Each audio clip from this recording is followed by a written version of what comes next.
a little rest after breakfast. This is the life. Wait a sec. Isn't something important supposed to happen today? Oh, today's our big day! We're supposed to leave the Fortress of Mirapede! Come on, we've got to go complete the release procedures now!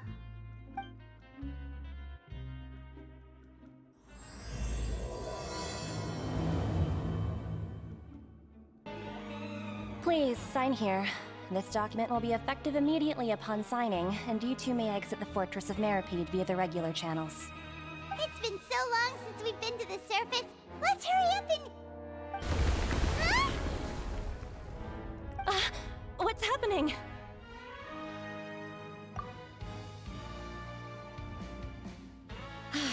I'm fine, thanks. But I wonder what that tremor was just now. Let's go ask the Duke. Your Grace? Ah, good to see you two. Is there something you wish to see me about? Yeah, what was with that earthquake just now? Ah, that. The tremor didn't originate from the seafloor. In fact, it seems it came from the surface. Over the years of serving as the warden here, I have developed a sense for distinguishing between what occurs on the surface and what occurs underwater. Besides, the seal that Monsieur Neuvillette set in place won't fail so easily. So the fortress is okay? If you recall our last incident, if there really were a problem, there would be crowds of inmates in a panic right now. Huh, you've got a point. Okay, seems we need to get back up to the surface and ask about what happened. By the way, do you know what day it is today? I believe today is this month's pipe cleaning day. Wait, seriously? Ah, yes. Have you completed your release papers? Yep. It's you two. Are you leaving now? That's right! Today is our last day in prison! But now that Paimon says that, it doesn't feel like we were confined here. It's actually been pretty nice. Oh yeah, Paimon feels fond of this place now. Then be sure to come back and visit. I'll miss you. If you've signed the release papers, then you're free to go. The guards will escort you out. You're not going to see us off? I knew you'd ask. All right, sure. Let's go. Well, you actually agreed. No worries, you must be busy. Paimon was just joking. Ah, so you do have a polite side, I see. After being down here for so long, I imagine you must feel like you're lacking companionship. Shall I come along too? Yeah, don't worry, we'll come back to see you. Paimon really likes the cafeteria here. The chefs sure do know how to make good grub. I hope you won't be here as convicts the next time I see you. We'll do our best to stay out of trouble. Well, it seems our work in the Fortress of Mirapede is finished. That's the end of another chapter in our journey. And since Neuvillette was the one who asked us to come here, we should probably go report to him now. Next up, the Palais Mermonia! You're going to see Monsieur Neuvillette? Please pass on our kind regards. I'm sure just your regards will do, no? I believe it would be the polite thing to do. You're right. I've heard the Palais has been terribly busy these days. Tell him that I hope he hasn't been overwhelmed by the recent string of troubles. If you're concerned about things at the Palais, why don't you take some time to go up and check things out? I believe you should still have some vacation time to spend. Thank you for being so understanding. It means a lot. It's been some time since I've gone to the surface. I must say that I've started to miss it a little. The Palais Mermonia sure is buzzing with activity today. Halt! Huh? Oh, it's you two. Apologies. Monsieur Neuvillette did say you'd be welcome at any time. Excuse me, would you mind helping me take a look at this report? I'll be right there. Sorry, I've got my hands full here. You can see yourselves in.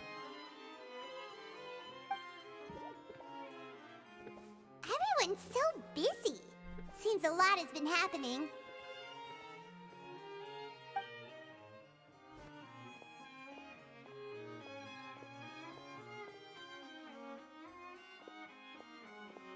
Neuvillette! Hello. You've come at the right time, but you'll have to wait for just a moment, as there are some urgent matters I must tend to first. In the meantime, please, have a seat. If you'd like to have something to drink, let the Melusine outside know. That's all right. We just ate. Very well, then. Let's take a break over there while we wait for him to finish his work.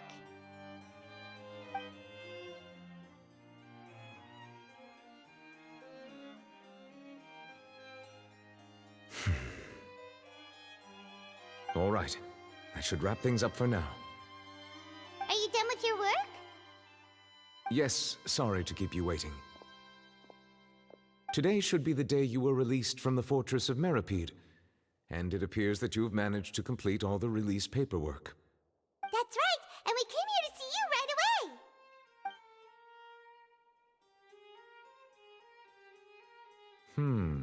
A massive whale. Do you have any idea what that might be? Judging from your description, that cannot have occurred in any ordinary waters, but rather something like the primordial sea. A whale of that size and shape cannot usually be found in the waters of Tevat. Therefore, we can only assume that Child is presently immersed in primordial seawater. Immersed in primordial seawater? But how? And is he okay? Most people wouldn't be capable of entering in the first place. I'm not completely sure how he could have gotten there myself. Yes? What is it? Ah, right! Paimon felt it too! We asked the Duke and he said it wasn't from underwater, so we figured you might know something about it. It turns out that I have just received a report about this particular matter. In fact, that's exactly what I was busy with a moment ago. The source of the tremor was here on the surface near Poisson. After the shaking stopped, the water levels in the Poisson area rose at an alarming rate. The water levels rose? Oh no! What about all the people there? Fortunately, the water levels only rose for a short period of time and have already returned to normal now. However, I still have a bad feeling about the whole phenomenon. If the change in water levels is connected with the leaking primordial seawater, then the situation in Poisson may be much worse than it appears. Navia should be in Poisson, right? We need to go check on her! I would also like to go there as soon as possible, but I'm afraid I can't leave just yet. We must immediately formulate disaster prevention plans for the surrounding coastal areas to avoid potential catastrophes. I'll have to ask you two to go to Poisson first. I'll meet you there to check on the situation once I've finished things here. There's no time to lose! Let's get going! Please be careful. The two of you have my thanks. If you need any help, just let me know.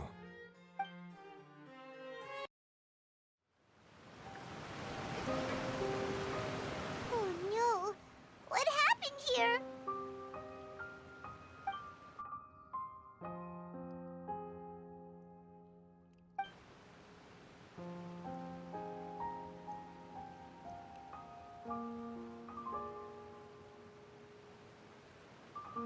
Navia should be around here, right? We need to make sure she's still... Paimon means we need to check on her.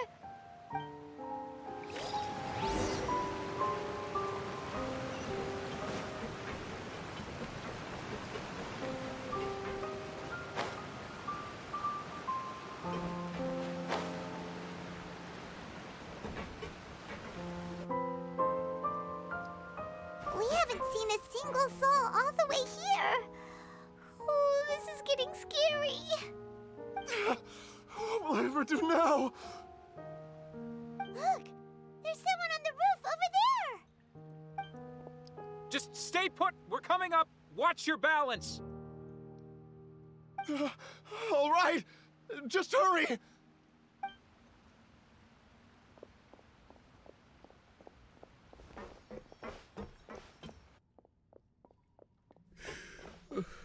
I'm not young anymore. How will I survive on my own?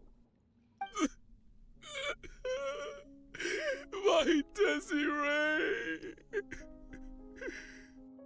Oh, he looks pretty sad. My leg! My leg! How could this have happened? It hurts! Just hang in there. Help is on the way. You can hold my hand if it makes you feel better.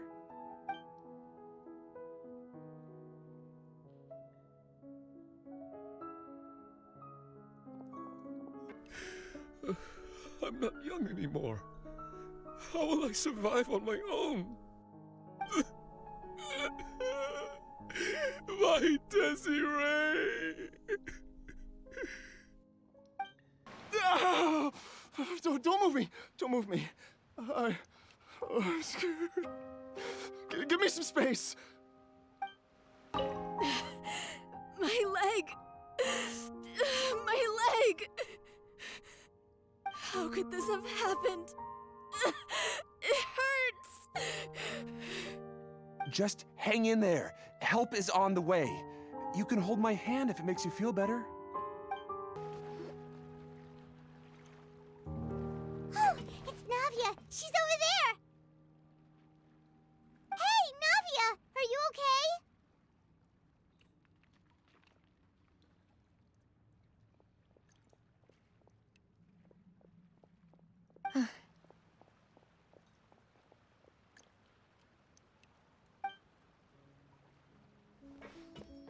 You're here. We heard there was a situation in Poisson, so we came as quickly as we could. Yes. As you can see, the water level suddenly rose. It caused quite the disturbance, in fact.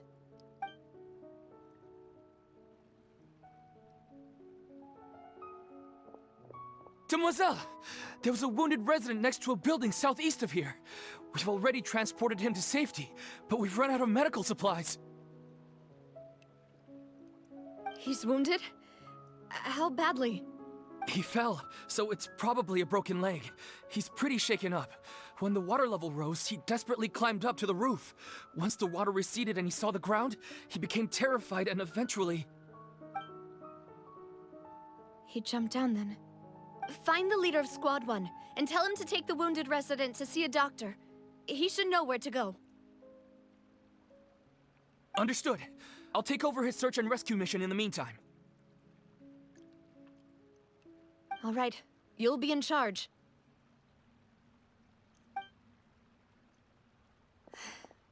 I'm sorry. Where were we? The situation in Poisson? Right. Allow me to explain. A little earlier, we suddenly heard a loud noise. At first, everyone thought that something might have exploded in the waterways. But before we knew it, water started pouring out from everywhere. The rushing water seemed a little odd, almost like the unique color of primordial seawater. Some people didn't realize the danger and thought it was just ordinary water, leaking from somewhere. Everyone on the street who happened to be close to the water didn't have a chance to escape. As the water levels rose, they suddenly disappeared. They were all dissolved. Those who realized what was happening started to flee in a panic, desperately trying to get to higher ground. Many were injured in the stampede, and some people fell from significant heights.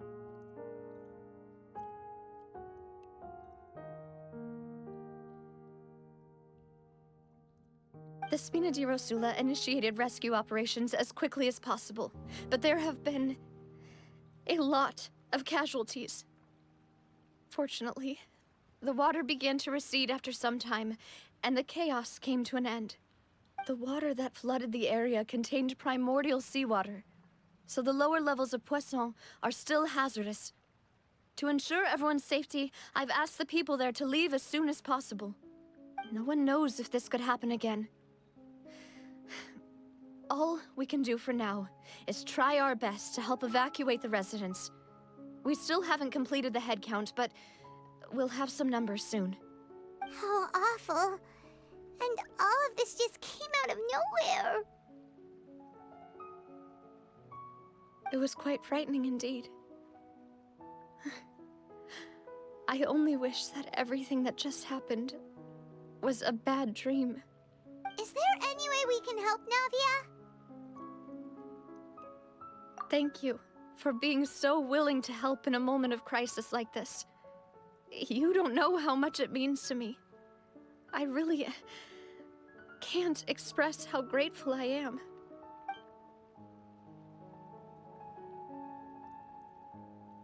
Don't say that, Navia. That's what friends are for.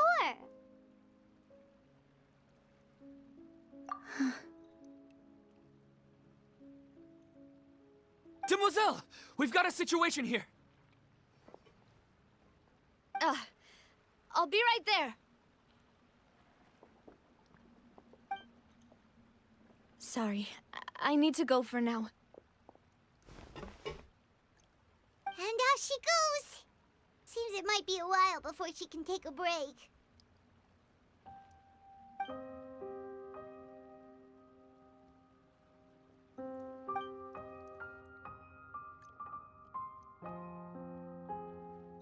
Okay, the wounded are being tended to, and we finished a preliminary head count. More support has just arrived, so I suppose I finally have a moment to focus on my own matters. Of course, we should remain ready for anything, and continue doing our best to rescue others. I'll be sure to have everyone at the Spina di Rosula ready to render assistance. Traveler, Paimon, would you two accompany me to my father's grave for a moment? Huh? Right now? Thank you.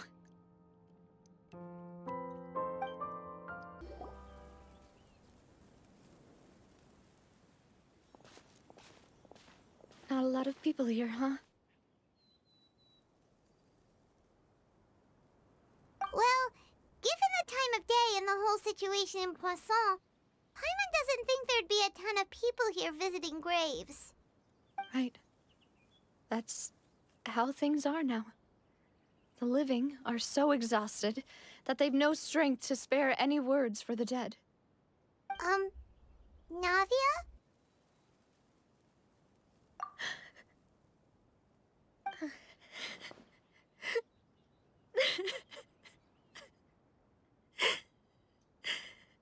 Navia, what's wrong?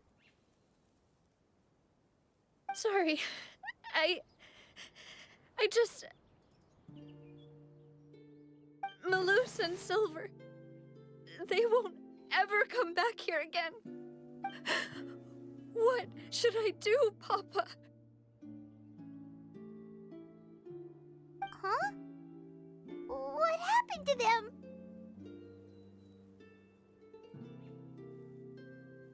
Everyone agreed on the rescue plan, but still, I was the one who initiated it. They were helping evacuate the residents, but they couldn't leave in time. And they were caught in the seawater.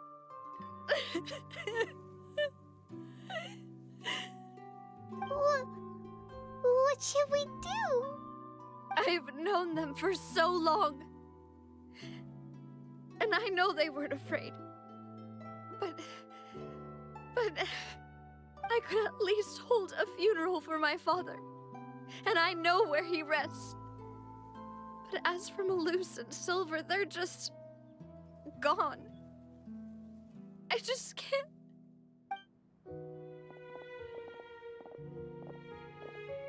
Everything looks so clean after it rains. Even the gravestones. I didn't expect that you'd enjoy a glass of red wine in front of Master Callus's grave. I can understand. Besides, the scenery here isn't half bad. See, it's not just me. I always want to bring something when I visit Papa. Perhaps we might even have a picnic. He wouldn't be angry, would he? Ah, how could Master ever be upset with you, Demoiselle? Yet the cemetery is the home of those who have passed, is it not? Everyone ends up here sooner or later, no matter who you are. Buying yourself a plot in advance, are you? No need yet. But when I do, I hope you'll let me be buried beside Master Callus, demoiselle. Hey, stop joking around. I'm quite serious. That way, it'll save us both the trip to see each other whenever you visit your father's grave. That makes sense. In that case, could I be buried on his other side? After all, besides you, demoiselle, the two of us could certainly be considered Master's closest companions, no? Personally, I believe we fill those shoes just fine. Why are you bringing this up all of a sudden? Seriously. All right. I'll remember your requests. But I'd really prefer not to talk about this stuff. And what do you mean by saving me a trip? I'd make the journey even if I had to visit you two somewhere else. I'd promised to let them rest in peace here. But here I am breaking that promise. I'm sorry for letting you see me in a mess like this. I don't usually cry, really. Paimon doesn't know how to help you feel better. But, well, she understands how you feel. I had always thought I could make my wishes come true. But now that I think about it, that never solely relied on me. Many things can only be accomplished with someone else's help. Malus and Silver have helped me so much. But by contrast, I could do nothing for them. I'm so sorry. You can spend as much time as you need here, Navia. We'll stay with you. Thank you. Right now, you don't know how much that means. By the way, you can have a look at this. It's a list of victims from the incident that took place here. Obena, Khan, Burnett, Giverny, Francine, Furina, Daisy Ray, Joinville, Julianne, Esson, as well as Malus and Silver. So, everyone else is safe. But still... It's okay. I know what you're thinking. And you're right. We lost Malus and Silver. But we were able to save more than we anticipated. The overall outcome indicates that the cost was worth it. Right! Don't think that way, Navia. One person might be saved at the expense of another, sure, but that isn't something we should ever consider a trade. Malus and Silver were not the price for saving anyone. They're heroes. You're right. Thank you, Paimon. What you said just now was pretty amazing, actually. I'll remember your words. Oh, really? Seems you've become more eloquent in the time since we last met. The knave? What are you doing here? Is everything going well on your side? Yes, my people are carrying out the mission according to your request. All the residents of Poisson have been evacuated, and we're preparing to relocate them to higher ground. As for these supplies, we have everything taken care of. There is no need to worry. Thank you very much. Wait, do you two know each other? We just met recently. Right, Miss Navia? Usually, I would call this a coincidental encounter. But that doesn't quite fit this time. Besides, it never even crossed my mind that a Fatui Harbinger would come looking for me. Thanks to the Knave, Spina di Rosula received generous support from the Fatui, which allowed us to complete the rescue and evacuation work so quickly. Mutual aid is essential to fostering positive developments. We were already in the area, in any case, so it was nothing. That said, I must say that you're a lot sharper than you let on. I'm sure you understand what I mean. I apologize for all the ways in which I tested you previously. We've never worked with a Fatui before, and it's extremely important for us to know who we're working with. My subordinates have reported that Fatui soldiers have been observing water levels and taking head counts in various locations. I hear that they've also prepared a large amount of emergency supplies. I'm quite surprised. This is nothing to brag about, nor do I intend to. It is simply the way of powerful organizations to act forcefully, whether they are doing good or ill. You've witnessed that firsthand, in any case. As I've told this traveler before, I know of the prophecy, and I intend to prevent the impending disaster. Lending your organization a hand was a natural first step in accomplishing that. As such, do not be troubled by this token of our sincerity. Perhaps one day, you'll also be able to help me in the same way. Without your help, there would have been many more casualties. I won't forget your kindness. Furthermore, I sincerely regret what happened to Malus and Silver. I only wish that my people could have arrived a little earlier to prevent this from happening. Don't say that.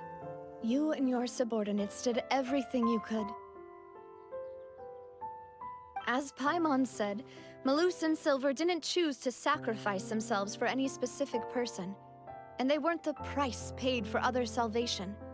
They chose to become heroes themselves. I've never liked hearing people put it that way. It's like trying to relieve pain by saying some noble-sounding words. But right now, there's nothing more suitable. They really did become heroes. You're right. I'm sorry for your loss, Miss Navia.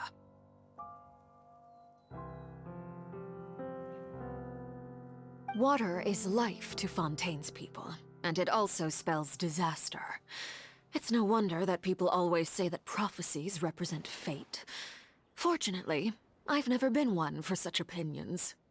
So, you're one who will try to change fate, then? Of course. That is why I'm going to Hotel Bouffe de Thé. I still have some things to take care of, and the children need my attention. By the way, Traveler, Paimon, one more thing. Alright, then we'll just... Huh? This isn't right. Paimon thought you would ask us to walk with you for a moment so you could tell us something in private. That is a clever and useful conversation technique, which I do like to use when necessary. But there's no need today. It would not hurt to have Miss Navia listening in. Traveler, I'm sure you remember that I said we could work together when we had the chance. You and I both know that there may be issues with the Primordial Sea. Previously, it was the Fortress of Meripede's sluice gate, and this time it was the water levels in Poisson. These are both signals. Indeed. Allow me to share the latest intel I've received from the House of the Hearth's intelligence network with you. During some recent investigations, a child claimed to have discovered some ruins near Poisson. The ruins date back to ancient times, and seem to be worth investigating in many ways. Judging by the dating of the ruins, they may be related to the prophecy and the coming crisis. The situation is becoming more urgent, so any pertinent information will prove extremely precious. My people initially came to prepare for ruin exploration. Unexpectedly, this disaster struck, and at present, we're all busy prioritizing the rescue effort. So that's why the Fatui were already in Poisson. I wanted to take the children along, but unfortunately, Linny, Lynette, and Fremine have all been dispatched to higher ground to assist affected residents. Linny told me that outside of the house, the person they trust most is you. Which is why I want to give you this task. The House of the Hearth's members see each other as family, but Linny, Lynette, and Fremine said that they also see you as such, even though you are not from the house. I'm sure you already understand how earnest they consider their friendship with you to be. Oh, that somehow makes Paimon feel kinda happy. The intel I just shared about the ruins could fetch a high price. But since the children consider you family, it's only natural that I freely share it with you. Got it! So all we gotta do is go to some ruins, right? We can handle that. Excuse me, but may I tag along? You wish to join, Miss Navia? But are you sure you're up to exploring some ruins? You need to rest. Well, I'm sad, yes. But I can't just go back and plop myself into a chair by the roadside and do nothing. There's no point in being depressed while we still have a disaster on our hands. As my father's successor, I must live up to the hopes he had in me. Besides, I'm also doing this for myself. I need something, a distraction, to keep my mind off Malus and Silver.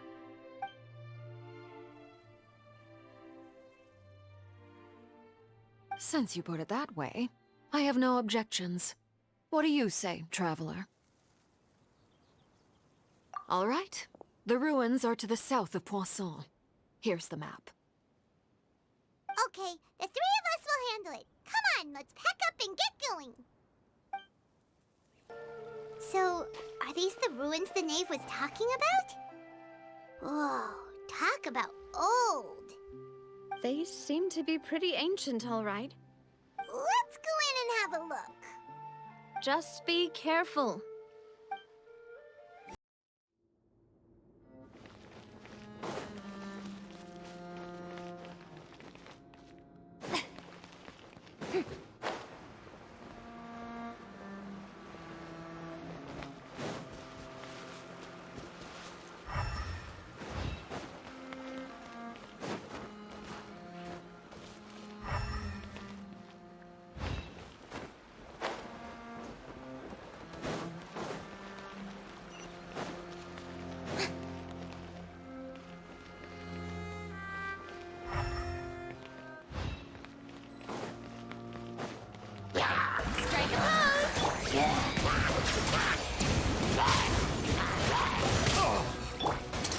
Here comes the finale.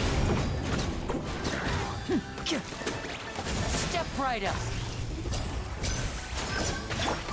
Have a safe trip.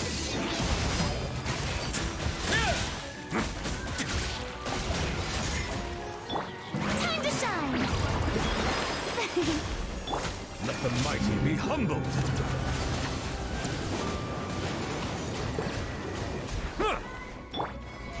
How brilliant!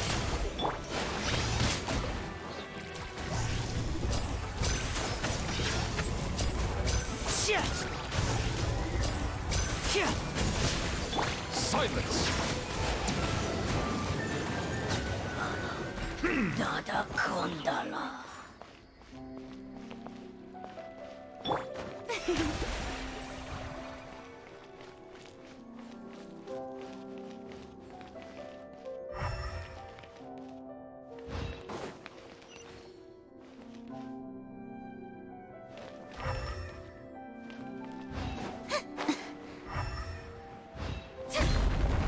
Watch it! The floor here isn't safe! And voila! Settle down.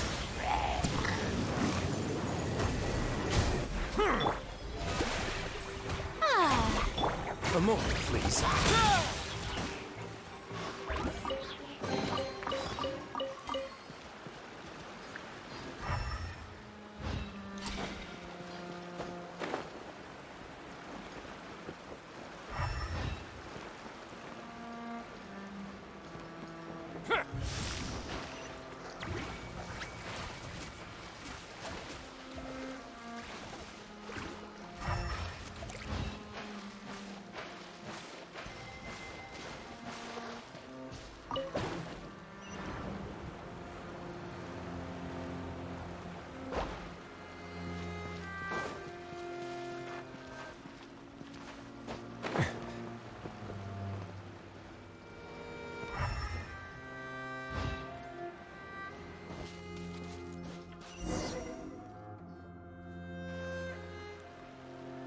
this place has also been contaminated by primordial seawater.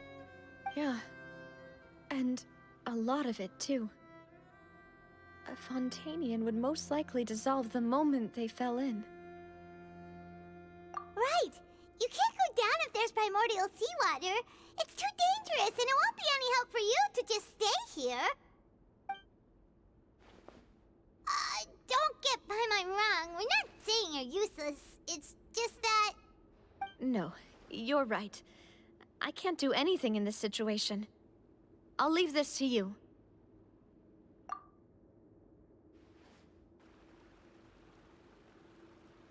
That complicates things. Maybe the only way left is forward. In that case, do you want to wait for us here? The water levels here are unstable, and there's a chance the water will rise. So staying here wouldn't be safe either. I'll go together with you. Perhaps we'll find the exit just up ahead. All right. Come with us for now then, but please be careful.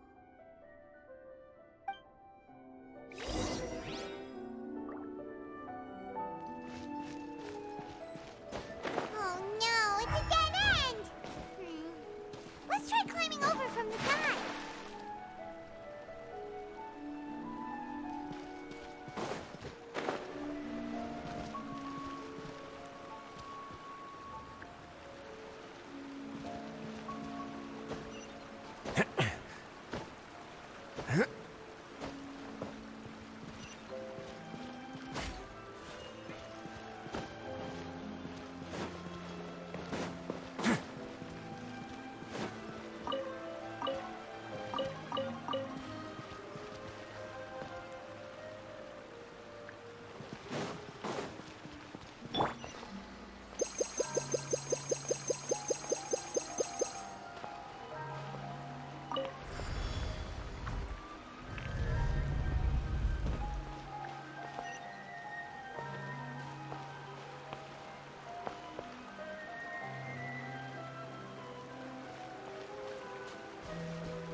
Something wrong with this ring?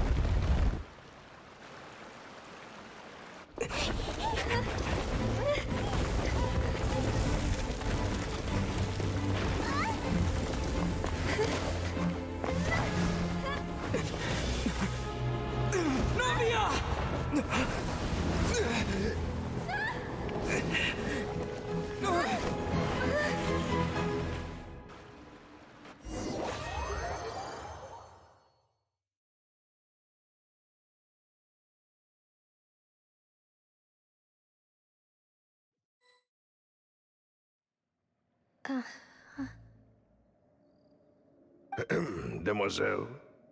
Huh? Demoiselle, what are you doing here by yourself? Would you be standing here till dark if I hadn't come to get you? Maybe she just wants some time to herself, Malus. Oh. Was I sleeping? Yes, it would appear so. I must be tired. That's quite possible. However, you were the one that suggested we go out for a walk.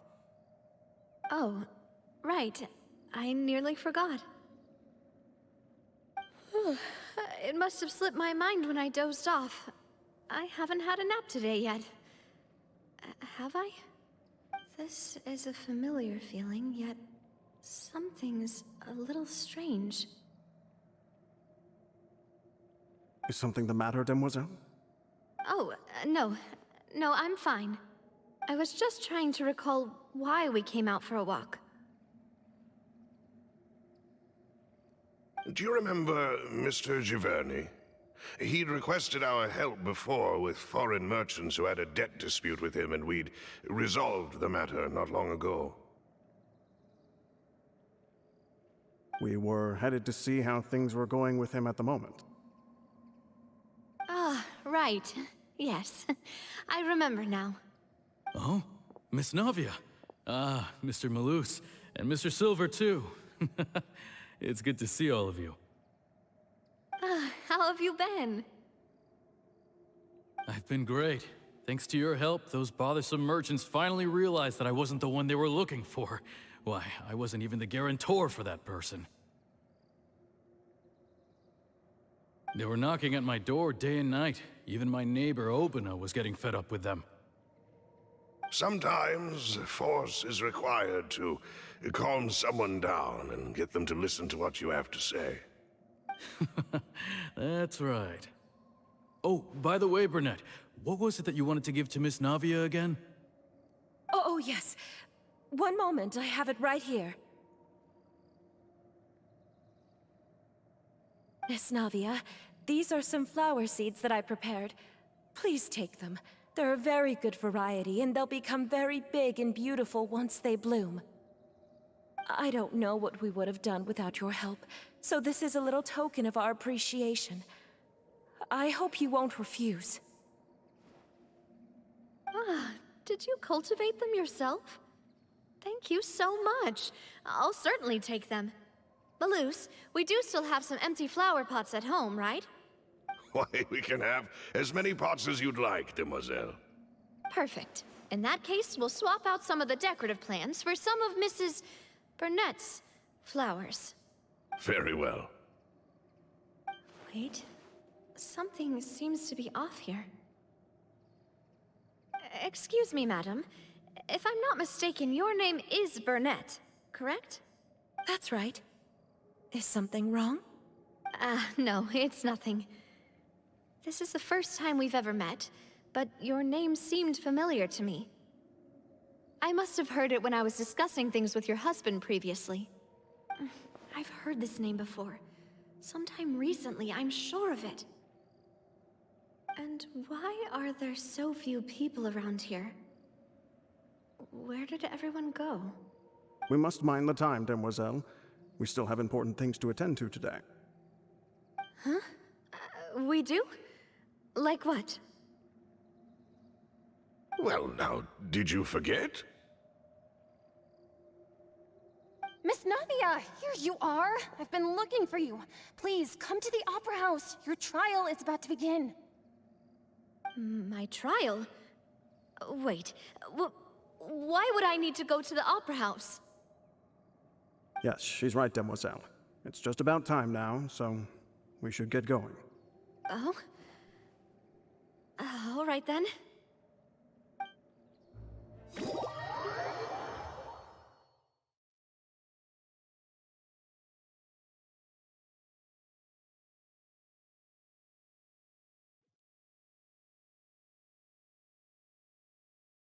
Look, it's Navia! She's here! And her two attendants are with her!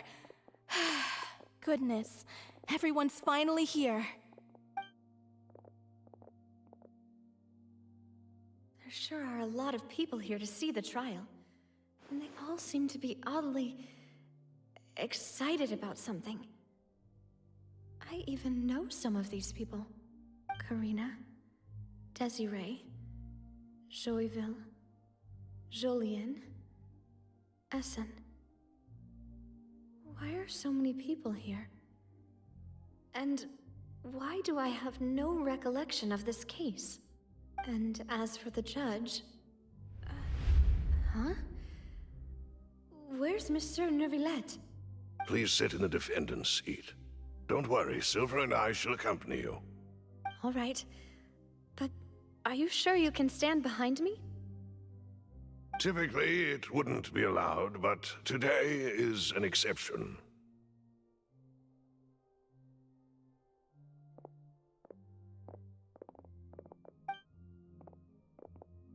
Hey, what kind of place do they think this is? Come on, do they have any idea what they're doing? Seriously. Enough with the whispering! Could someone please tell me where Monsieur Neuvillette is?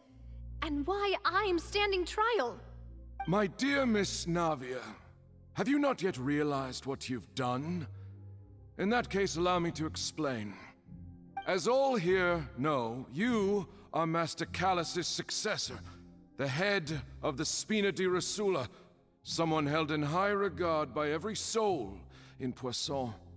After you took over the Spina, you treated all of us just like the late Master Callus had.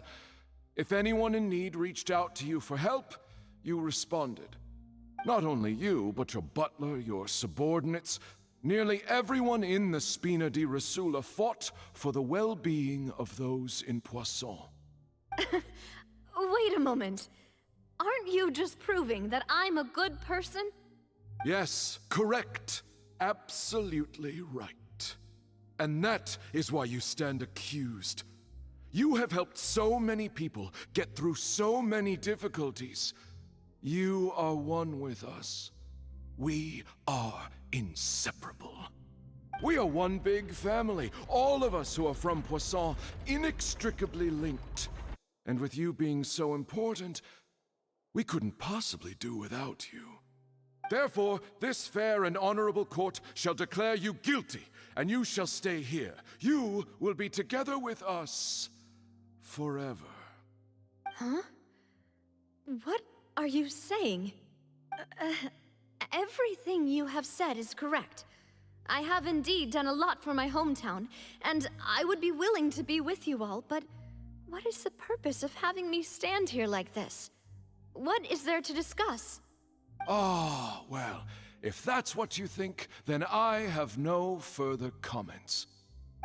How wonderful, Miss Navia!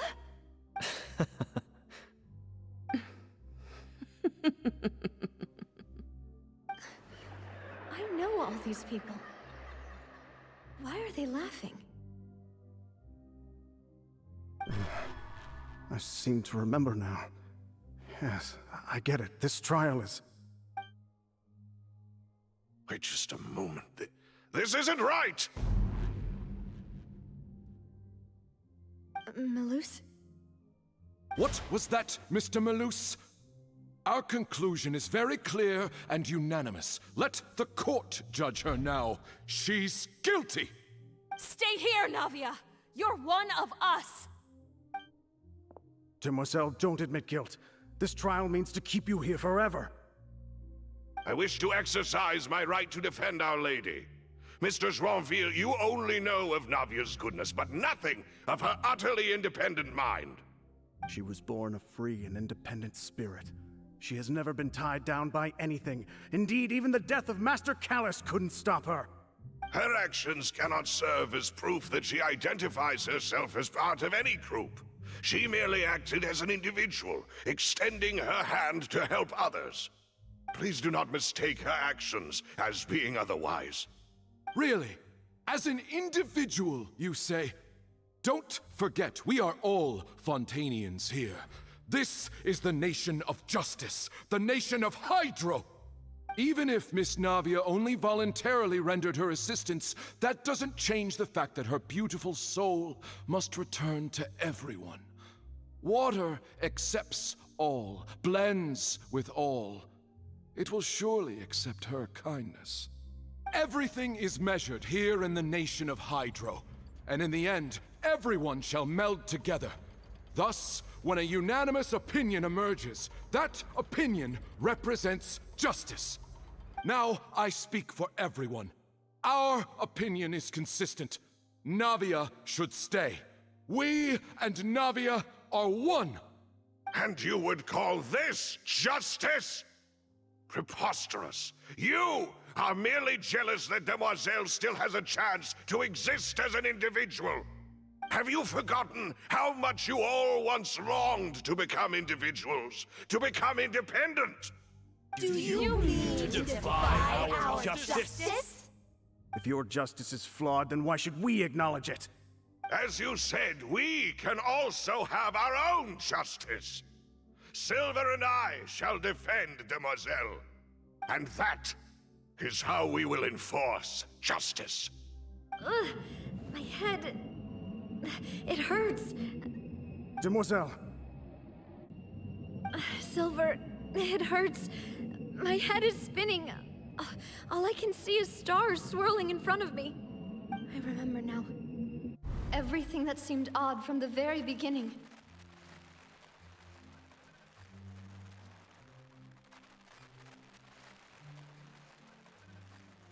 Karina, Desiree, Joyville, Jolien, Essen, and Mr. Giverny and Mrs. Burnett, who we met earlier.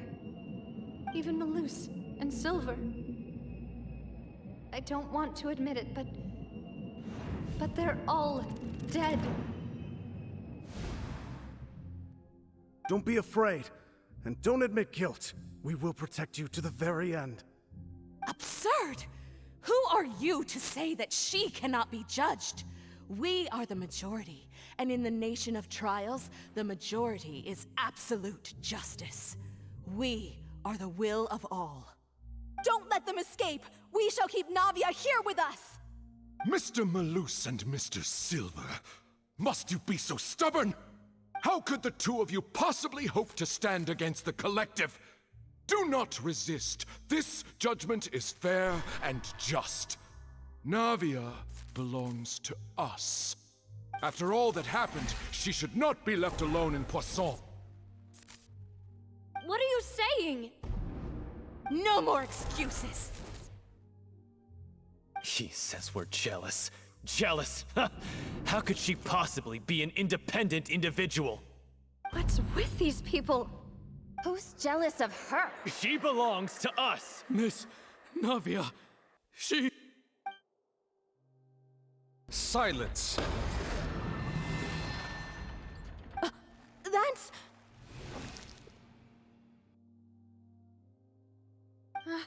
Monsieur Neuvillette! Such commotion is prohibited in the court. The accusations you just presented are nonsense and cannot constitute a proper trial. The court will adjourn for the rest of the day. In this, I shall hear no objections from any unauthorized party. Our thanks, Monsieur Neuvillette. Please leave with me, Miss Navia, while there is still time. But... Go on now, demoiselle. This is your only chance to leave this place. What, can't bear to leave us behind or something? Malus. My apologies. I couldn't resist making one little joke once I realized that this shall be our last goodbye. Malus... Silver... Quickly, you must come now! Goodbye, demoiselle. Farewell. No, wait! Just a second! Navia? You're awake. Good. I must have been dreaming. Malus and Silver were still alive, and they were defending me at some insane trial. It looks like you're all right. Did all the sad feelings cause you to have a nightmare? Paimon could give you a hug. The ruins you were exploring suffered a cave-in. When I arrived, I found you falling toward the water. You were just about to be dissolved within, but I...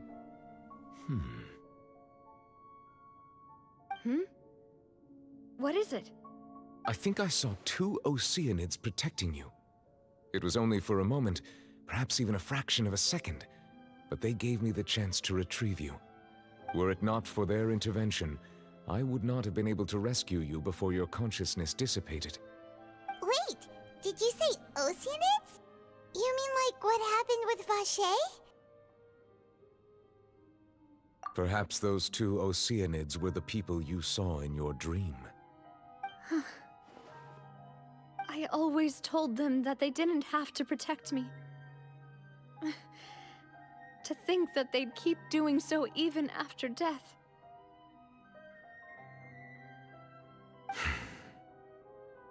Please come with me.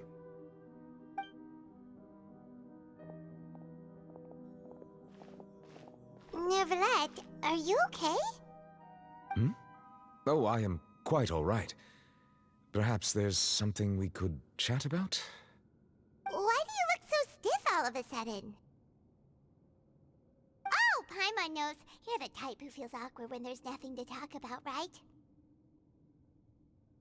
I merely thought that we should give Navia some time to herself. Huh? Why didn't you just say so then? Don't you think it's even more awkward to call us over like this and then have nothing to talk about? I suppose so. Ah, Sigewinne. I hope all is well with her these days. Her work in the Fortress of Meropide has not been too much for her, has it? No way, don't worry. She's doing fine down there. She's an amazing head nurse. I see. Well, that is good. I have always worried that Sigewinne would need a lot of time to understand the world of humanity, just as I have. Oh, and the Duke also says hi. Even though Sigewinne made him do that. He hopes that you haven't been overwhelmed by all that's happened lately. Thank you.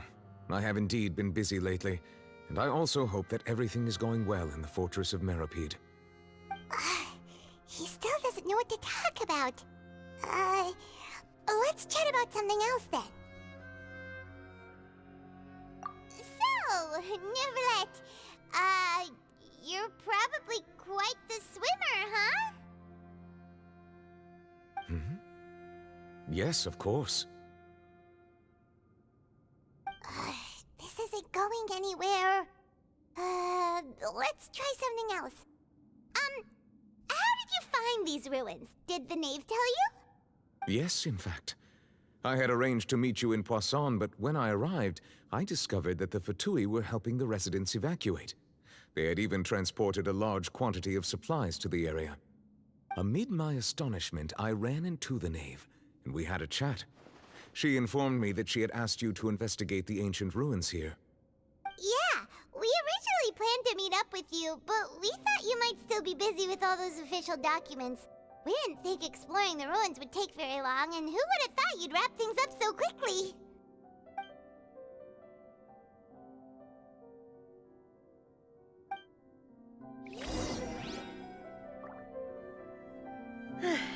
I'm sorry to have kept you all waiting like that. I'm feeling much better now. I guess we should get going again. Will you come with us, Monsieur Neuvillette? Yes, if you wouldn't mind my company. All right! Another one joins the party! Let's get going then!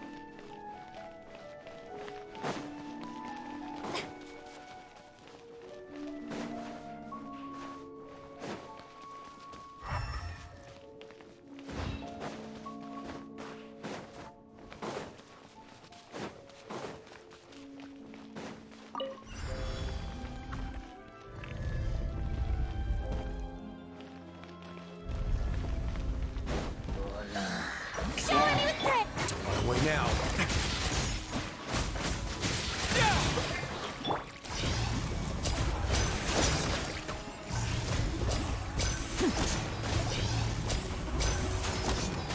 Silence!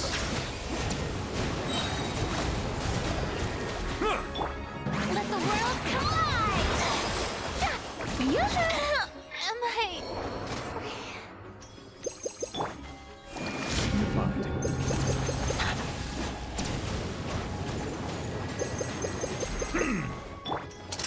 Let's get this show on the road!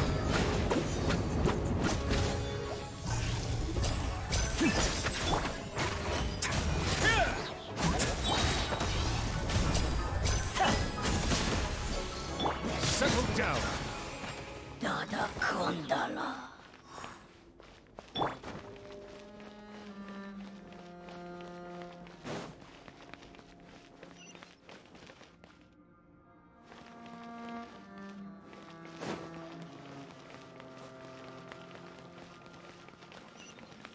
Oh no! Another unstable path! Watch your step!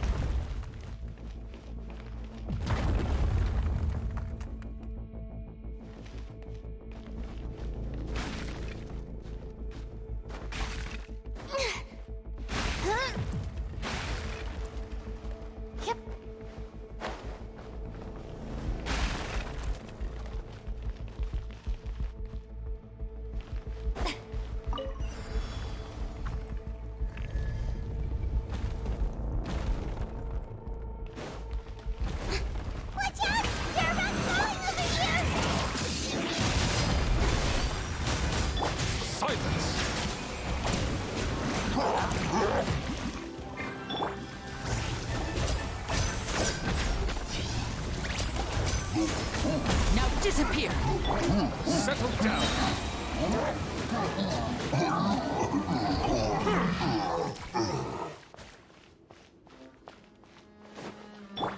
Strike a pose!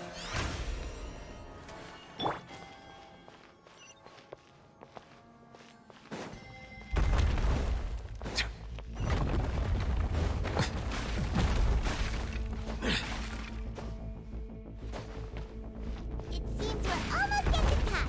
Keep it up!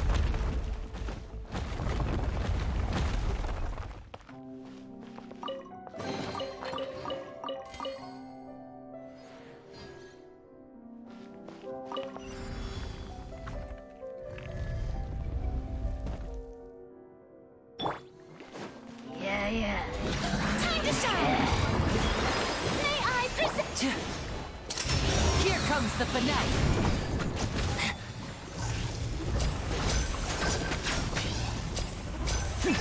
Step right up. Let the mighty be humbled. Yeah. Let's begin.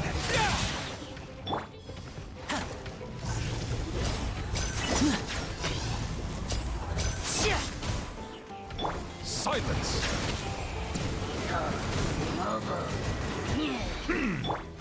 This could get a little chilly. How brilliant! Now disappear!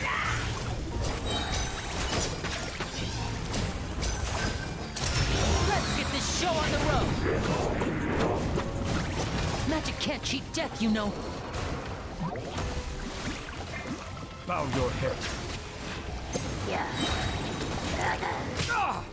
Be sanctified.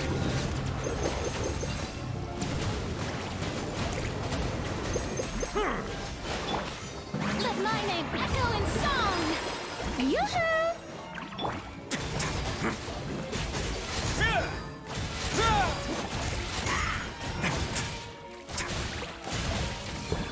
Silence!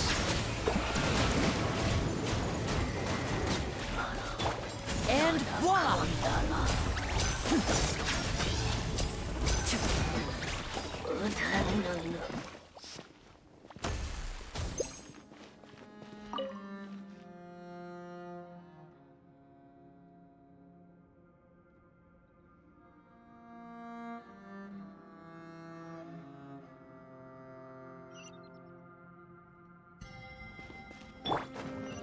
Shower me with praise! Ah.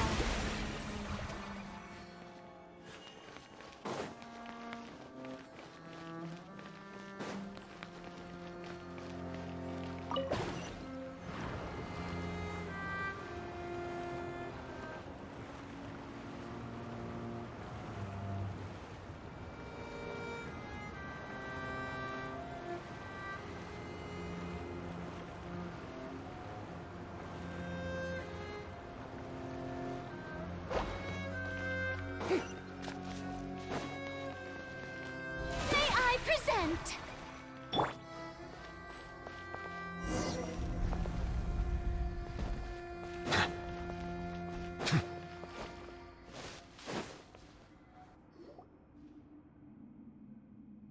Looks like we've reached the end. This is the place. There should not be any other hidden spaces in the vicinity. The path sure had some twists and turns, but it turns out that this place isn't actually that big.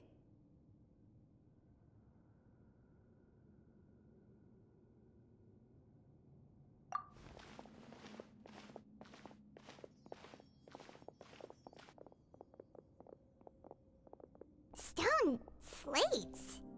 It seems like they were put here as an offering. Could we take them down and have a look? Perhaps we should just leave them be for now.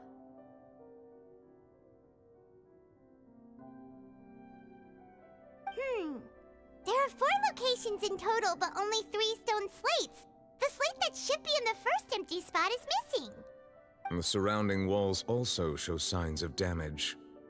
There's something written below. Let Paimon see. Reason dictates that this nation be destroyed. I shall record the history of its future here in its past. Say what? It feels like someone left these slates and these words here for a purpose. But does he mean that Fontaine should be destroyed? That would fit the circumstances dictated by the prophecy, yes. Indeed, the slate's contents correspond to it. Take the second slate, for example.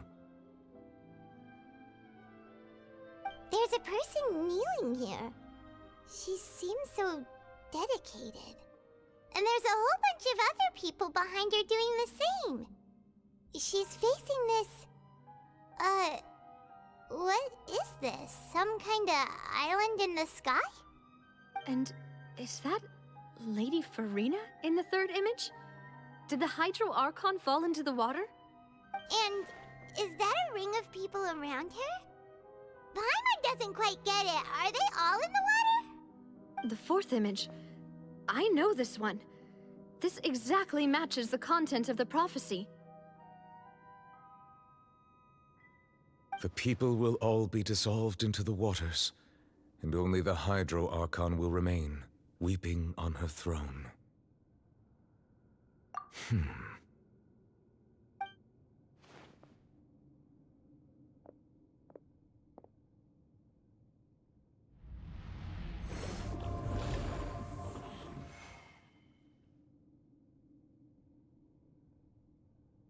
More information should be hidden in these slates, but I fear I cannot easily uncover it, most likely due to us missing the first slate. I am very sorry.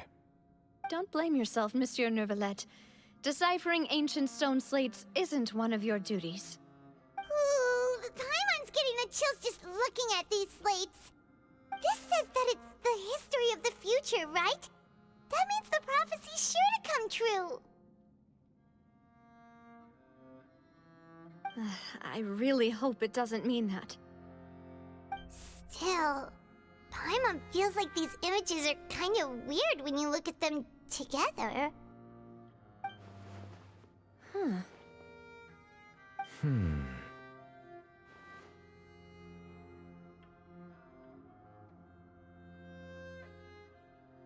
That's right!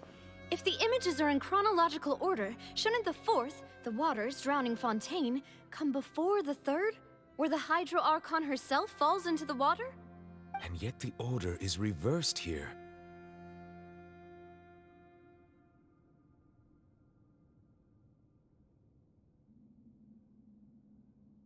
If we go by timing, Lady Furina only emerges in the third image.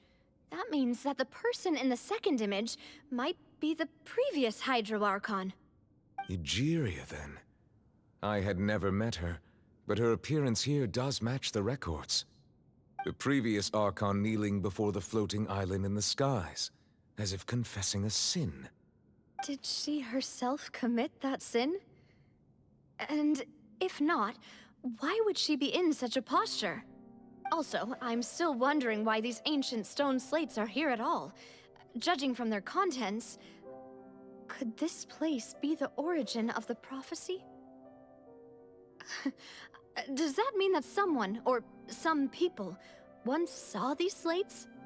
But who would have created these slates and left these words here?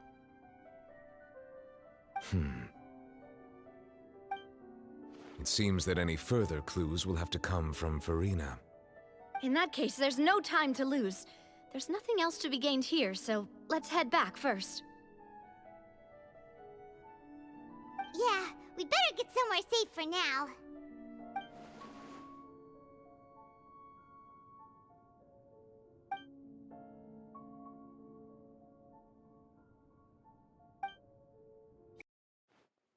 Let's split up here. I'm going to check on what's happening with the Spina. You know how it is. There's some things you just need to be there for yourself. You still have energy for that, Navia? Paimon's already beat!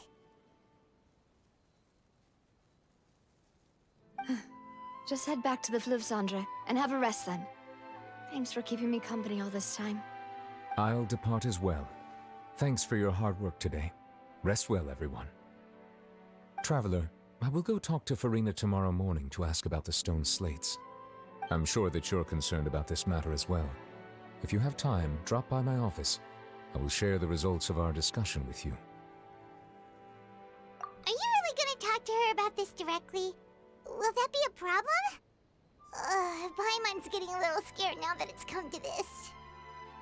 She has long been harboring secrets and will not give them up easily, which makes it all the more my duty to ensure that she understands the present situation.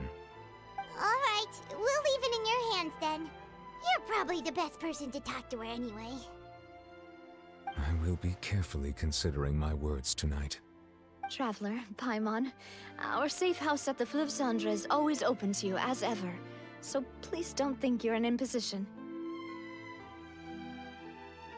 All right, I'll be on my way then.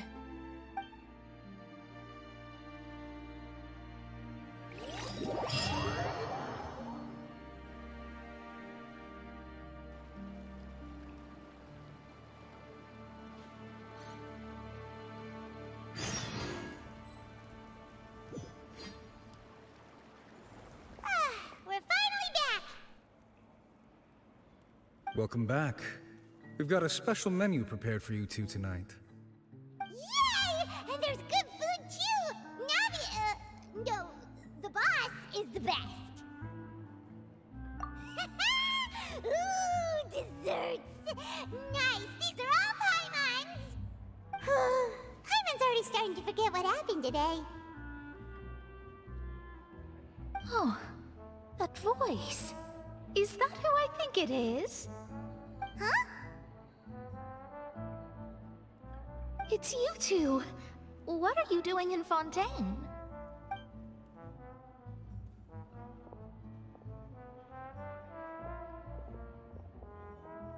Mona?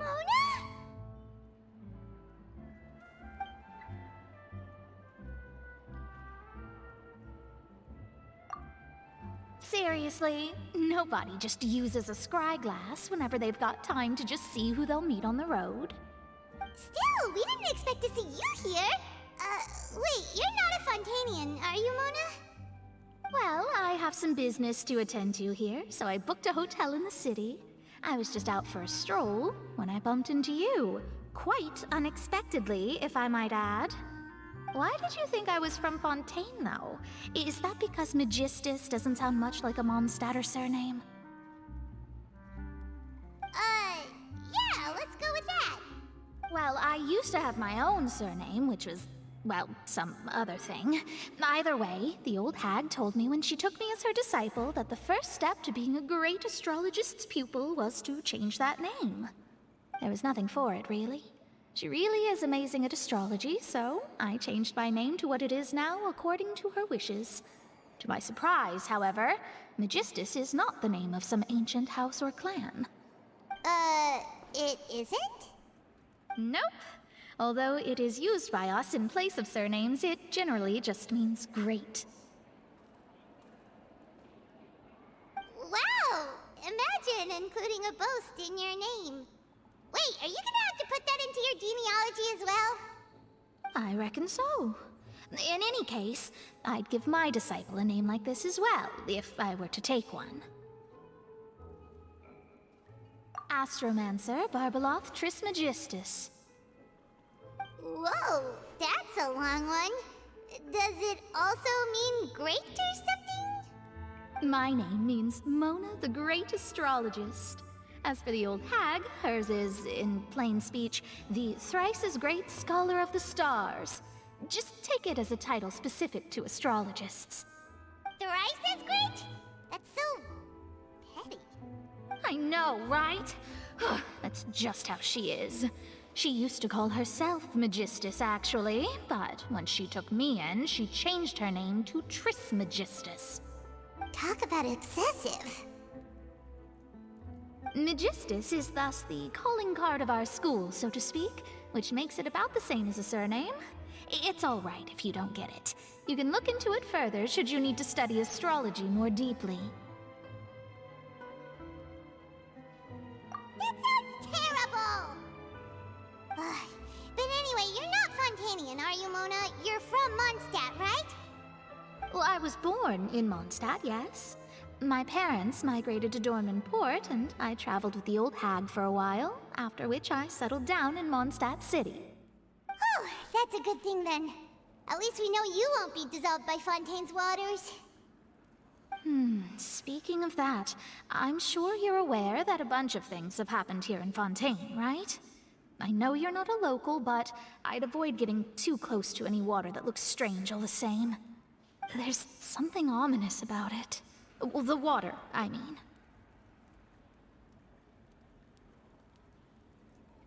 That was the main reason, yes. Just a while back, the Steambird invited me to take part in a panel and speak about the circulation of the prophecy as an astrologist. The invitation was sent quite early on. I don't think anyone expected Fontaine to be in this much trouble. What do you make of that prophecy, Mona?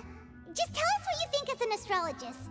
Your word would go a long way to make things more certain and less scary. What I can tell you is that I'm an astrologist, and that this prophecy concerns the fate of Fontaine, even that of all Tevat. Ascertaining this is akin to reading the fortune of the whole world. I'm afraid that this is not something that just anyone can do. If I could do it, you would no longer call me an astrologist, but a visionary. But on the flip side, the prophecy is so huge and powerful that it must surely come from a powerful visionary. Its contents involve the fate of the world. Disregarding it would be a mistake. A visionary? Sounds really powerful and all, but does such a person really exist? Of course. The old hag could do it, and I'd bet there are others amongst those Hexenzirkel colleagues of hers who could do something similar. Huh? Are you sure? All right, I'll help you. It isn't often that I see you with such a serious look on your face. I'll tell you once I hear back from her.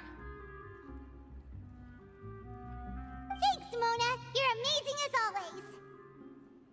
Oh, well, this is something only I can do after all. So yes, your praises are quite welcome.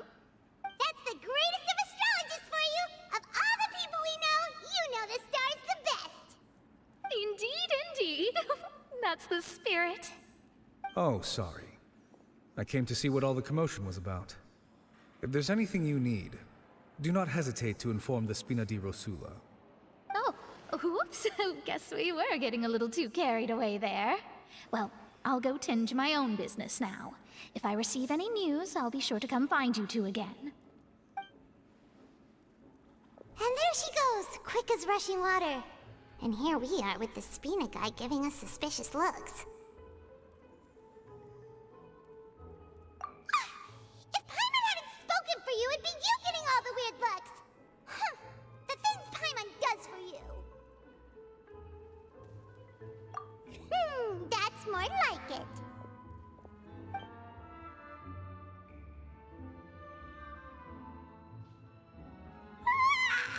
Good morning. To be honest, Paimon's still feeling kind of sleepy. But it's time to get up, Traveler. We agreed to go see Neuvillette, so let's pack it up and get going.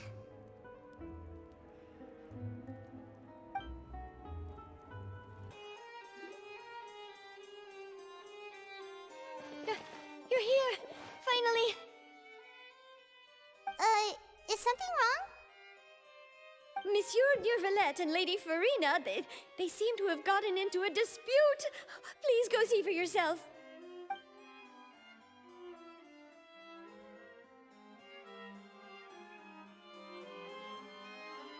Like I said, I've already explained everything. And yet the problem has not been properly solved. There is little space for excuses between us. It is not my intention to offend you, but please, tell me where you stand. You are the Hydro Archon Focalor, are you not? Look at this. This is a list of the victims from the recent Poisson incident.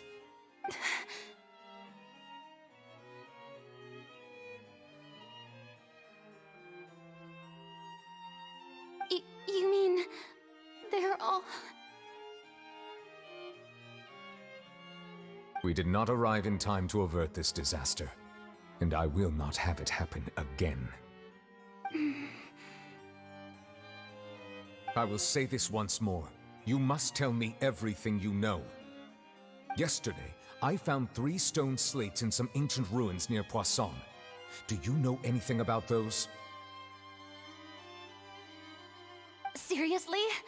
You're questioning me like this is a court case now. I don't know anything about that. But you found them in some ancient ruins, you say? That's correct, which is why I came to ask you some questions. There should have been 4 slates, but one of them was missing. The other 3 feature different images that seem to correlate to the prophecy. The prophecy? The second of these slates depicts the previous Hydro Archon Egeria kneeling before a floating island in the sky, as if confessing something. Do you know nothing of this either? I don't. I've never seen such slates. I'll ask you again. Do you really have no information regarding the previous Archon? My deciphering of the slates indicates that the Hydro Archon Egeria once had to confess to, or apologize for, a certain sin. If anyone would know about it, it should be you. All gods don't have the same secrets, you know. She was herself and I'm me.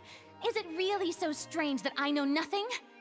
I understand your concerns, but I'm sorry. I just don't have anything to tell you. Forgive me for saying this now, Lady Furina, but I have long known of your various secret investigations into certain matters. There are several indications that you have been investigating the prophecy on the sly. This is not strange in itself, considering that you are the Hydro Archon. But it is strange that you should also claim to not know any of Egeria's secrets, as well as do nothing following your inquiries. You have never been as superficial as you have presented yourself to be, nor are you a fool. And yet, your behavior is very inconsistent.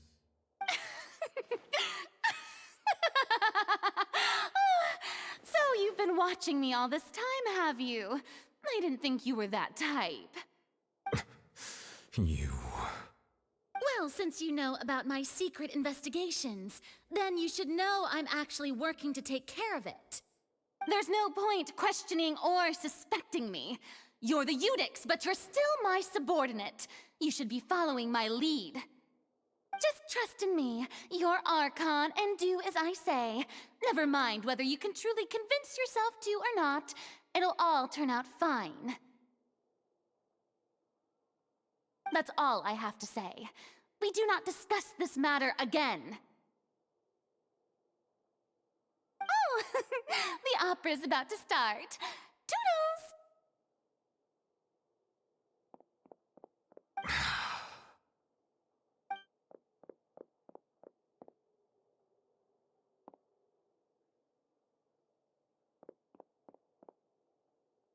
Did Furina not notice us standing by the door? Wonder what's up with her. She was smiling. Huh. She didn't seem in the mood to care if we were listening in or not.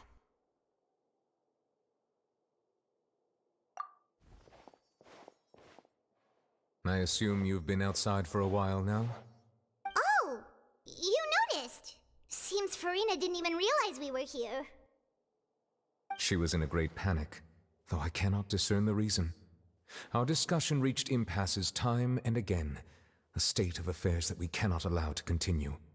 Still, I do not understand. Dialogue is the basis for understanding, so why did she keep refusing to engage?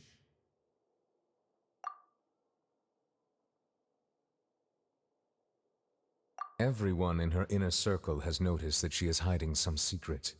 The issue is her attitude. I fear that she will not reveal anything unless absolutely forced to. We may have to create a situation in which she will have no choice but to speak. Oh? Like what? Normally, people will only reveal the truth when standing trial. Perhaps we must have the Hydro Archon experience just such a scenario. But Furina's seen so many trials, and she's really good at dodging questions. How do we make sure that she won't just slip away at the first chance she gets. We will need to consider this thoroughly, join forces with various parties, and then do what we can. If at all possible, I would prefer to recuse myself from this affair, but we must prevent the prophecy from coming to pass. This may be cruel to her, but all Fontaine is in crisis. The information a god possesses is too precious, and so we must take a chance on this. But who will lend us their aid to do such a thing?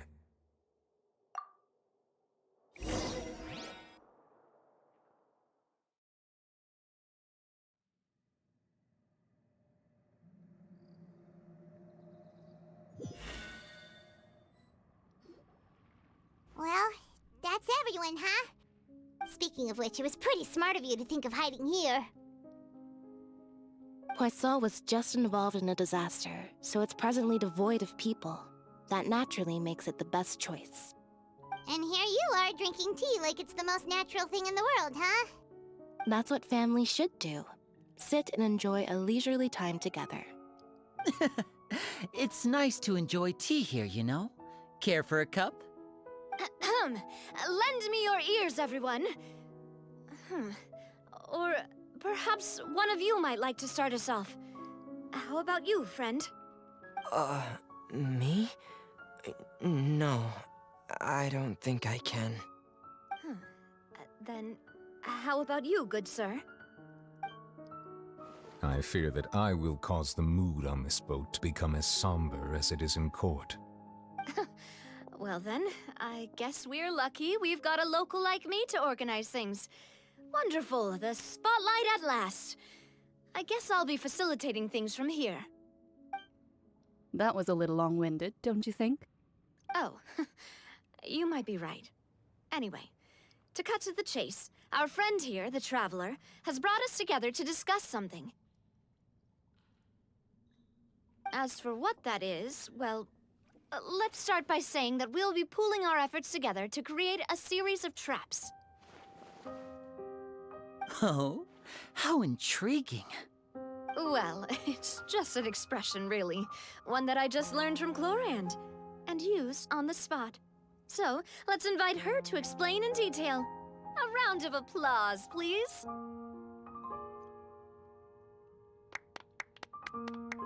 Huh? Didn't you say that you would be facilitating this? Oh, come now. Your work doesn't involve much public speaking, right? This is a good chance to practice. You might even pick up some fancy oratory tricks to impress your boss with in the future. I see. And what does my boss say? He is glad that you consider him your boss. Do go on.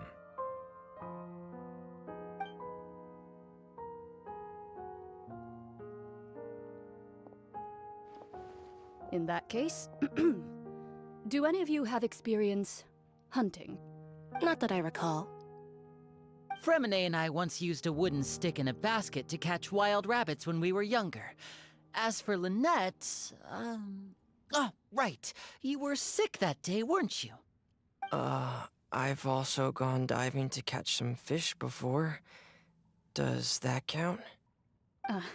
I'm afraid not.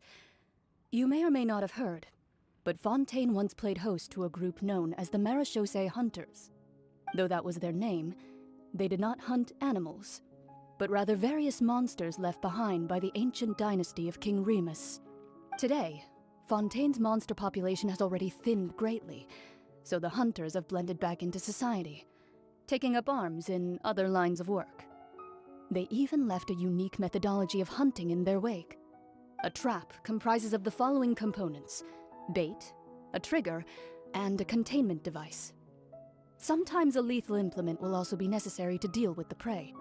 So, if we were to build a trap together, right now, what would you choose to build it with? For me, I would prefer something basket-shaped. Pigeons and rabbits will see the bait and naturally enter the snare.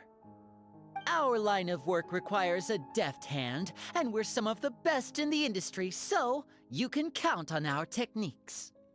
You used some of those techniques while moving the people of Poisson, didn't you? My subordinates mentioned that you even performed some magic for the bawling children. Yes, and I even managed to gather some intelligence in the meantime. I'm quite the multitasker if I do say so myself. I'm afraid I can't claim that as my strong suit. I prefer more stable methods, like placing bait in the water and waiting for the fish to come within reach. That's the kind of method I would count on. Calm and steady. Exactly the kind of person who would catch loads of fish. And I can be their assistant. With discretion, I'm sure. I'd probably use some sort of mechanical animal. Papa once bought me some small clockwork squirrels, mice, and such. When placed in the forest, they can attract others of their kind. I remember that you liked those too, didn't you? I did. And that would be a good way to go about it. If they're realistic enough, animals of the same kind will follow them all the way to the trap. What about you, Monsieur Neuvillette? I fear I do not have any related experience. That makes sense. You usually solve problems directly, without the use of any such tricks. But I do have one more question for you, monsieur. If we were to create a trap now, how would you design it? I would like for it to be effective, but bring no harm to the prey. A more gentle trap would be ideal. Kind, as always. However, our intention doesn't necessarily change the containment device and the type of implement we need. If we wanted to kill the prey in one strike, we would need a powerful implement. However, that also goes for prey that must be captured and safely contained. Wait, why's that? Only a hunter who's a true expert at subduing their prey can snare it without harming it. The line that divides life and death is often exceedingly thin. So are we going hunting together? We hadn't thought of seeing ourselves as hunters. It kinda works, but maybe it's still not the best metaphor. If our means of capturing and dealing with our prey is to put them on trial, then the hunting metaphor is actually quite accurate. But we shall require much more courage than any hunter to judge a god, a being whose seat is an exalted throne. Oh, so that's what's going on.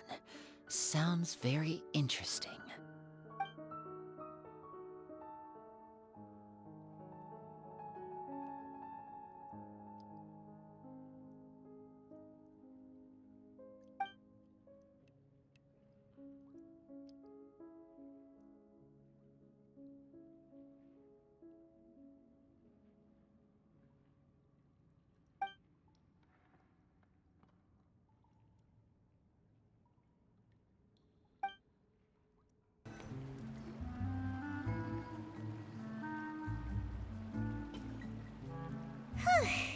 It's been a tough few days, hasn't it?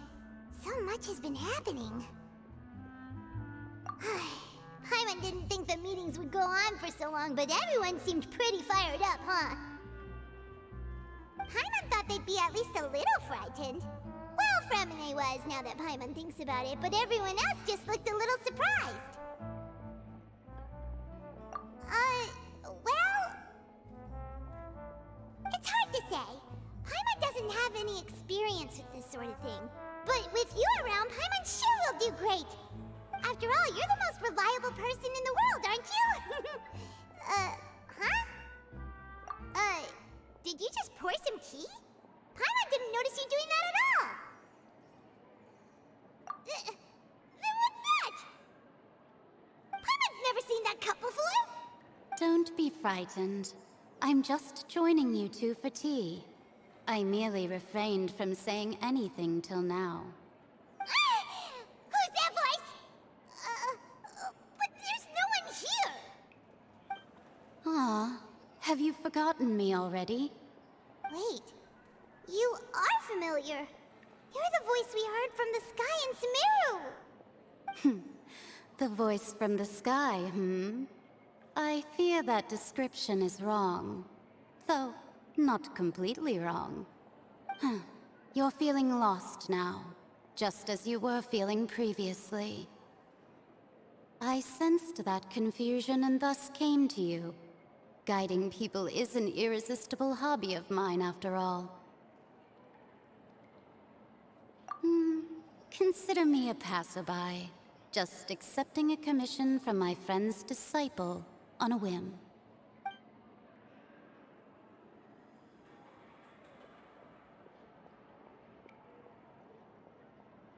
The prophecy. Yes, what has been prophesied will be fulfilled. You may view such things as the history of the future. What?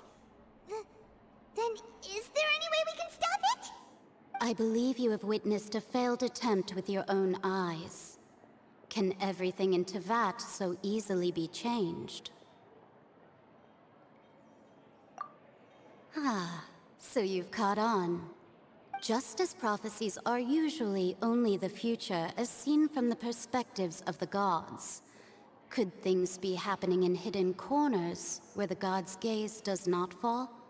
Are the things that you shall see different from the fate that the gods perceive?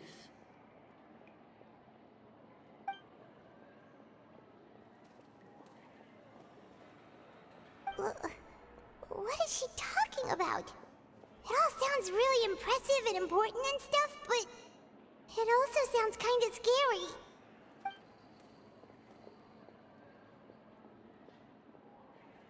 I believe that you understand, right? Some things are insignificant, but others you must reach out to change. Ultimately, fate shall serve as your only guide, no matter what will happen in Teyvat's future. All you need to do is to play your part. This was good tea, by the way. Thank you for your hospitality. Well, that'll be all for today. The voice. It's gone.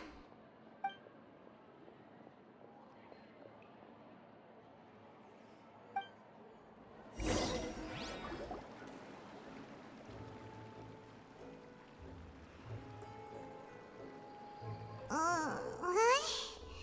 I want to hear someone talking. All right, coming.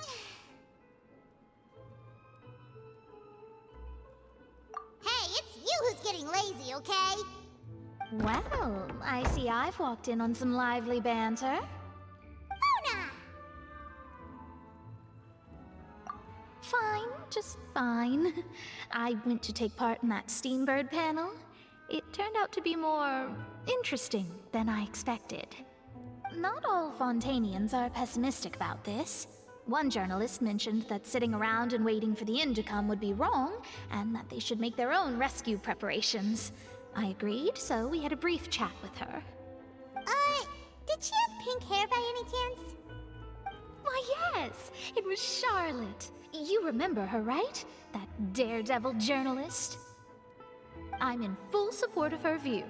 Prophecies are very important, but how can people allow their lives to be commandeered by just a few words? That's right! Paimon's glad to hear something sensible for once. Ah, yes. About what we had discussed before. I did try, but I'm afraid I couldn't reach the old hag. I'll try again tonight, but I wouldn't get your hopes up. Huh?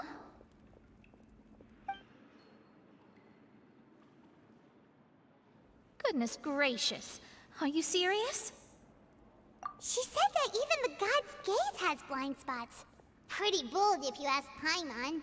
Most people would believe the gods to be all-knowing, right? The Hexen Circle members are certainly anything but ordinary. As for the mage named N, the old hag has mentioned her a few times. She said that N's sense of direction is incredible, and that she loves guiding those who are lost. But I've never met her, and if she were still alive, she'd be... well, suffice it to say that the hag's at least a few hundred now, and N's been around for longer than that. Whoa. The Hexen Circle sounds like a scary group. But they must really stay in shape to live so long. Their abilities alone are pretty terrifying. If she came to see you personally, then the problem you're facing must truly be of great importance. Well, it's not like Paimon could understand anything she said. Yes, she was quite cryptic, but I suspect she means that there is still a way to turn things around. She didn't say when or what that would be, though, so... Perhaps it is something that you cannot know right now.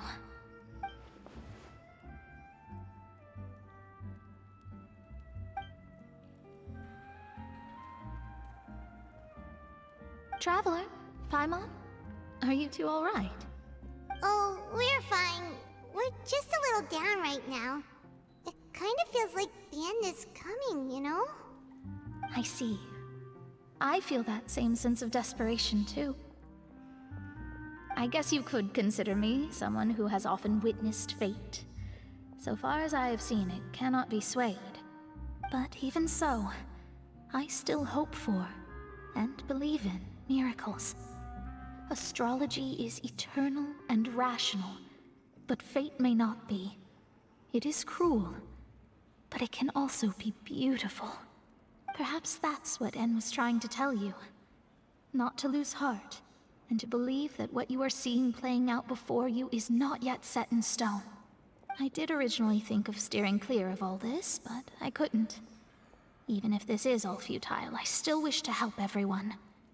If we don't struggle to the last, then how can we face the end when it comes? Huh. You do have a point.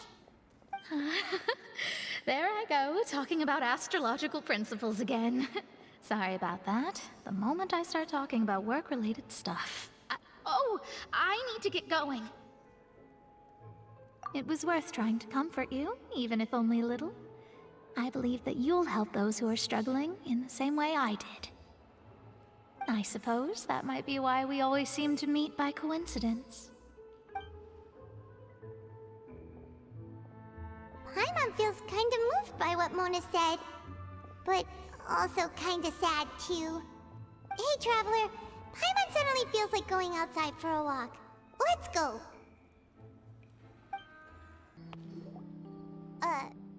Huh? Our names are written in this newspaper. What's going on? Let Paimon see! The underwater stronghold, the Fortress of Meripede, has continued in its noble autonomy, but that does not mean that others cannot interact with it. My recent attempts to enter the fortress bore little fruit. Huh. Guess Charlotte still hasn't given up on that.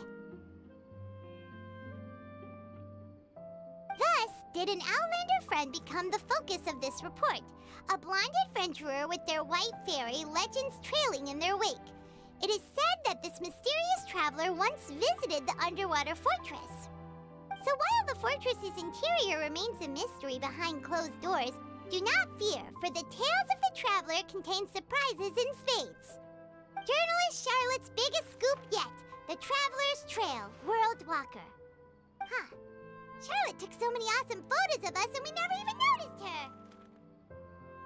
She hasn't been able to get a hold of anything at the fortress, so since we're easier to find, she's using us as the subject matter instead? Ugh, seriously? Well, fine. Those headlines and photos do look cool, so Paimon will forgive her this time.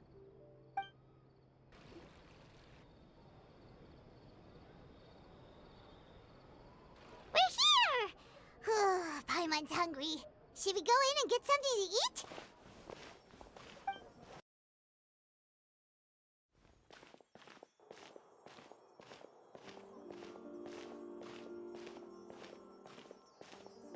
Hey, quick! Look! That's the limited edition only 16 slices a day cake! It was so delicious the last time we tried it! Despite the tense situation we were in, let's give it another go! I'm sure it'll be great! One slice of cake, please. Someone showed up after all! Oh, wait, you're the one from the Palais Mermonia. Oh, are you here to buy cake too? It seems Monsieur Neuvillette was right. You really can eat. Wait, did he really say something like that? That's right. Even he has his own preferences when it comes to food. As for me, I love the cake and coffee here. Do you come here often? Usually every day. Every day? It's part of my daily schedule, apart from work. I shall have my cake and coffee. Then what if someone told you one day that this place would be closing soon, and you wouldn't get to eat cake here anymore? What would you think? But why would it close? Well, Paimon doesn't know either, but maybe the waters will rise tomorrow. You know, like in the prophecy. Oh, the prophecy. To be honest, I haven't paid much attention to that. No, still, even if there'd be no more cake tomorrow, that wouldn't keep me from having some today. No, it's the same for eating in general. You might not be able to eat tomorrow, but if you can do so today, then you should carry on. That's what people call living, you know.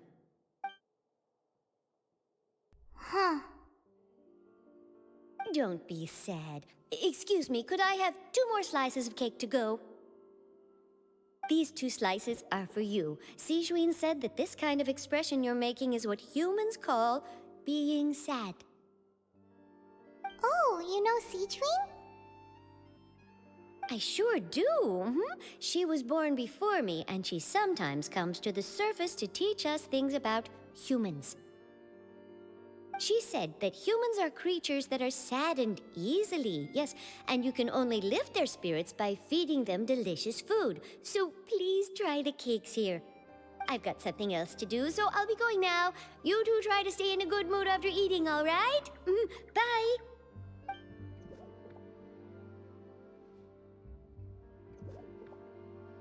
And there she goes.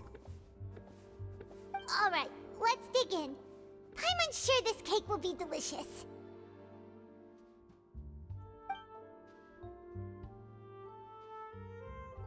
It's more delicious than last time, and the flavor gets even better with a sip of tea. It sure would be nice if we could come again tomorrow. Sure would be nice if we could always eat delicious food here.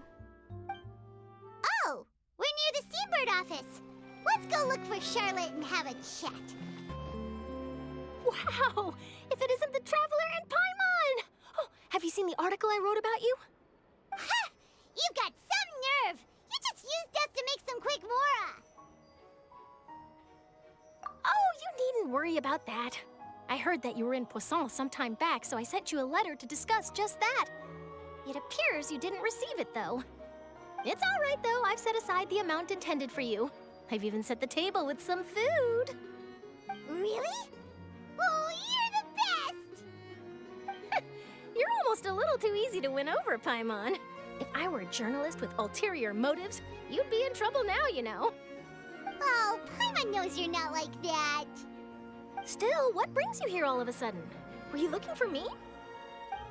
When Mona mentioned you, we thought of coming to see you at work. I see. It seems you've already bumped into Mona here in Fontaine.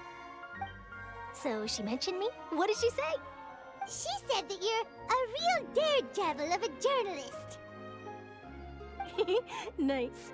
In which case, can this daredevil journalist dare to request an exclusive interview with the legendary Traveler and Paimon? Huh?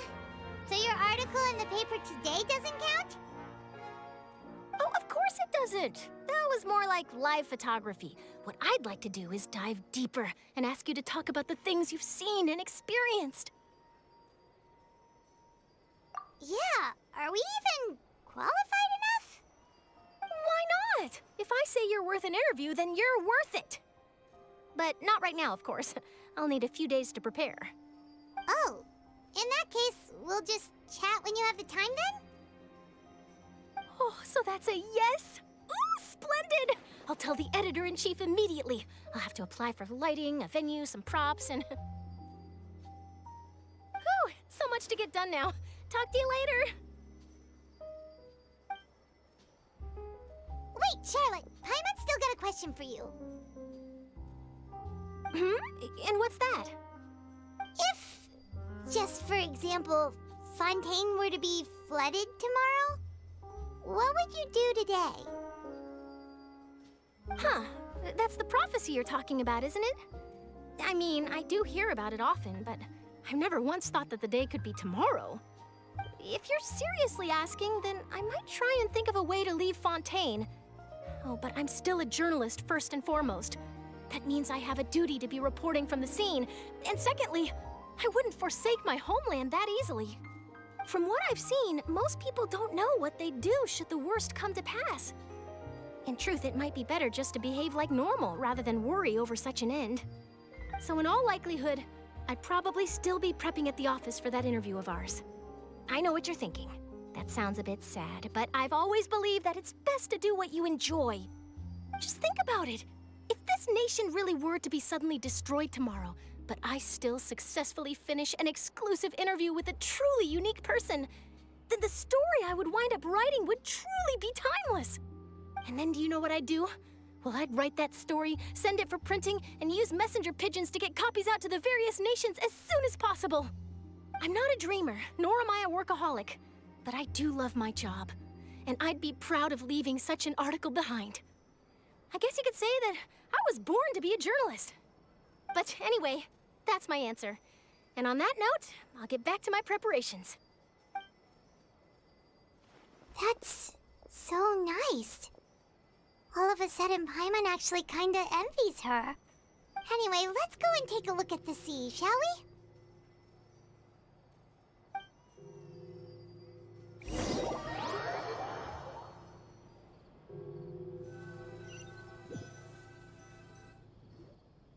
The sea breeze and scenery can be a pretty soothing combo, huh? Paimon's been thinking. If it wasn't Fontaine, but all of Tevat that would be destroyed tomorrow, where would we go and what would we do? No, Paimon should ask, if you could choose, what would you like to do?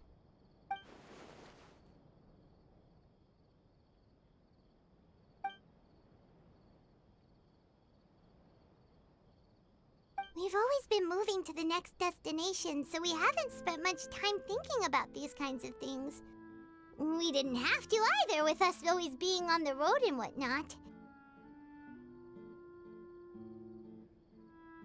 You mean, still traveling?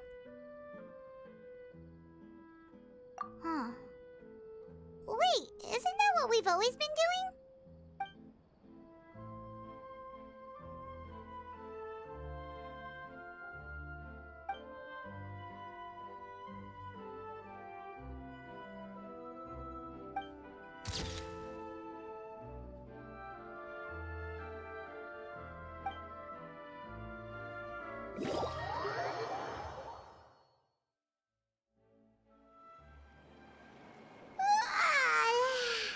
Feels like you'll grow mold if you stay here long enough.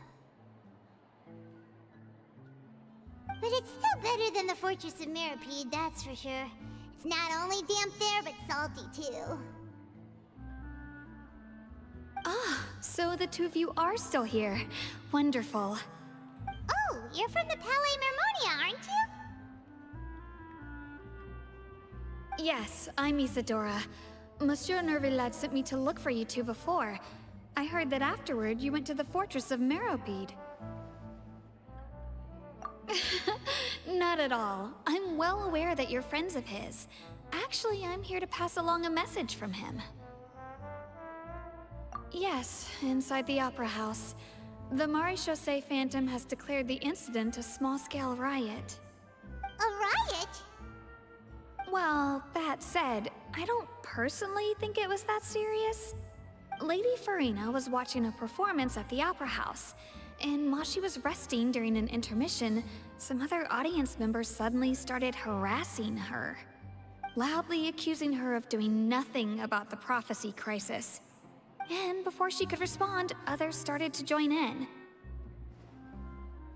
The crowd continued to grow, and protests against the Hydro Archon started to break out. So people have started to put the blame on Furina. Guess they finally found an outlet for the pressure they've been under due to the prophecy. I agree. People will naturally rely on gods, as is customary. But the moment people feel threatened, gods are also the first to be blamed. So what happened after that? Is Furina okay? Seeing that the situation was spiraling out of control and that further argument was pointless, she claimed that she'd gotten tired of this and left in a hurry. The Marechaussee Phantom had their hands full maintaining order and did not catch where Lady Furina had gone. Only when things had stabilized did we realize that she had gone missing. So, you mean she's still missing? That's right. The Marechaussee has dispatched many people to search for her, but we don't have any leads yet. That said, I don't think there's much to worry about. She is a god after all. Even if she were to fall into the hands of rioters, what could ordinary people do to her? Good. Monsieur Nervillet sent me to tell you about the situation, but he didn't say anything else. Don't worry, this is more than enough to go on. Thanks for keeping us informed. Ah, is that so? Well, all right then. In that case, you two take care. I'll be heading back to the Palais now.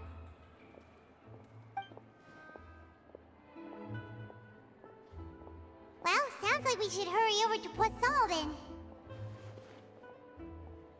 If we know Furina, she won't try to fix things in this situation.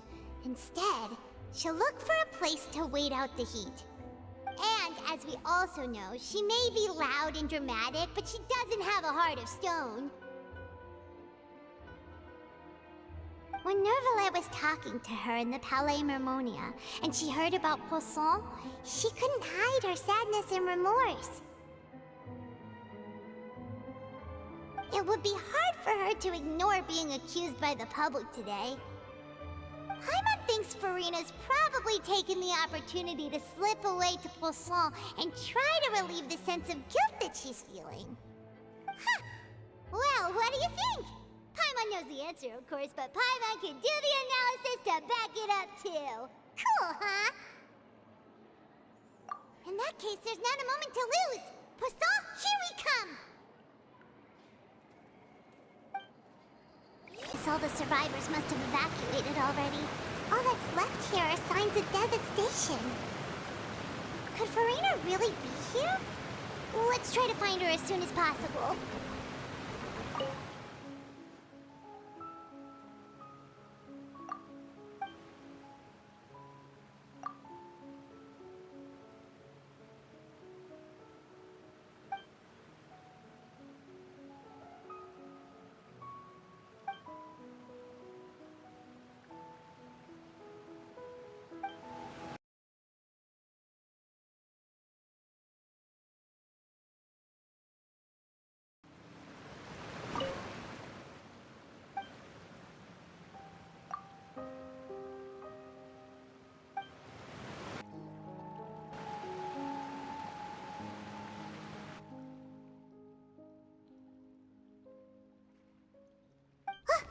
That's Furina, right over there!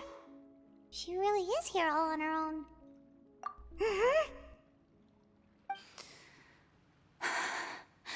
Should I just give up? This is all meaningless. What was meant to happen did happen after all. Everyone's dead. I'm sorry. I am so sorry. Give up, Furina. There's no point in holding out. I'm sorry. But what can I even do other than to repeat meaningless apologies over and over? Who's that? Don't worry, Furina, it's just us.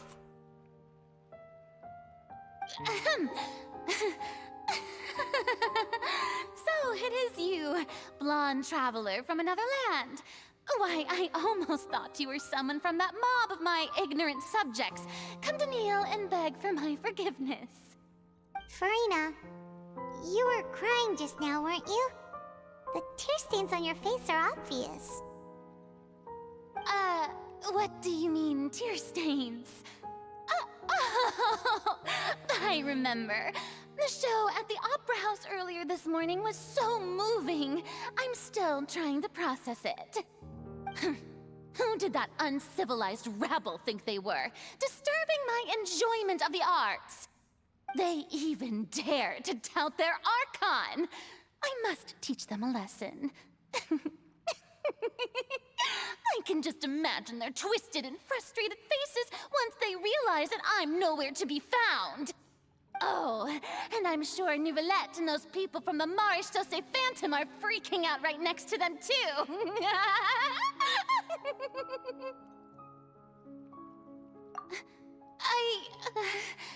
Of course not. Hey, there she is! The Hydro Archon's over there! Quick, after her!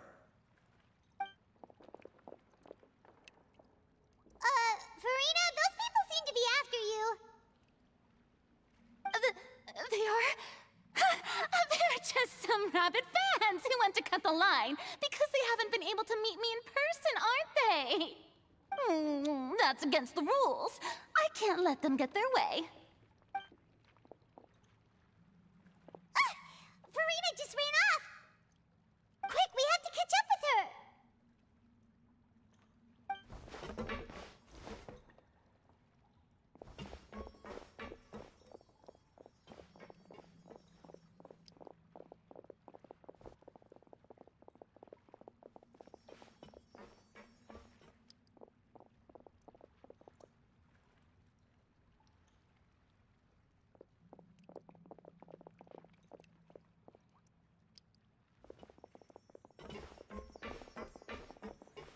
This should be the place, right? Hey, Furina! There's a good hiding spot over here. Quick, come to Paimon before the rest of them catch up to you. What is this place? Hurry, they're almost here! Fine. I suppose haste is warranted. Lead the way.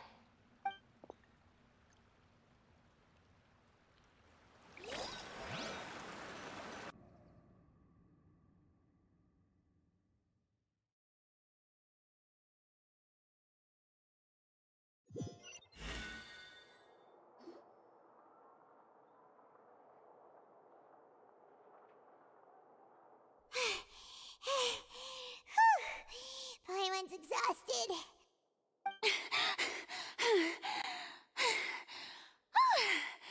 I'm so tired. I totally thought they had caught me. No, I mean, I merely gave in to the sheer enthusiasm they displayed.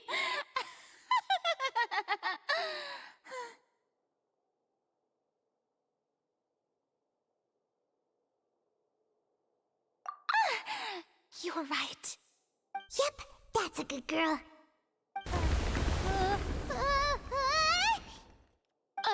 What's happening? The ground's shaking. Is it an earthquake? Yeah, a quake of this kind preceded the flooding in Poisson, didn't it? It can't be. It's happening again. Well, there's no need to worry too much about that. Nouvellette's made some emergency plans, so the evacuation should go a lot smoother this time. Yeah, I hope you're right. But the people of Poisson, they've already...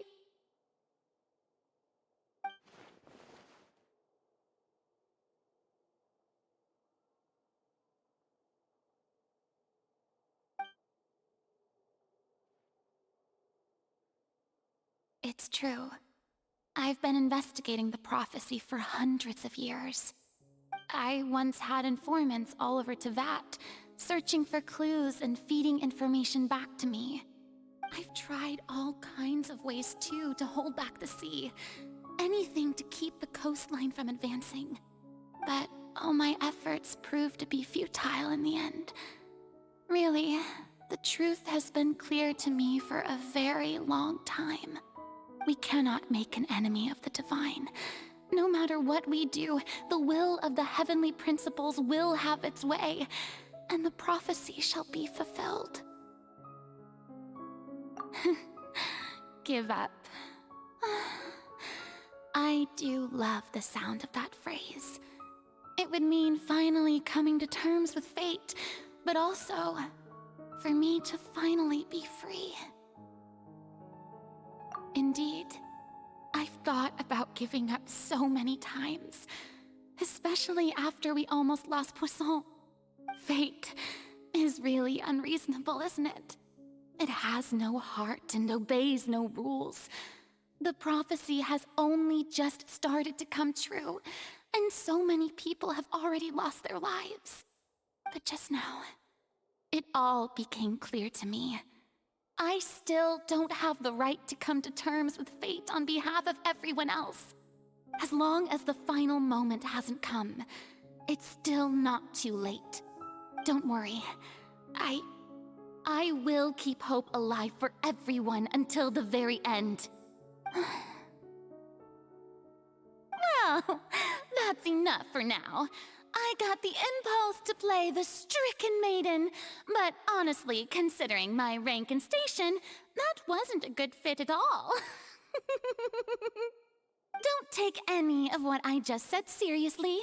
How could I possibly let Fontaine fall to the whims of trivial prophecy? Come on! Paimon could have sworn you were actually being honest just now.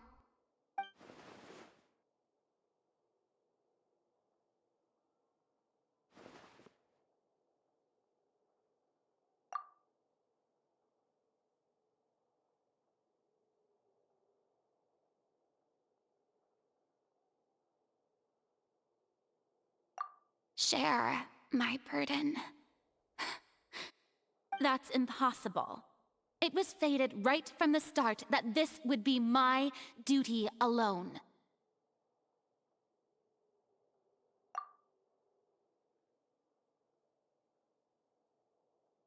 A witness.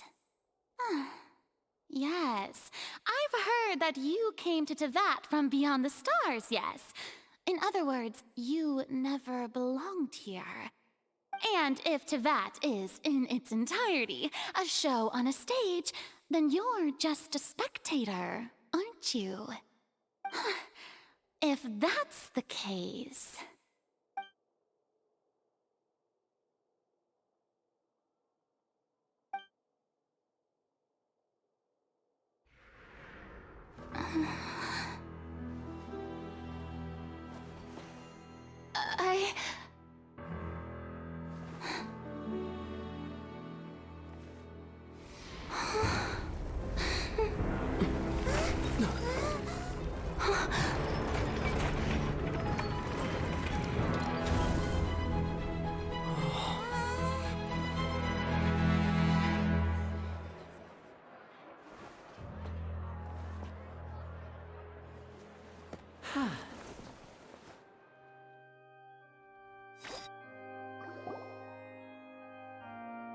Ladies and gentlemen, this concludes my opening performance. Now, without further ado, we may proceed to the trial of our god. So this is what it is. Yes, you deserve praise for the effort you took to raise the dramatic stakes. Do not forget, however, that I am Focalor, the god of justice, the embodiment of justice itself. Does it not strike you as even the least bit absurd to bring the very concept of justice to trial? May I interpret these words as your refusal to stand trial? In that case, you will have the opportunity to defend your honor through a duel. You would draw your blade against a god?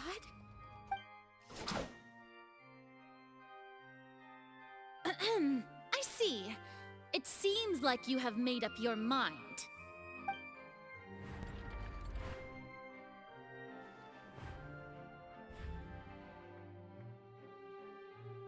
Paimon can't believe it. She just surrendered.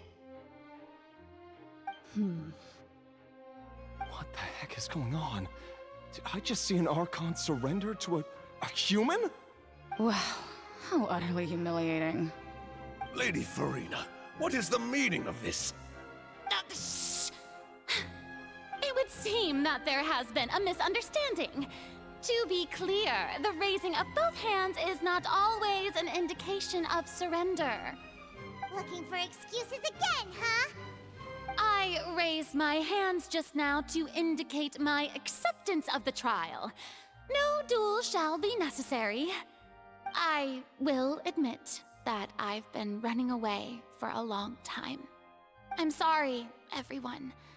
I was unable to protect the people of Poisson. It is my duty to stand trial for my crimes.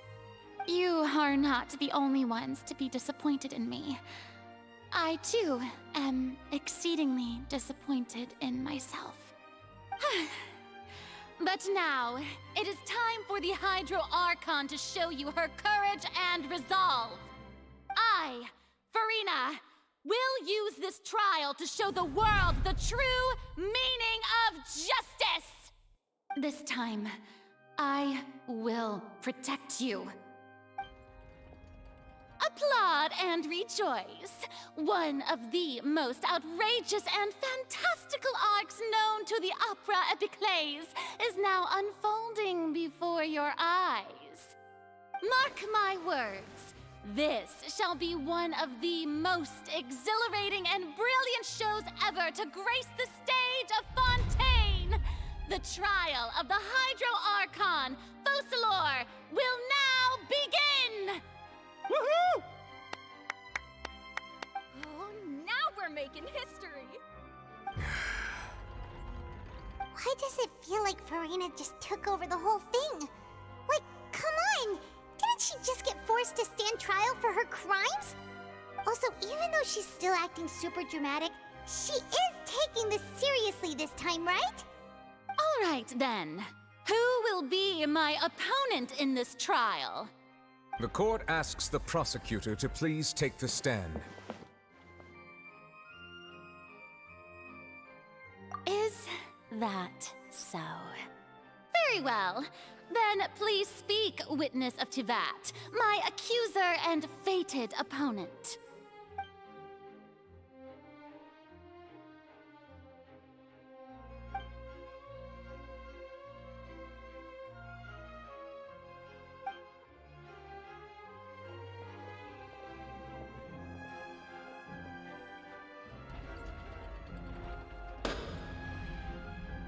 Also, please allow me to ask, as a final question before the trial begins.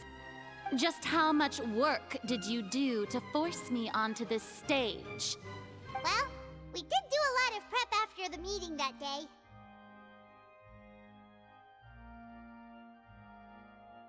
I can go over the tasks assigned to the Spina di Rosula, since they were rather straightforward and easy.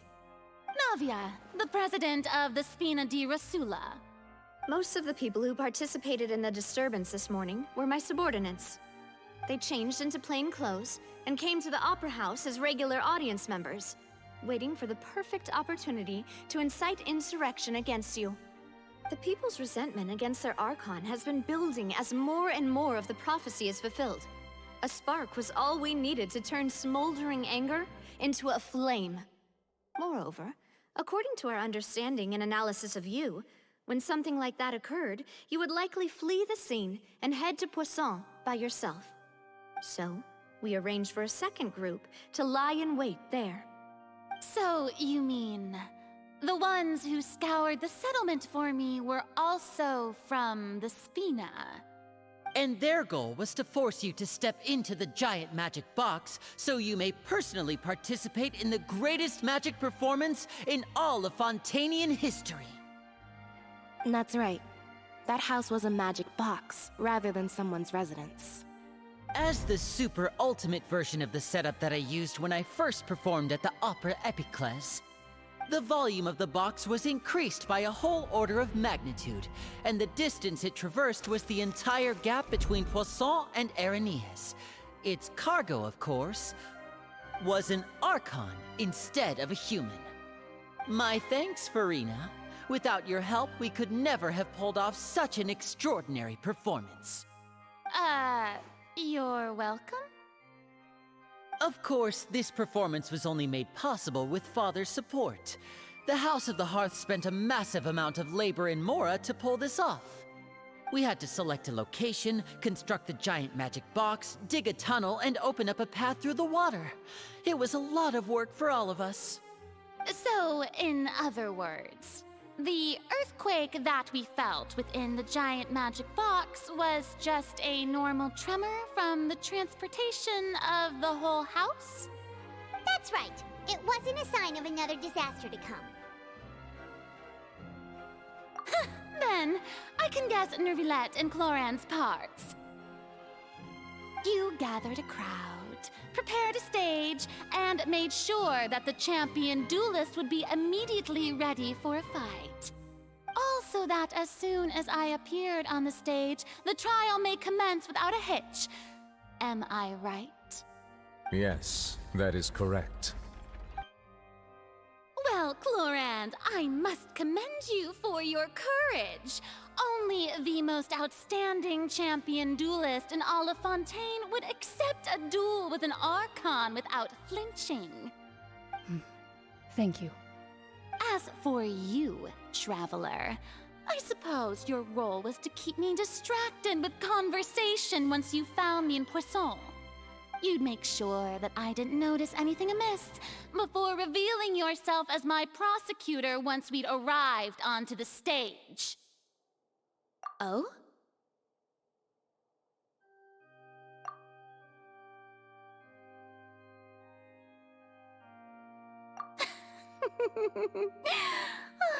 Is that so?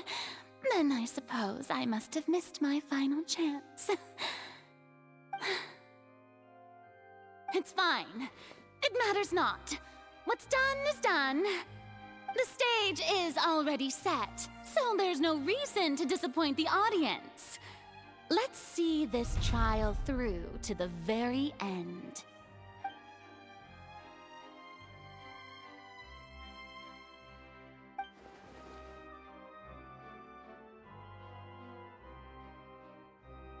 Sir Prosecutor, please allow me to pass this along. This is a document that Miss Charlotte applied for and received permission to share with you during the trial. According to her, it should speed up the proceedings. Huh? Charlotte wanted to give us something? Oh, so she's here too! Hey, Charlotte! Oh, let Paimon see. Isn't this the exclusive interview that she did with us before? So she's already finished it, huh? Wait, then that means this document is a perfect timeline of everything that's happened ever since we stepped foot in Fontaine! So in other words, we can refer to this anthology of evidence every time we want to use something from our journey as evidence for an argument! Let's quickly confirm the information in it. Just think of it as a refresher, alright? You defeated the Hydro Archon in the very first duel you took part in at the Opera House. That's one for the history books, all right.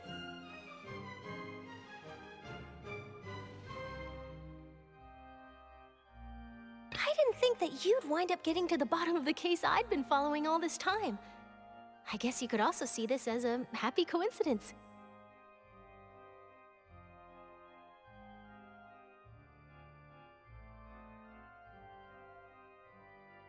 This is the first time Monsieur Nervillette had a difference of opinion with the oratories.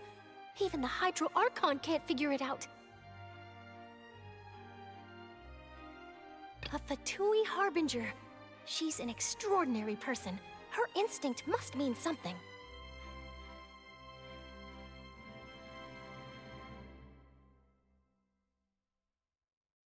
The fortress of Meripede was almost destroyed in a single day. That I didn't witness that scene personally will always be a source of professional regret, I think.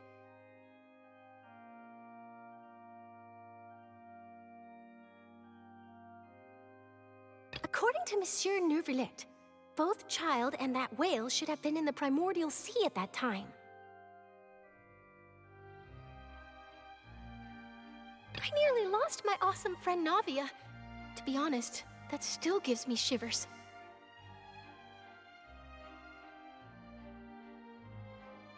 The words of someone as extraordinary as a witch can probably only be truly understood when something surreal happens to you.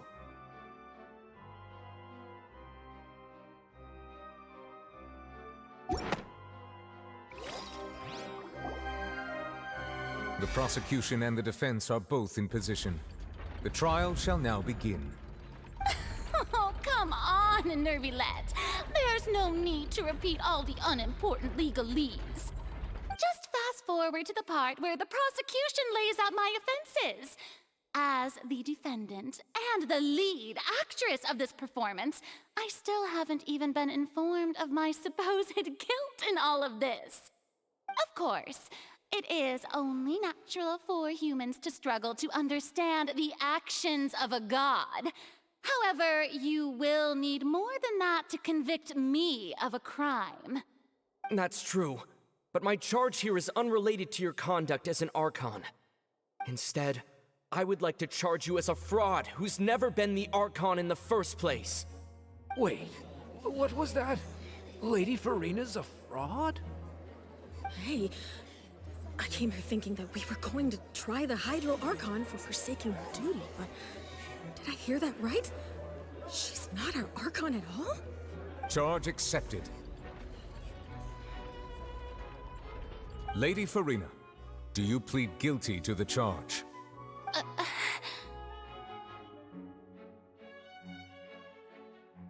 Lady Furina.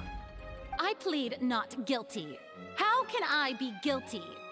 There is no way that I, Focalor, otherwise known as Furina de Fontaine, a member of the Seven and the Regina of all waters, kindreds, peoples, and laws of Fontaine, could be anything other than your true Archon. Yeah, even though Lady Furina can be rather eccentric, isn't it going too far to doubt her very identity? Yeah, I've never questioned her identity either.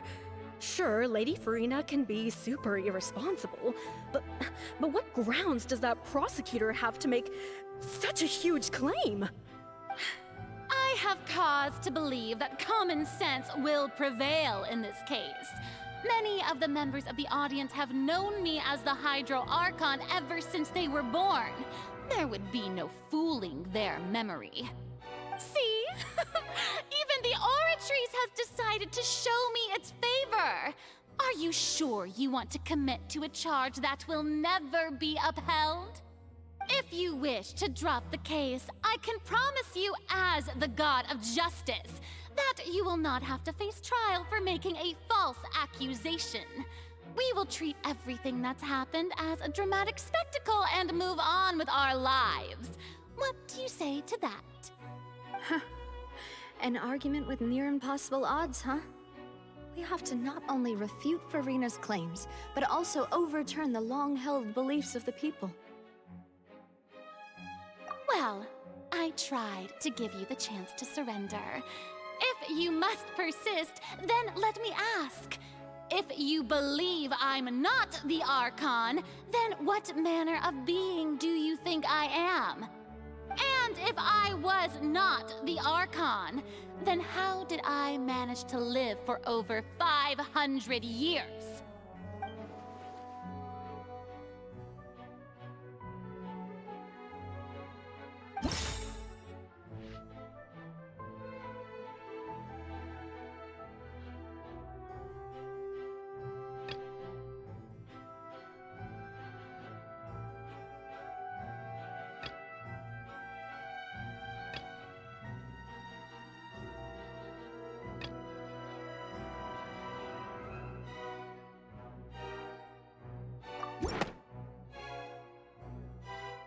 First of all, you may be a member of another long-lived race, which would allow you to naturally possess an extended lifespan. And second of all, even if that wasn't the case, there could be other ways to extend your life. Who gave you that idea? Was it the knave? You'd sink so low as to use a harbinger's words against me. A curse?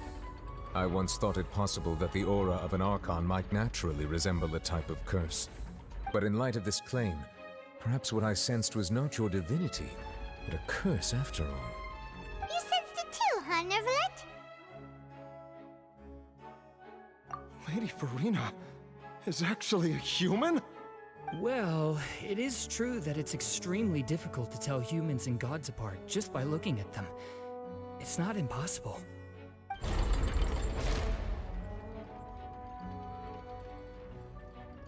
Well, don't start celebrating too early now. Even if I have been carrying a curse like you said, how does that prove that I am merely a human being? Besides, everyone knows that the main difference between a human and a god is the possession of authority. Gods can do what humans cannot. That's why they're worshipped as gods. For centuries, manifestations of my authority have served the nation of Fontaine. One need only to turn their eyes towards the Oratrice Mécanique d'Analyse Cardinal in this very opera house, or consider the indemnitium that is used in every aspect of life.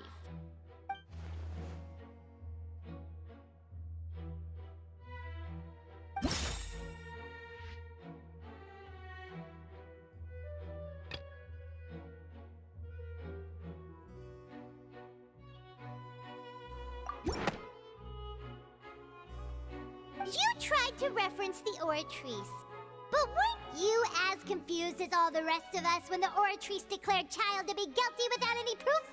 Otherwise, you should have come up with a good explanation for that by now. Didn't I make myself clear at the time? The decisions of the gods are naturally difficult for humans to comprehend. There is no need to provide an explanation. Lady Furina, I believe a reminder of your current circumstances is in order. While the court is in session, the principles of justice and the law must come before all else. While you are an Archon, you are also first and foremost the defendant in this trial. You will prove yourself unable to defend against the prosecution's charges if you continue to withhold vital information against the rules of the court. I never thought you'd use that kind of rhetoric against me. That was no trick of rhetoric, Lady Furina. I've merely reiterated the rules of the court. Rules that all should respect and follow. So, you neither knew why Child was declared guilty, nor did you understand the structure and operations of the Oratrice. Instead of having been created by you, the manifestations of authority you mentioned have been made by the real Hydro Archon, haven't they? The real Hydro Archon? Well, now you're really losing me. It is true that I did not know why the Oratrice gave out a guilty verdict that day. But the Oratrice handed out that verdict unilaterally, and it has been operating independently ever since it was first created. You can't argue that just because a divine creation is flawed, that the god behind it must also be no god at all. She's still throwing out all kinds of excuses. Seems like she's confident that we won't be able to produce proof that she has no power over the Oratrice. My power as an Archon. There are many ordinary citizens in the audience. How can I just carelessly demonstrate the formidable power of an Archon? If that poses a concern, I'm prepared to extend my protection to the audience. You don't need to go that far.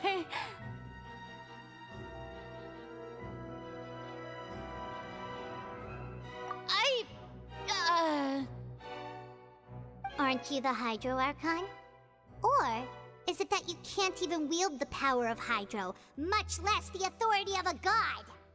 Indemnitium! Yes! It's all because of Indemnitium!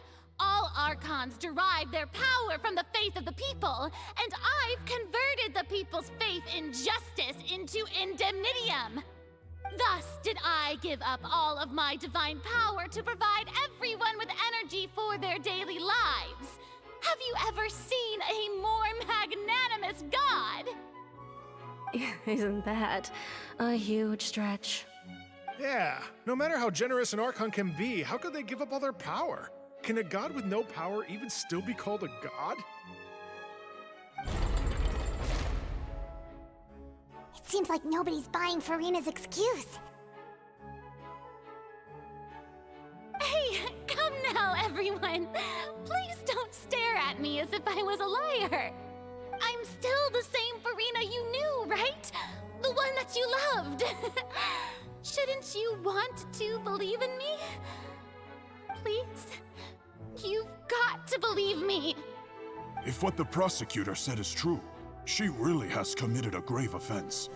Did she deceive all of us? And all of our parents and grandparents too? And then all of our ancestors? Ever since they were born? Enough! That's enough! Tell me then, if I'm not the real Hydro Archon, then who is? If you have no evidence of another Hydro Archon's existence, nor can you find anyone who can back up their claim to be such, then what grounds have you to say that I'm not actually the real deal? Wow, she came up with yet another argument. How can we refute her now? Seems like she really doesn't want to give up.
That doesn't sound right.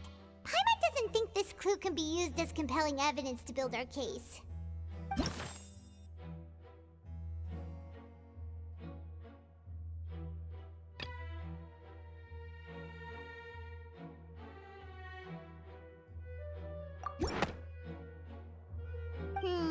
That doesn't sound right.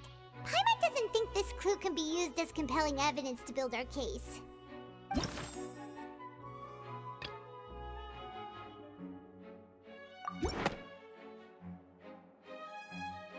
It has been established that all Fontanians can dissolve in water from the primordial sea. And that means... Since you insist on claiming to be a god and not a human, then there's a method that you can use right here and now to eliminate all suspicions of you being the latter. Miss Navia, please apply to serve as a temporary attorney for the prosecution before addressing the court. Though you act in partnership with the prosecutor, you must still adhere to proper procedure. Super sorry, Monsieur Chief Justice. I swear this really will be the last time that I'll speak out of turn. Now, I've brought some seawater from Poisson. As everyone knows, a massive flood struck the area not long ago, taking many lives, including those of some of my closest friends. So, Miss Furina, would you dare to touch some of this seawater? If we are to believe that you are indeed the real Hydro Archon, touching this seawater would have no effect on you. All it should do is strengthen your case. But if you don't dare to touch it, then we would have basically proved the reverse. Oh, and I must remind you that after the disaster at Poisson, nobody wants to see any more people dissolve. I do hope you'll act prudently and choose the simpler path of admitting guilt. Navia from the Spina di Rasula. The Spina has governed Poisson for many years. I guess her suggestion is valid. If Lady Furina is indeed just a human, she's probably Fontanian like all the rest of us. Would she really dare to try?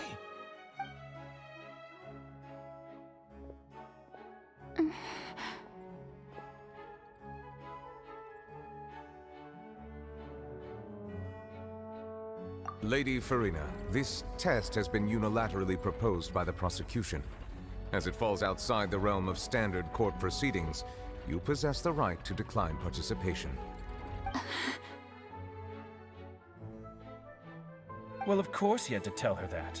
but refusing to participate is basically the same as a confession of guilt. She's just staring at the water without saying a single word. It really does seem like she's quite terrified of it. That could only mean... What's going on? Is she really planning to... that's not what we thought she would... Due to the inherent risk of the test, Lady Furina, you may...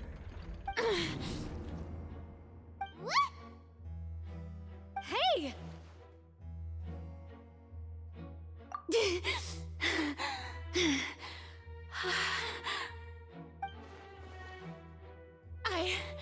I'm fine! Look at me, everyone! My hand is still here! I haven't been dissolved! Will you believe me now? I really am your Archon! I'm nothing like a normal human who would fall apart as soon as they touch this water! Really, was this not the most obvious thing in the world? Miss Siegewing?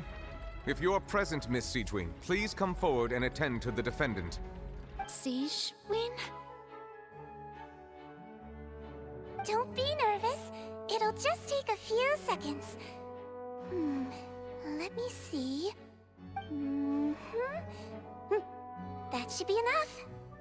Please announce the results of your evaluation to the court, Miss Siegewing.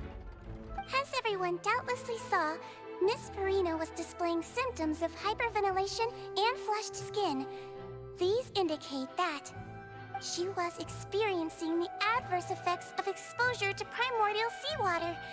The extent to which she was affected is the same as other humans when exposed to primordial seawater of a similar concentration.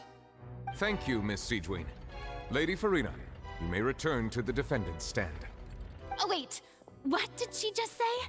I didn't get dissolved! Shouldn't that be enough to prove my innocence? Well, considering your tendency to run from your problems, we did originally prepare a direct sample of the seawater around Poisson. However, after extensive discussion, we exchanged it for a sample that is not concentrated enough to dissolve an actual human. After all, on the off chance that something entirely unexpected might occur, we don't want anyone else to lose their life to the sea. Yeah, so out of regard for Furina's life, you secured a low-concentration sample and asked the head nurse to serve as an expert witness. It's a great thing that the direct sample wasn't actually used. Furina could have... I can't believe... You...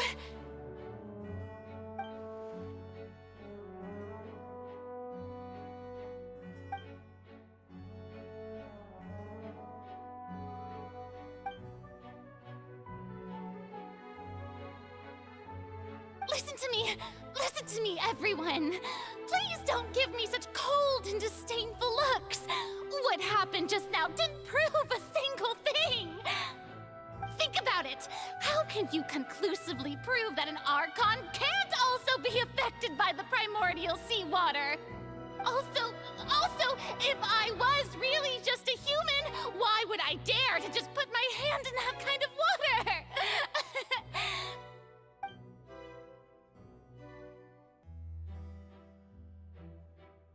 Please, everyone, anyone, just listen to me! I swear, I really am your Archon!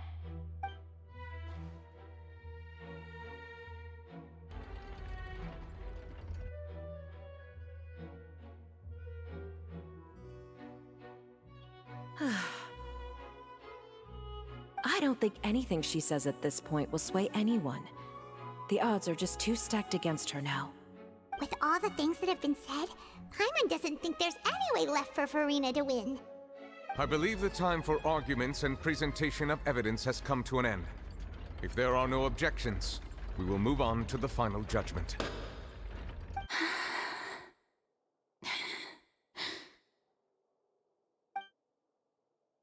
I don't think anything she says at this point will sway anyone. She's too stacked against her now.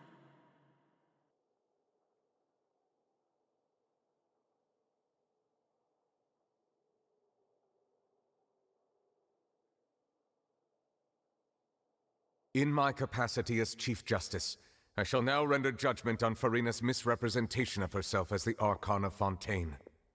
As a human who knowingly deceived her fellow citizens, Furina is guilty.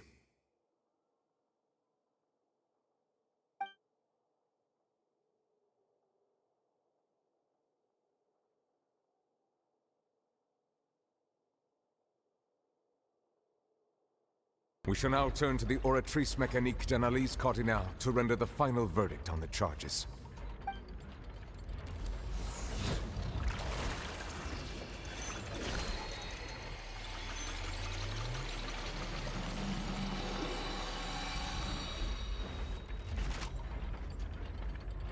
According to the judgment of the Oratrice Mécanique d'Analyse Cardinale, Furina is...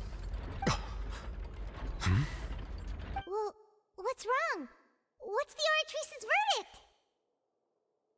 No, the Oratrice also displays a guilty verdict. Isn't that correct then? However, the exact wording of the verdict is thus. The Hydro Archon, guilty, to be punished via the death sentence. The death sentence? That's actually one of the available sentences? I've always thought that it was just a myth. The one and only time the death sentence has been handed out at the court, and it's been given to the very person we've worshipped as the god of justice? What an unexpected twist. Furina's been sentenced to death by the Oratrice? We just wanted to use the trial to show her the seriousness of things so she'd tell us the truth. How did things escalate this quickly? This outcome is indeed quite strange. According to Fontaine's current definitions of justice, as well as its recommendations for criminal sentences, is this sentence really appropriate for the crimes that have been committed? Yeah! Even Fauché wasn't sentenced to death by the Oratrice. You know, the real evil mastermind behind the serial disappearances case. Indeed. Not only is Furina's sentence overly excessive, the very point of our trial today was also to prove that Furina has never been the Hydro Archon in the first place. But now, the Oratrice seems to have deliberately invoked the title of the Hydro Archon. What does this mean?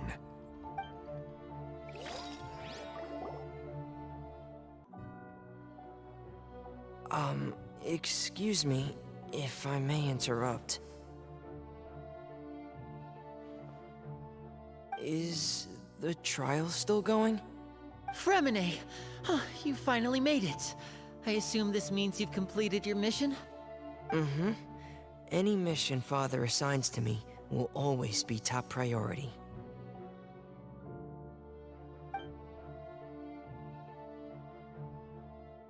Is that the first prophecy slate?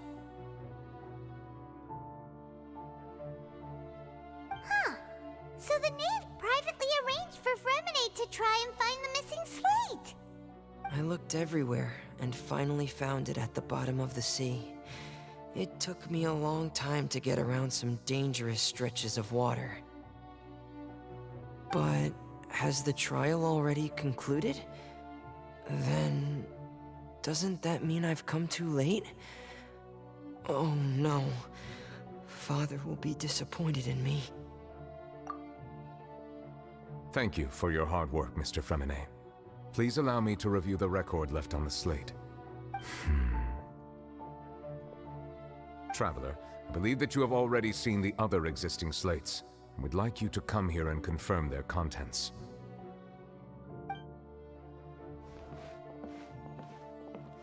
Huh? So what do you see? What is it?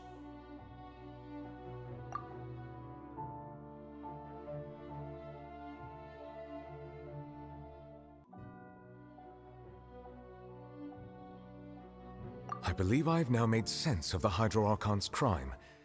It has to do with Fontaine's lost history. Huh? Isn't the Hydro Archon just guilty of deceiving her people? Oh, wait, no, that's Furina, and we've already proven that she's not the Hydro Archon. So when you say Hydro Archon, do you mean the real Hydro Archon we've been kinda talking about? In truth, everything that you've encountered in Fontaine up until this point can be traced back to the contents of these stone slates. However, I'm uncertain as to how much sense they currently make to you.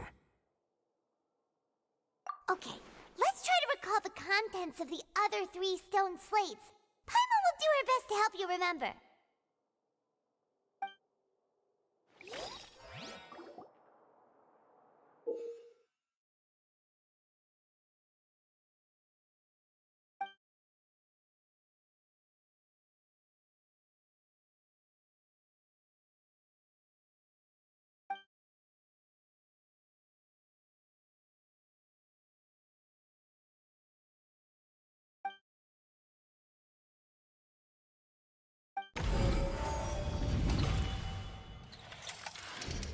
The first stone slate describes what you just said.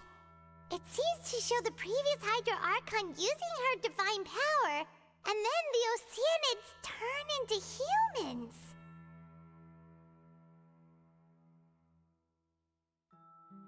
Does that mean that Fontainians are transformed Oceanids? Oh, Paimon wasn't expecting that.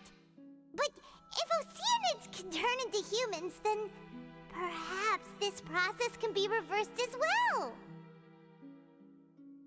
The second stone slate shows Celestia floating in the sky, and the Hydro Archon and her people worshipping it together. But the heavens still brought judgment down upon them. This must be the point when the Hydro Archon and the Fontainians were branded with their original sin. Does this mean that the original sin and the Hydro Archon sin are the same thing? The third slate shows the Hydro Archon sinking into the sea surrounded by many people. That reminds Paimon, didn't we also watch that happen to someone else? Well, the fourth slate is the prophecy the Fontainians have been talking about. People dissolving into the sea, the Hydro Archon crying on her throne, and so on. We didn't believe that such a crazy disaster could happen at first, did we? But after that incident, it was just a question of when and not if.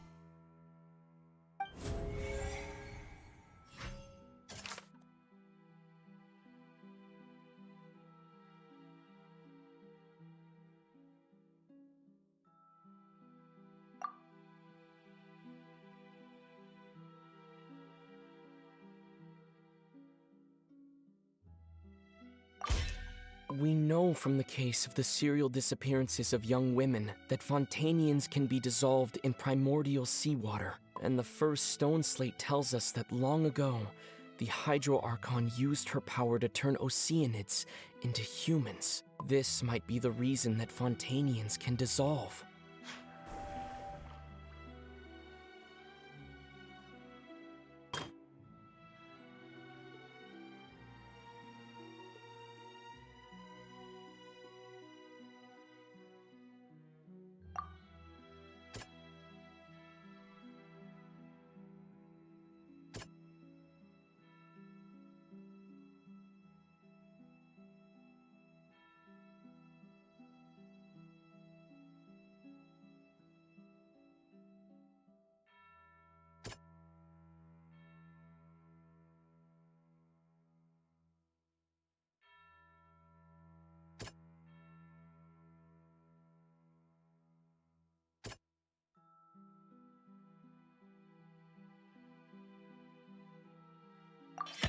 Perhaps what is about to take place has all happened before. The true sin of the Hydro Archon that Nervalette mentioned, and the original sin cast down on the people of Fontaine by Celestia, as recorded on the stone slates.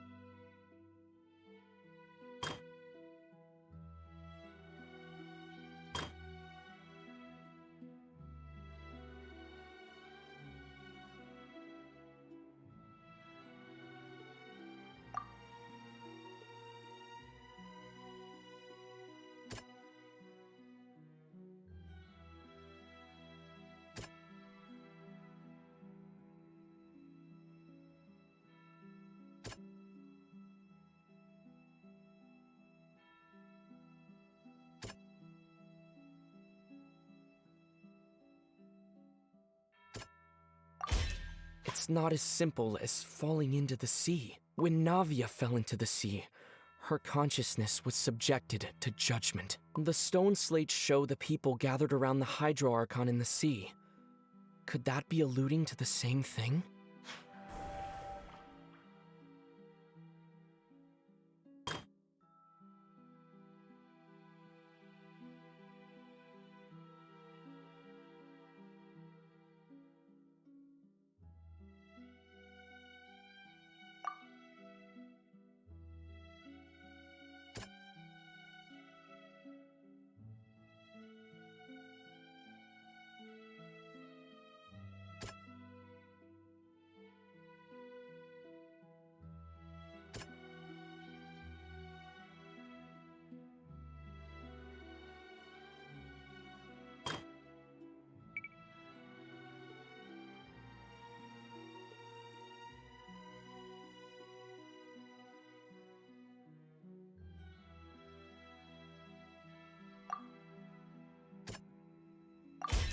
The prophecy from the stone slates found its way into society, but not many people believed it at first. The fortress of Meropide was nearly flooded with primordial seawater, which we know can cause Fontanians to dissolve. It seems increasingly likely that the prophecy may come true. If we hadn't dealt with it in time, things could have gone very badly. They'll dissolve into the primordial sea but won't cease to exist. Their essence will flow in the seawater, converge, and take the form of an Oceanid. The Hydro Archon was sentenced to death in court, shocking everyone present. Perhaps this means that her sin was actually Fontaine's original sin.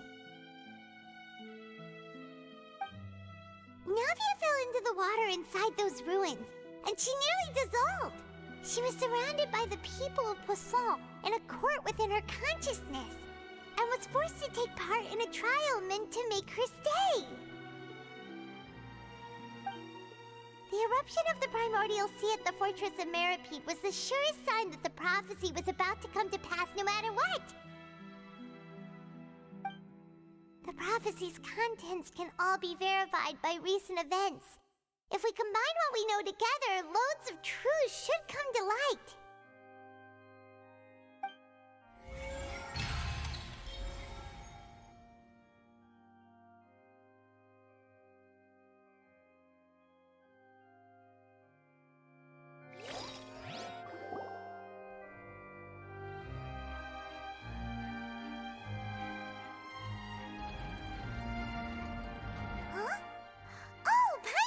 Now, so that's how you can make sense of it. But then it feels like we're going to have to share some truly shocking revelations. Let's hear them. Incredible. Linny, did you hear that? We're not real humans. All Fontanians were originally created by the late previous Hydro Archon, with Oceanids as their basis. The evidence for that can be found in how only Fontanians could dissolve in primordial seawater, and how all the girls Vacher dissolved were also turned into Oceanids. Oh, and according to Navia, when she was about to get dissolved, she also saw everyone gathered around for a trial, all of them in the shape of Oceanids. Indeed. Yeah, and it follows from the content of the first slate that she probably angered Celestia by creating humans without prior permission. That could also explain why the Oratrice judged the Hydro Archon to be guilty. It's to account for that ancient sin. The Hydro Archon's true sin was creating us? And yet, after many hundreds of years, the Hydro Archon's creations have turned around to try to judge the Archon within the Opera Epiclese. The twists of history are often the most unexpected of all. Yeah, isn't the image here just like when Navia fell into the sea? So wouldn't it be he trying to show the image of the Hydro Archon also falling into the sea once the prophecy has been fulfilled in the fourth slate? In the end, the people will all be dissolved into the waters, and only the Hydro Archon will remain weeping on her throne. Only then will the sins of the people of Fontaine be washed away. Did Paimon get all that right? You've made some keen deductions. I must say, given how much you still don't know, it is impressive that you've already managed to connect so many pieces of the truth. However, while you were able to decode all the information on the slates, they've also been etched with an additional layer of hidden information using a different power source. When we were at the ruins, I tried to decipher the hidden information recorded in the slates. But since we only had 3 slates at the time, I was unable to come to a full conclusion. Now that the slate collection is complete, I shall make another attempt to decipher the narrative recorded within. If everything goes well, we should finally be informed of the unadulterated truth.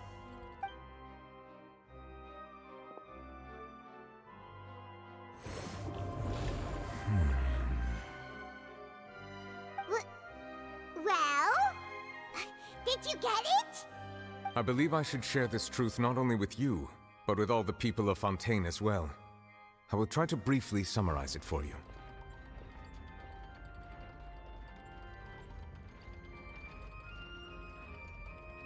Your hypotheses regarding the origin of Fontainians and the sin of the Hydro Archon were both correct.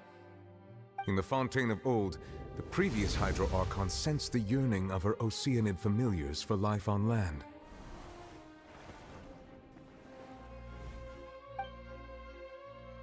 The Oceanids were enamored with the beauty and romanticism of human beings, and wishing to have those experiences for themselves, expressed to the Hydro Archon their desire to become of a similar kind.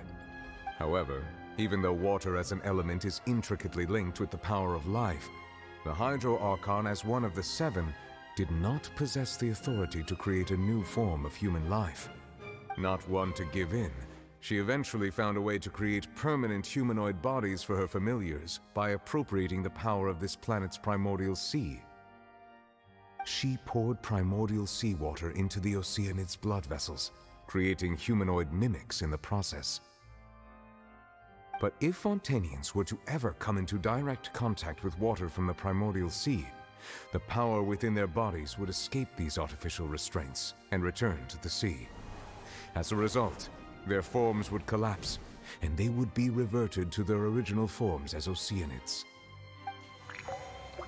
Of course, the Hydro Archon never received permission from the heavenly principles to create a new human race. And thus, the Hydro Archon and all of her creations came to shoulder the original sin of appropriating the power of the primordial sea.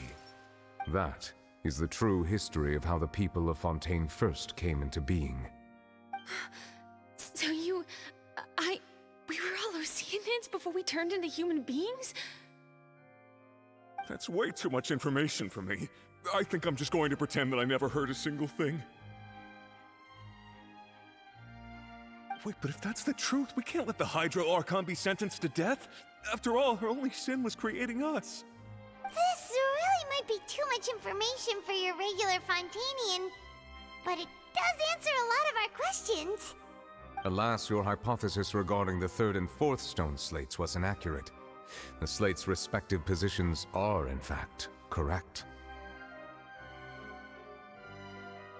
A key point of the visual on the 3rd slate is how all the individuals depicted in the water are humans rather than Oceanids. They have not been dissolved, which implies that the water depicted in this slate is not water from the primordial sea. The nation of Fontaine is the nation of Hydro, as well as the nation of Trials and Justice. Instead of being the literal element, the water in the scene symbolizes judgment and justice. You may also recall Navia's experience. When she fell into the sea, her consciousness was surrounded by that of many others who intended to hold a trial to determine her fate. Therefore, the meaning of the 3rd slate is that the people of Fontaine shall try the Hydro Archon at the court of justice. Yes, it refers to our present situation. I think I'm following now. So, what you're saying is, even though we decided to put on this trial to avoid fulfilling the prophecy, in truth, everything we've done has happened exactly as the prophecy foretold. So now, it seems, we're the ones making sure it comes true. What should we do? Huh. No matter what, the prophecy will be fulfilled. Is this what it feels like to be a prisoner of fate? If that's the case, does that mean the scene in the fourth slate will also be fulfilled soon? Traveler, I would like to point out another small fallacy in your deductions. About the fourth slate, you probably thought that the eruption of primordial seawater beneath the fortress of Masquerade served as the surest sign that the prophecy was about to come to pass, yes? However, I believe that rather than being a sure sign, that eruption could in fact only be a small warning of something far worse to come. As for the root cause of the catastrophe, I believe you've already encountered it once before.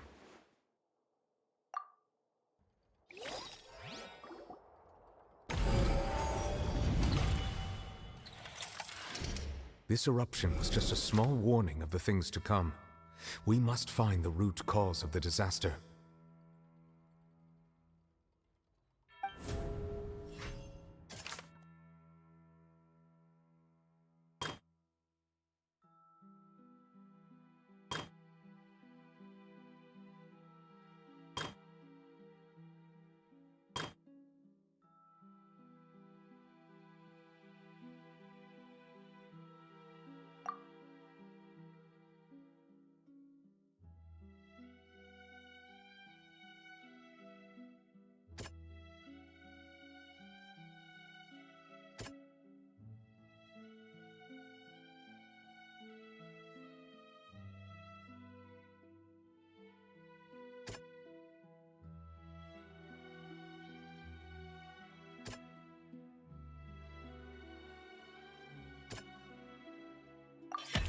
It was both dream and reality. If we're talking about a true culprit, that could only be that thing inside the primordial sea, right? The truth, the original sin, the trial, and the root cause of the disaster.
That was way too close!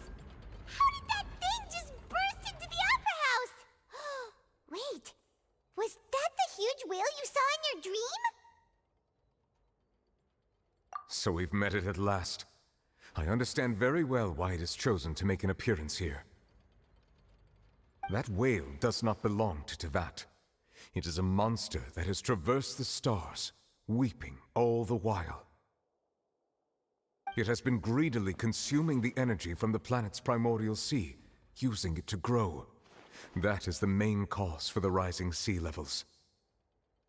And once it has finished consuming all of the energy contained within the sea, its next step will be... You said that when the Hydro Archon first created Fontanians out of Oceanids, she filled their blood vessels with primordial seawater. Precisely. That whale finds the blood of Fontanians nigh impossible to resist. Therefore, when it left the primordial sea, it decided to make its next stop a packed opera house full of food.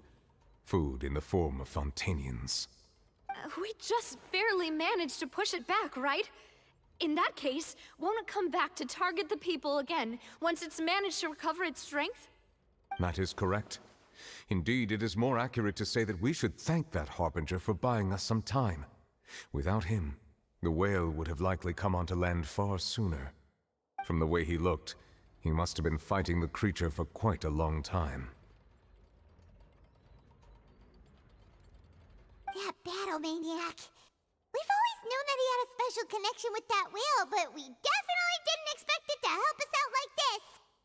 Anyway, now that we know that this whale is the actual cause of the disaster recorded in the prophecy, all we need to do to stop the prophecy would be to find a way to beat it up, right? It is too late.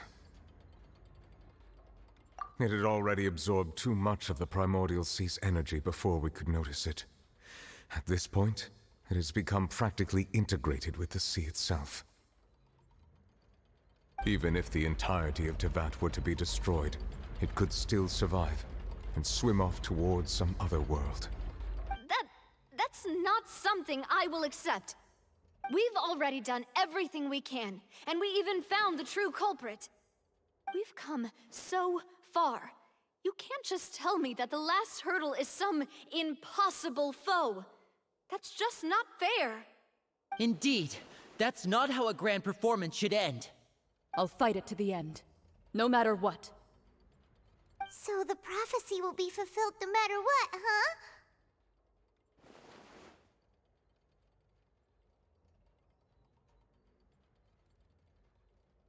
The prophecy. Yes, what has been prophesied will be fulfilled. You may view such things as the history of the future.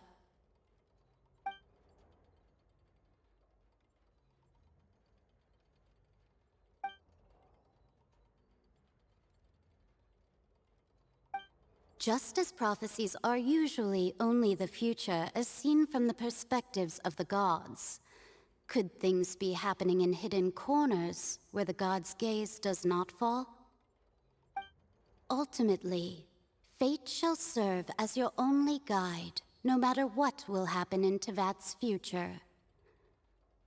All you need to do is to play your part.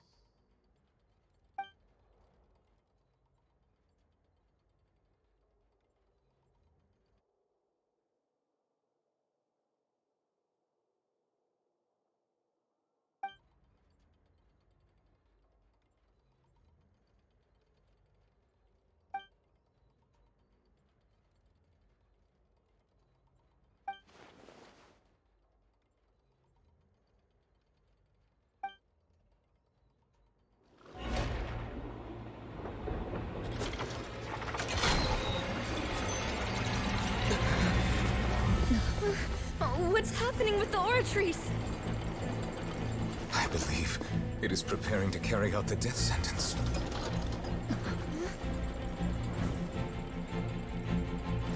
Furina!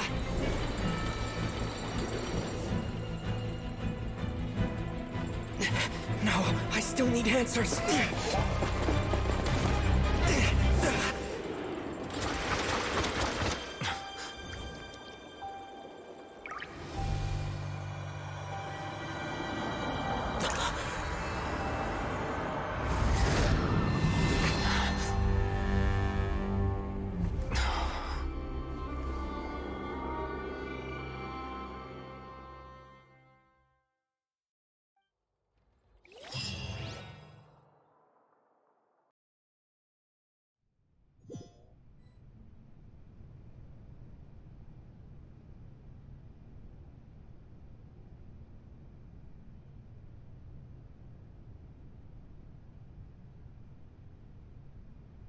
You...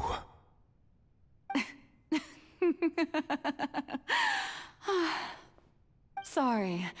That shocked expression on your face is just too amusing.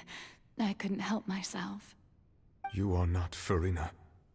Who are you? The sweet sound of bewilderment. Marvelous. A sure sign that my attempt to deceive everyone was a resounding success.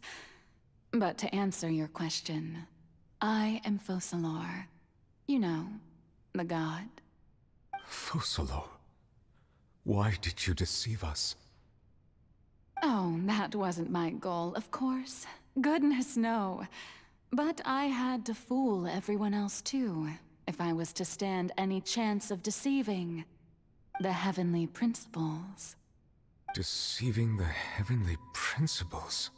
It's all because of that pernicious prophecy. Dreadful, wasn't it? Everyone doomed to dissolve. Fontaine condemned to be flooded. One was not amused. In fact, one was positively bemused when that problem was thrust upon me by my dearest predecessor. That's the former Hydro Archon Egeria, for the uninitiated. It hardly gets more disastrous than a preordained national catastrophe, now does it? She knew full well that the prophecy would surely come to pass. And as one of the seven, she also knew full well that one defies the heavenly principles at one's peril. So yes, as you have no doubt surmised, it was a rather impossible situation that I found myself in. I spent a terribly long time mulling it over, alone on the ocean floor. And I was almost growing barnacles by the time I finally realized there was only one possible solution to this confounding conundrum. I had to outwit the heavenly principles, allow the prophecy to be fulfilled, ostensibly at least, while saving everyone at the same time. I'm a genius, I know. I can only assume that's why Egeria chose me as her successor. Although, looking back now, it was hardly the inheritance one dreams of. Between the task of saving the nation, the quotidian duties of the Hydro Archon, and not to mention the original sin of creating a new race of humans, I dare say she left me quite a colossal mess to clean up. But one can only play the hand one is dealt. I did not choose this, any more than I chose to be one of her Oceanid familiars. So you were also once one of the Oceanids, transformed into a human by Egeria's hand? Yes, I was. I always dreamed of becoming human. And I still do, even now. In my eyes, to be human is to be part of the greatest opera ever known. After becoming a god, I separated my divinity from my body and spirit, leaving behind only a self that was as naive and bewildered as my past self on her first day as a human being. The me you see before you now is that divinity. And the human counterpart I left behind, I named Furina. She could feel joy, sorrow, and everything in between. She could be as vain and conceited, or as meek and vulnerable as she wished. Her strengths were of a kind only a human could possess, as were her shortcomings. But in my eyes, Furina's humanity was what made her perfect. She was perfectly human in every way. The person I always wanted to be. Anyway, so then I cursed her. All part of the plan, of course. The plan to deceive the heavenly principles. Do you still remember the final scene of the prophecy? The Hydra Archon alone, weeping on her throne. In order that the prophecy might appear fulfilled, I invited Furina to be an actress. to play the part of the Hydro Archon in the prophecy. Under the curse I placed on her, so long as I, Focalor's divinity, continued to exist, she could not die. But nor was she free to live her life in the pursuit of happiness. Instead, she was forced to take the stage in the opera house, to embrace the role of leading lady, to forever play the part of the god from the prophecy, all to create a deceitful appearance of that prophecy coming to pass. I suppose now you probably understand why your court is called the Opera Epiclese.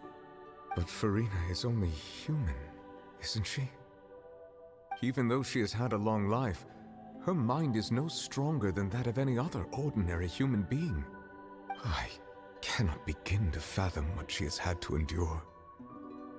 It must have been torture for her. It has indeed. And although she is, in a sense, me in human form, I most definitely owe her an apology for it. It's been 500 years, and all along, she's been playing her part in the most unimaginably long, unbearably lonely, and agonizingly painful opera of all time.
Oh, who permitted you to come onto the stage? Now, I understand your admiration for my august self, but I must ask you to keep to the rules. All right. It is not my intent to reprimand you.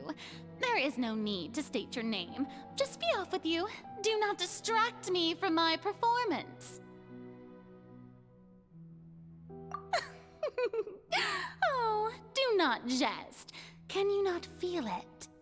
I am Focalor. The eyes of countless Fontanians are upon me.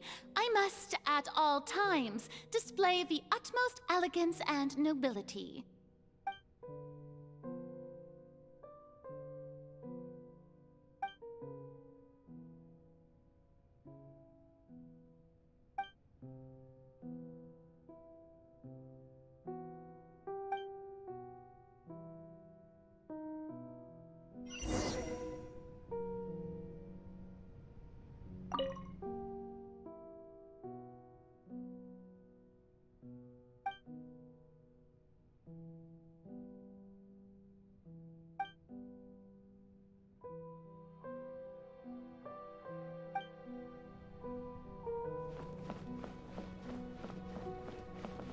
Dear audience, the performance is experiencing a technical difficulty, but worry not.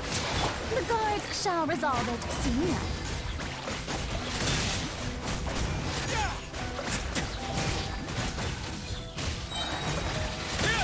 Things could get a little chilly. Settle down.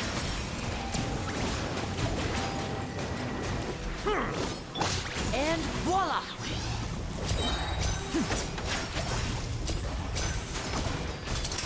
Here comes the finale.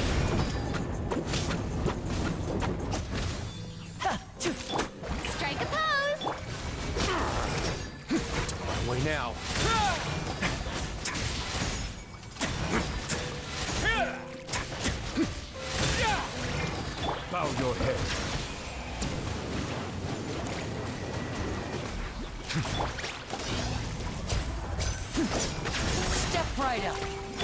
A moment, please.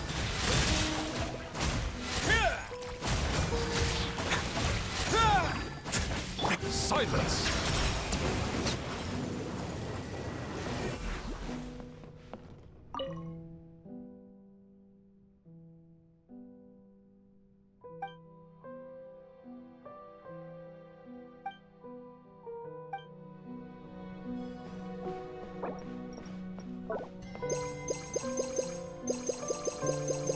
Hey, what gives? The audience is still watching me, you know. Guards? Wait, where are the guards? Guards! Here. Time to shine! Let the mighty be humbled! Bow your head.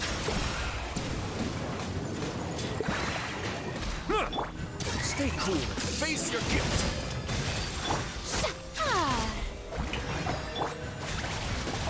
Away now.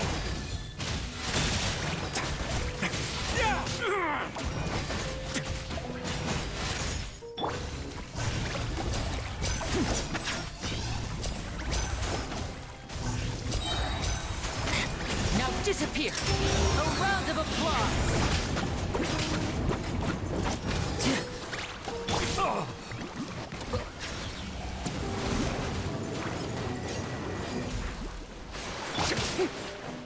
Strike a pose! A moment, please.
Furina. Furina. Huh? Who's that? Who's calling me? Where are you? Be not nervous. Be not afraid. I am before you. Wait a moment. You're mirror me? How can this be?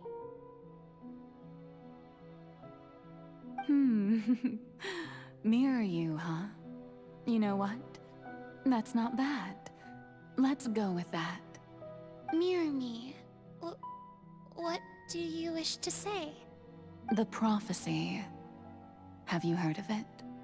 What prophecy? Wait. I know. I think. I don't know why, but it's in my head somehow.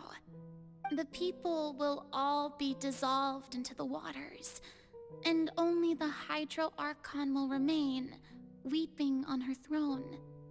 Only then will the sins of the people of Fontaine be washed away. Oh, very good. You know it well. What's going on? I can't seem to remember anything clearly. The only thing I know for sure is this prophecy. Will it really come to pass? Yes, it will. And that is why I've come to you. Disaster will come to Fontaine sooner or later. things will develop just as the prophecy declared. There is no escaping it. But doesn't that mean everyone will die? I'm a Fontanian just like them. Will I dissolve too? Oh, don't worry. Magical meetings exist in this world precisely to give people a chance to turn things around. It is the reason why you met me today. I will tell you how to save everyone, but you may have to suffer somewhat. Oh, so there's still hope after all. Goodness, you frightened me. You spoke so much and with so much certainty. As for the suffering, well, I will admit that the first thing that came to mind was, why do I have to be the one to suffer? But if the prophecy will come true, I'll also die anyway, right? So if I've already met you as my magical meeting in this world, if there were scales, with all the people of Fontaine on one side, and my pain on the other, is it not obvious where the scales should tilt? You truly are the perfect human, my ideal. I suppose this would also be the justice that belongs to you. Huh? Don't worry, it's nothing. Listen well. Fontaine has just lost its Hydro Archon. I need you to play a role, that of the new Archon. Play as a god? That's right. You must begin a never-ending masquerade. You must never let anyone suspect your identity. If you can keep it up, then I shall have my way of defying this prophecy. But should your identity be revealed, then all hope will be lost. But how will I do this? A human assuming the role of a god without being exposed? Don't worry. What you must do is not to turn yourself into a real god. You simply need to play the role of a god as humans imagine them to be. Being a human yourself, I'm sure you already know what such an entity would be like. Remember, your true challenge will not be pursuing divinity, but contending against humanity. I'm still not sure I understand, but I'll try. I'll try to do this. So, how long am I going to have to play this role? To accomplish this mission, you will have to stay on the stage for many, many years. You will endure and not grow old until your task ends. But I promise you, all will eventually end in a magnificent and dramatic trial, and everyone will be saved. A trial, huh? How exciting. I'll be looking forward to it.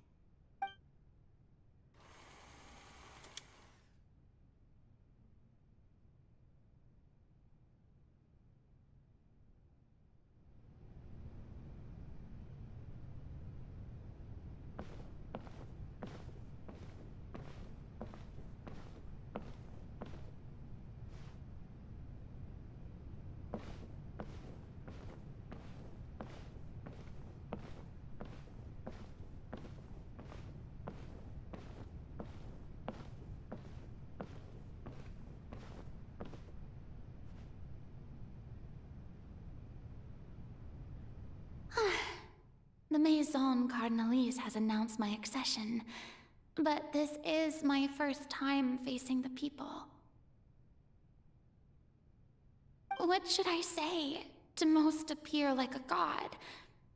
To be honest, I still don't know. Perhaps I should first try to act natural. Ladies and gentlemen, good evening, and welcome to the Opera Epiclese. I'm sure you've all heard about how I have taken on the role of Hydro Archon. Indeed, I am Furina de Fontaine, your new Archon. In truth, I know little about becoming a nation's new god, but it will be my honor to guide you all. As the god Focalor, the god of justice, I shall do all within my power to lead you into an age of fairness and justice. Once again, thank you all for coming.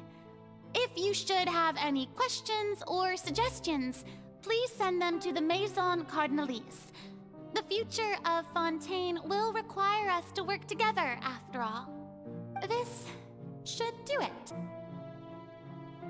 I thought I might stammer, but thankfully, I was able to convey my thoughts just fine. Okay, and next. That's the new Hydro Archon. Is this some kind of joke by the Maison? I would have thought that a being that surpasses humanity would be a bit more assertive. Hey, did you hear that? She even told us to send her suggestions there at the end.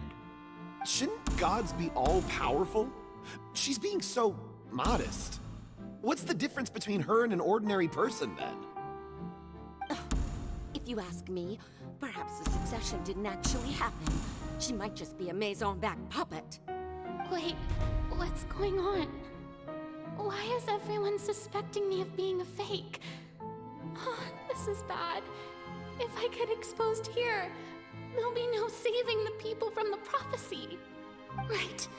Mirmi said that I just need to play the role of a god as humans imagine them to be. Calm down, Furina. Think. What do the people want?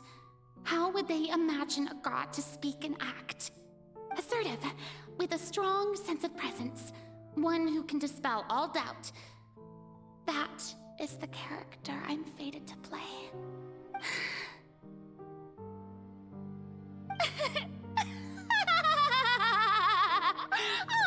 Oh, very good, my people. Only ones such as you are deserving of my rule.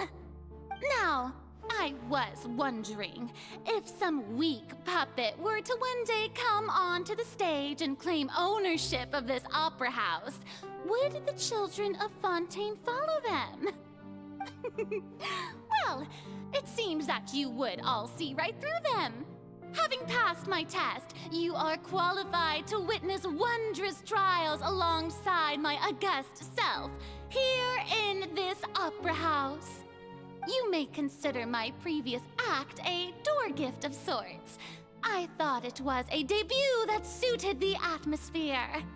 Now then, let us be reintroduced. Ah, so that was just a performance. How could I have forgotten that we were inside an opera house? Her personality. It's quite shocking, to be honest, but I suppose it's a better look than before. Such a fascinating and bold deity. How wonderful! Our future may yet be bright after all. It seems I've turned them around. Best follow this flow and restart my accession speech.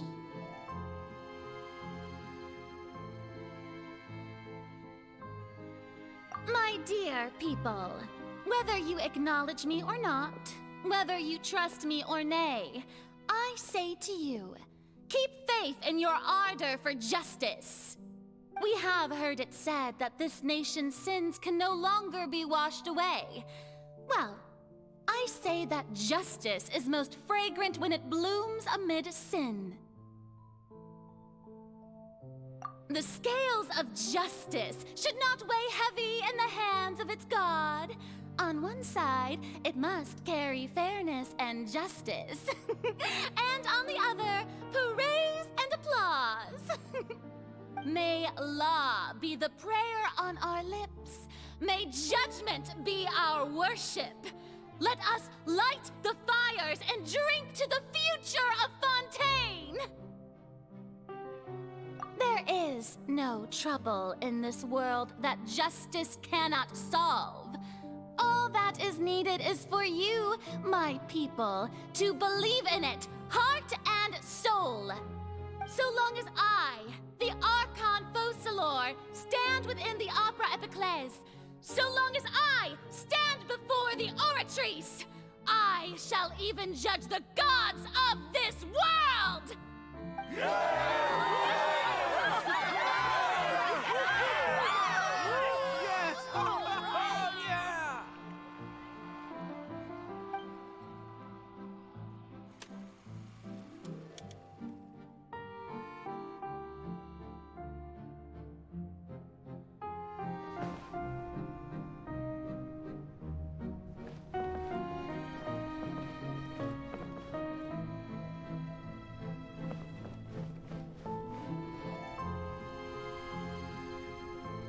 Lady Furina, here are today's case reports, as well as a summary of the follow-up for your perusal.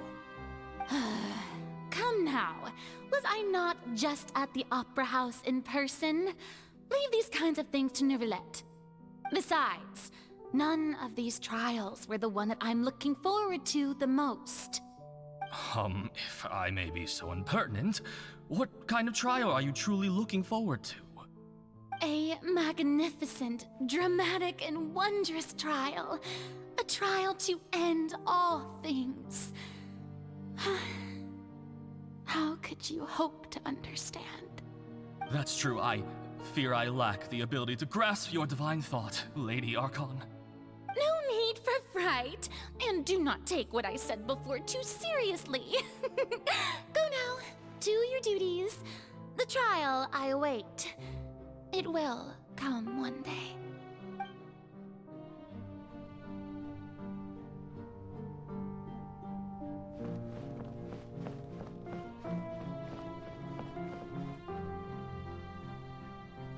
Lady Furina, I don't know what to say.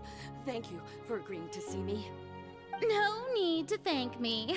Or rather, thank your own sense of perseverance instead. Long have you stood in line to meet me, have you not? Oh, I'm afraid that's just an inevitable consequence of my divine charm.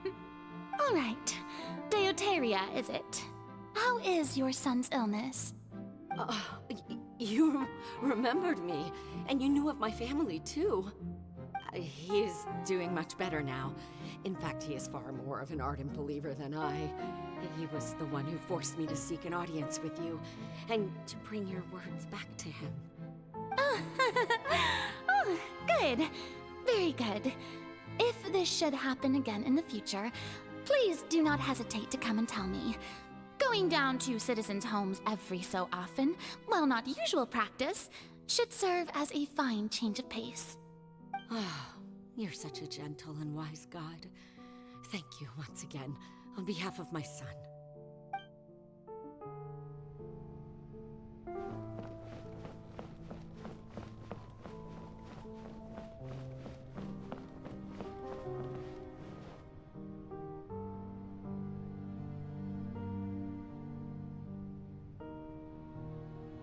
Lady Furina, here are the latest hydrological reports. As for the specific parameters you asked to take note of, I'm afraid things still don't look good. I see. It's as I thought, then.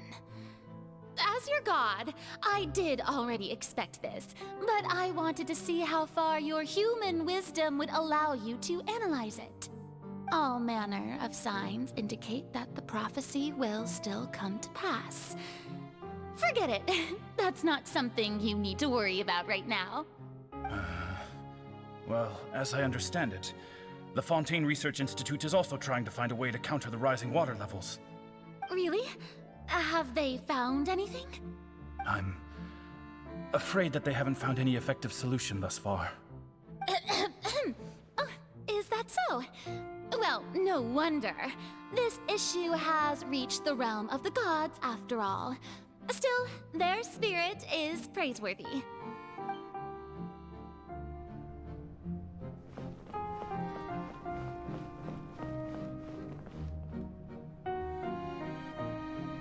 The day is finally over. I haven't had a moment to breathe this whole time. But it's good to see that everything's getting on track. There are no longer any voices of suspicion. Maybe this is fine. I just need to keep going, and everyone will be saved. Alright, Furina, don't think too hard about this. You need rest.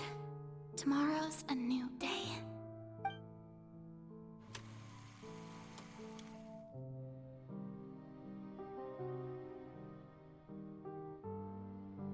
Lady Furina, here are the new trial reports for the latest cases, as well as a summary of the follow-up. There'll be no need for that. I've seen them already. There's no need to go back over scenes I've witnessed in person before. Lady Furina, I've waited so long for this chance to see you in this manner. Indeed, my dear, loyal citizen. This joyous moment is an honor for us both.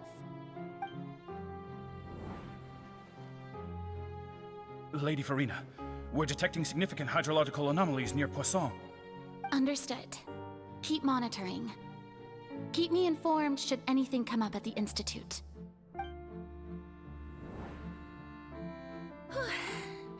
I don't think I let anything slip today. I must show the people that there is nothing to worry about. I just don't know when these days will end. I feel utterly exhausted. Best to rest early today, too.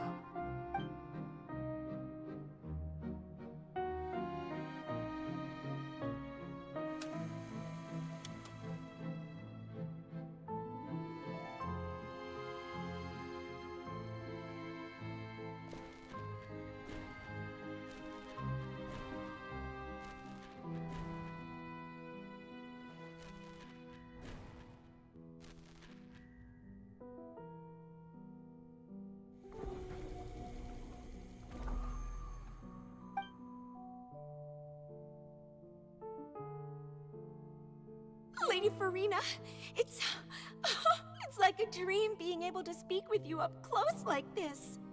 I've heard that the first member of our family who was honored to receive an audience with you was Madame Deoteria, almost 20 generations ago.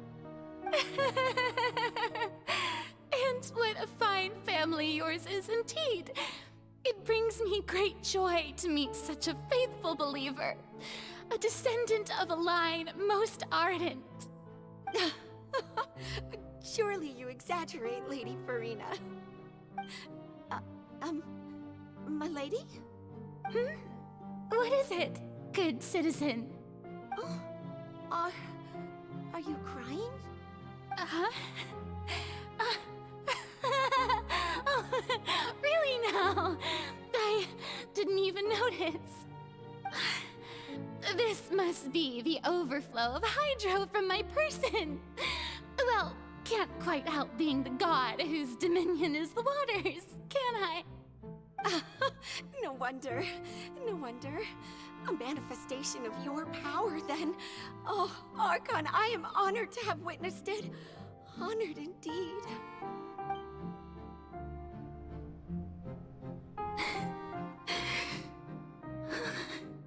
So interminable. So lonely. Just how much longer? Hundreds of years must have passed by now. Perhaps the show must go on for hundreds more. I never imagined that it would hurt so much. Have I reached my limit? No. Perhaps I reached it long ago. Today I didn't even notice my own tears. I want to tell someone, anyone, about this.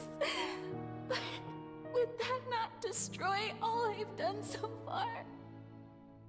I've conducted so many investigations across the centuries. But There's not even a sliver of hope that we might break the prophecy. All I can do is keep heart.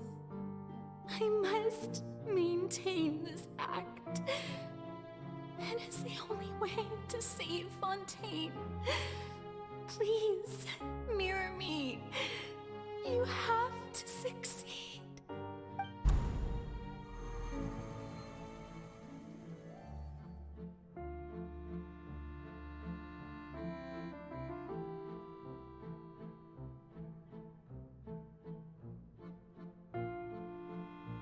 Furina, you don't have to shoulder this burden alone.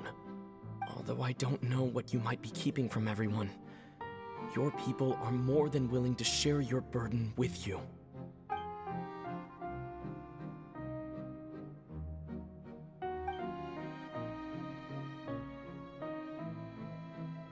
Share my burden. That's impossible. It was fated right from the start that this would be my duty alone. But even if your burden doesn't need to be shared, you can still choose to confide in someone. Just share it with me. I'm what you'd call a witness. A witness? Yes, I've heard that you came to Tevat from beyond the stars, yes. In other words, you never belonged here. And if Tevat is, in its entirety, a show on a stage, then you're just a spectator, aren't you? If that's the case... He's right. I could confide in him, couldn't I? But if things don't play out as expected, the people of Fontaine will be the ones to pay the price. No, Furina. You shouldn't be selfish. But what if it's really alright? Furina, you've worked so hard for so long. Surely it would be okay to put yourself first for once. Just this once. Is it such an outrageous thing to do anyway? To find someone in whom you can confide your frustrations and sorrows? Surely it could not hurt. If you let this opportunity slip through your fingers, it might never come by again. Think about it long and hard.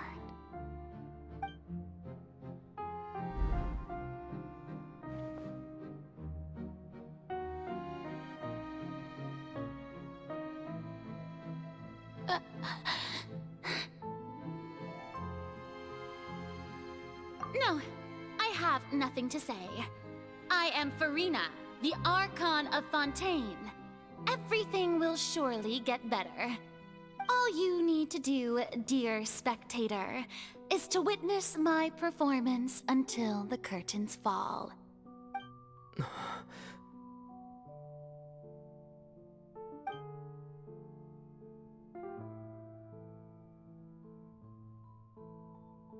Fine.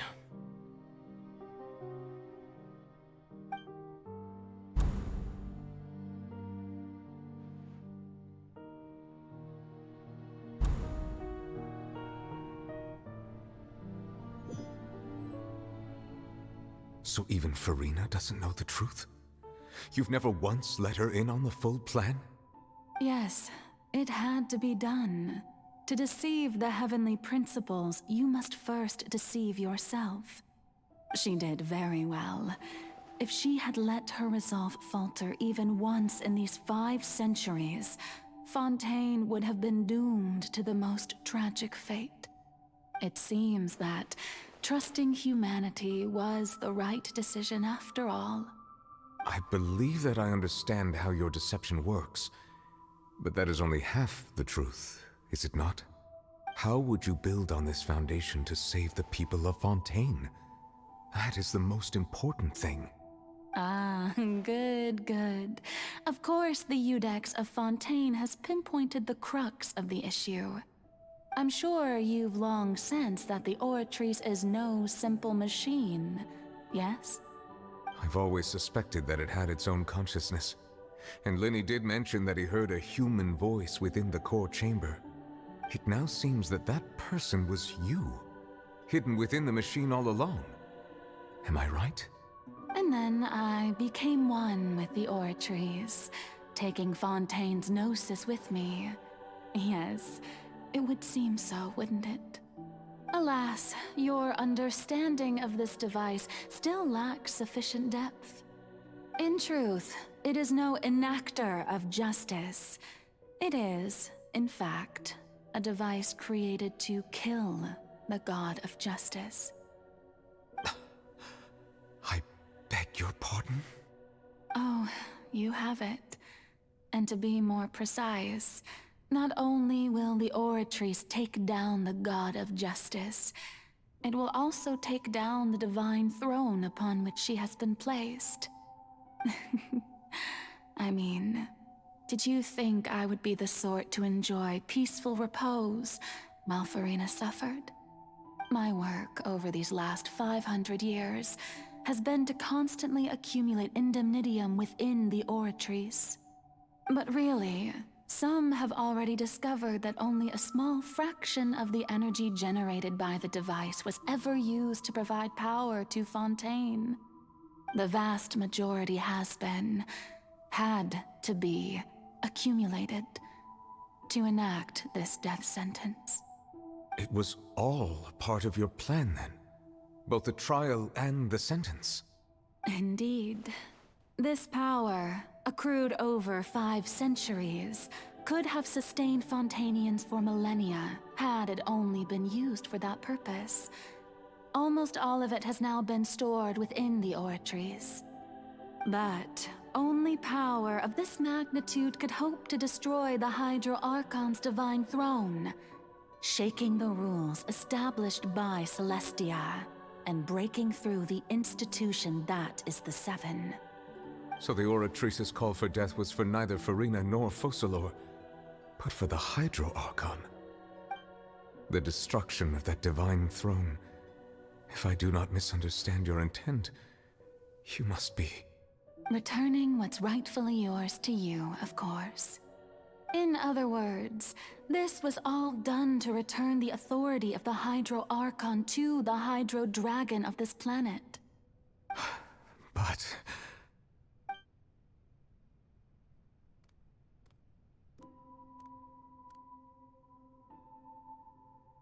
Oh, what? Getting sad again, are we? The authority of the ancient dragons shall soon be yours once more, O Hydro Dragon Sovereign. And this is the face you make. All you've done throughout the years is just so you can sacrifice yourself at the very end. I've never quite seen it that way, you know. Even now, I'm quite pleased at how well my deception worked.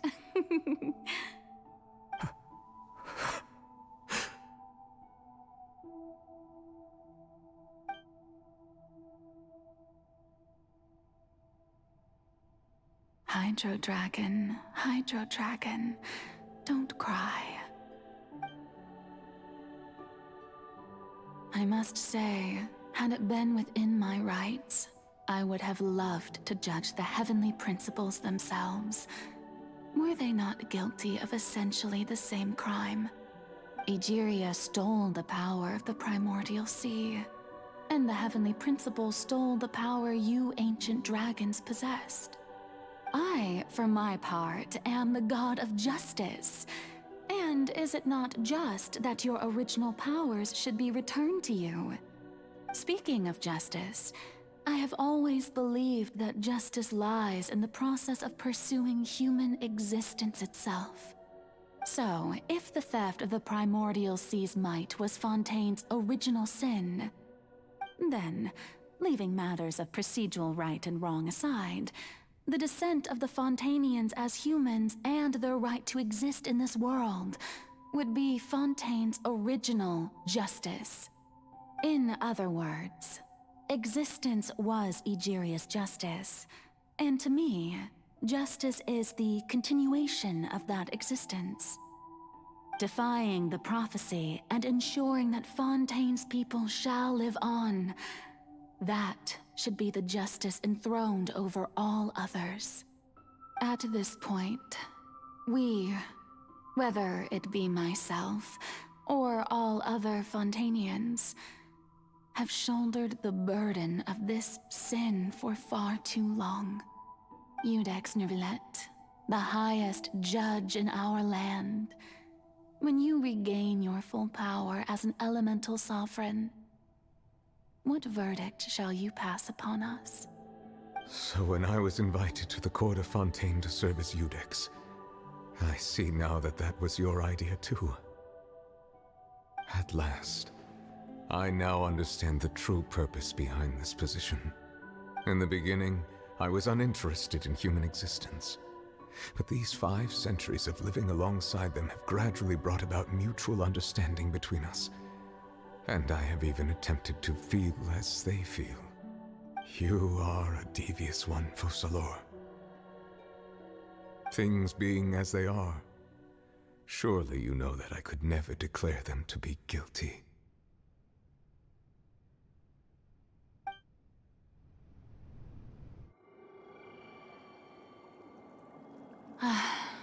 The hour of my execution is almost here. For the sinner, the curtain call has come.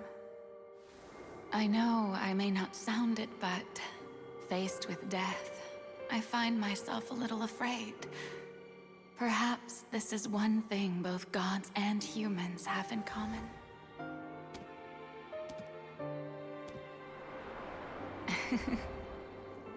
Farewell, Nervillet. I hope you've enjoyed the part you played these 500 years.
I, Iudex Nervillet, hereby declare,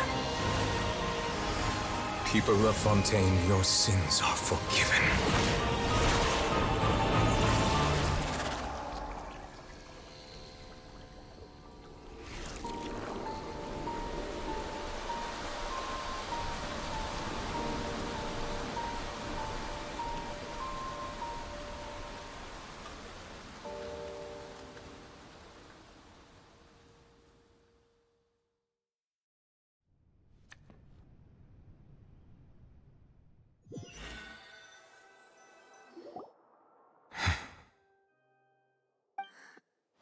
What just happened? Has the death sentence been carried out? Was that bright light some sort of misdirection? I have a feeling that something huge just happened. But since we're all still alive and haven't been dissolved, I assume whatever happened was good for us. It's time to end this. We must mete out punishment to that beast. But didn't you I have gained the strength sufficient to deal with it. Through certain means, I now have the ability to separate the power of the Primordial Sea from that creature. We should seize the opportunity to pursue our quarry. Traveler, now that the oratories can no longer function, I require an executor to help me mete out justice. The root of the calamities befalling Fontaine, the beast that enacts the prophecy. Its name is the all-devouring Narwhal. Come with me, traveler. The hour of execution has come.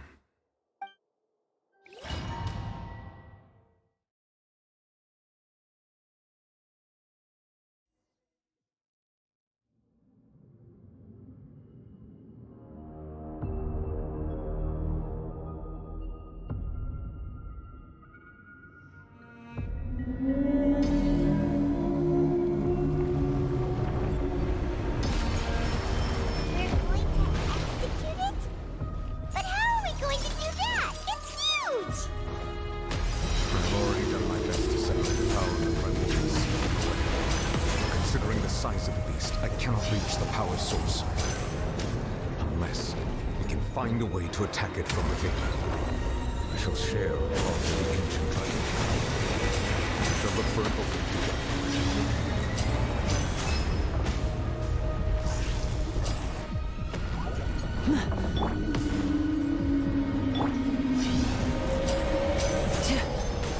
I can feel its sorrow turn into hostility.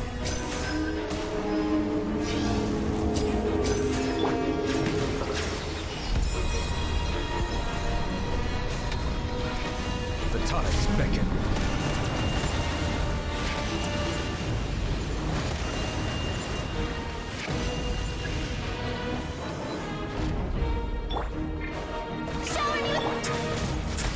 When the all-devouring Narwhal cannot resist its instinct to devour, continue to trigger its hostility. Present itself.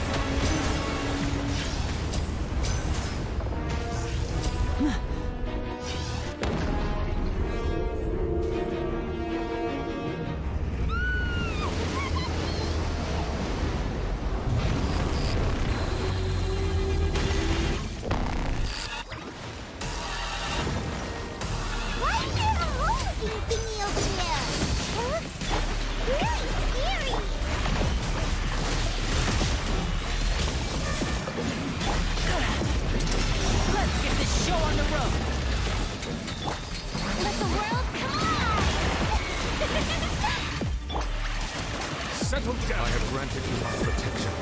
Do not fear. Seize the moment and use my power to suppress its roots from within.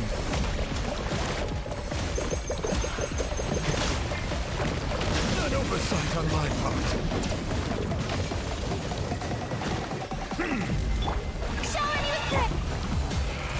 Have a safe trip.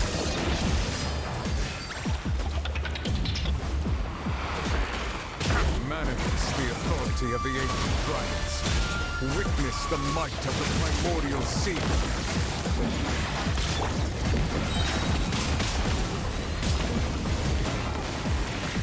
Let the mighty be humble. And voila!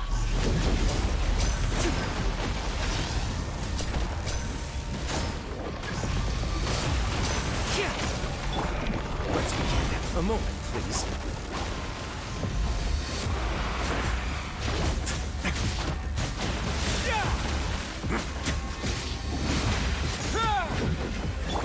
Time to shine! Someone help me! Strike up the... Silence!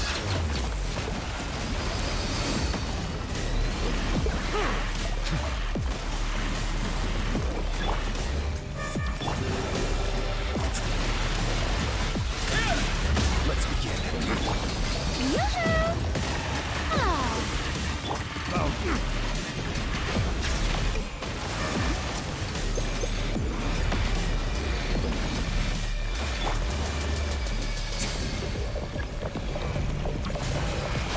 A moment, please.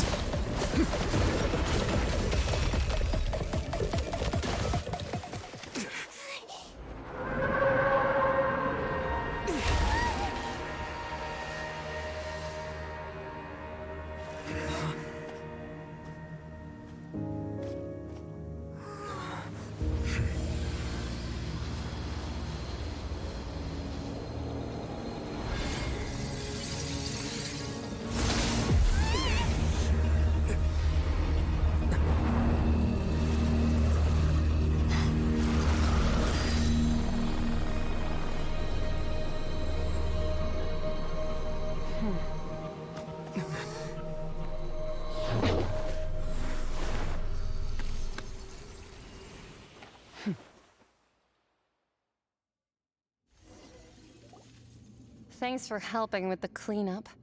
It should have been my job, but... oh well. It was just supposed to be a short private training session for me. I didn't think that my disciple and my master's pet would start brawling in the meantime. Well, actually, I had a feeling that it would happen at some point, but they bumped into one another earlier than I thought. What a blunder. I suppose I'll have to swing my sword 3 million times as penance. That power. Who are you exactly? Paimon has an idea. From what she said earlier, she must be Child's master. Skirk, right? It's just that he gave us the impression that she was the less talkative person. I simply did not have anything to say to the weak. But you, on the other hand, managed to defeat the all-devouring narwhal without using power from beyond this world. So you may speak to me as equals. I have to agree. It's a strange use of a planet's primordial waters just to raise an all-devouring narwhal. That kind of power is wasted on it. It's not cooperative, it eats too much, and I have more important things to do with my time than pet sitting. The only thing that creature has going for it is its looks. All in all, it fails as a pet. Miss Skirk? I think you might have missed the point. The point being? Well, being that this pet almost destroyed an entire nation. So what sort of person is your master? Well, Child's master's master. Wait, is that right? Oh, right. So you don't know him. Sorry, I assumed you did. His name is Sertologi. Huh? I am unfamiliar with that name. Huh. So Master isn't sufficiently famous. How should I describe him then? Have you heard of the name The Fowl? The Fowl? Still nothing? Well, how about the Visionary? Vetterfulnir then? Or Gold Rhine-daughter? Ooh, that one we've heard! Rhine-daughter's part of the Hexen Circle. She's Albedo's mom, right? Oh, so you do know that name. To be honest, I also heard all of those names and titles from my master. I don't actually know them either. But I suppose you understand now, yes? My master is likely a similar sort to Rhine-daughter. They are both pursuing some form of perfection. Wait! Didn't you also mention a visionary person? Paimon didn't quite catch their name. Actually, never mind that. I believe it expedient to inform you that the all-devouring narwhal used up nearly all its strength fighting you. Such roiling hydro energies will prove difficult for the planet's deep seas to digest. As such, the fontaine back on the surface has most likely been thrown into chaos. In other words, the prophecy that you've been fretting over should now be in full swing. What?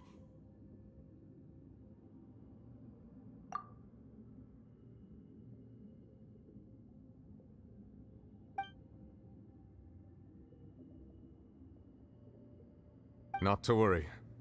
Focalor has already managed to deceive the heavenly principles.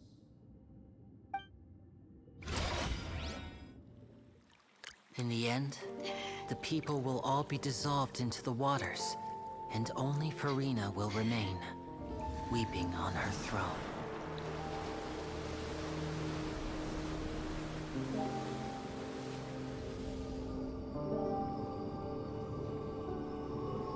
Only then will the sins of the people of Fontaine be washed away.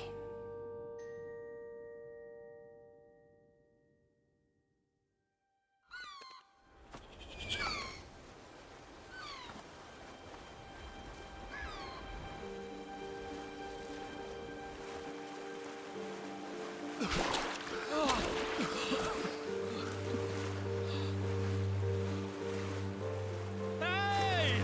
Help! Over here!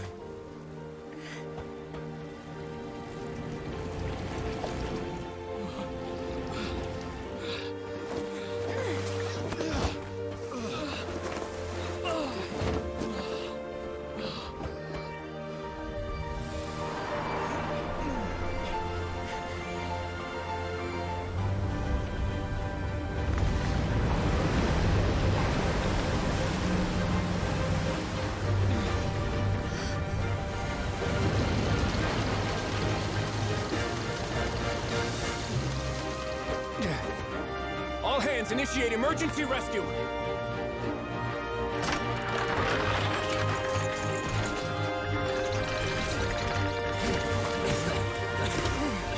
Hurry!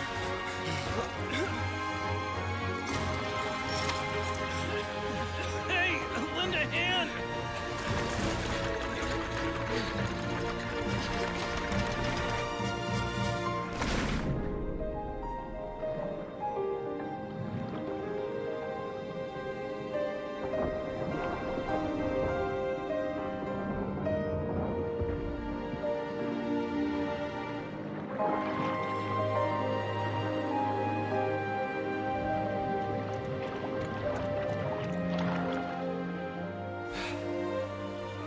Look! The water's receding!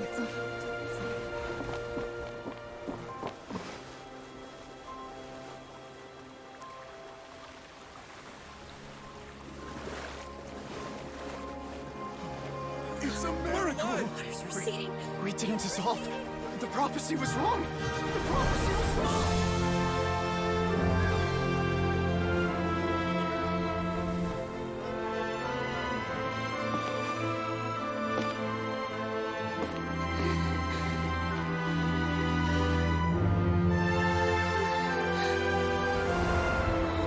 Are you alright? Yeah. We're safe. The prophecy was wrong.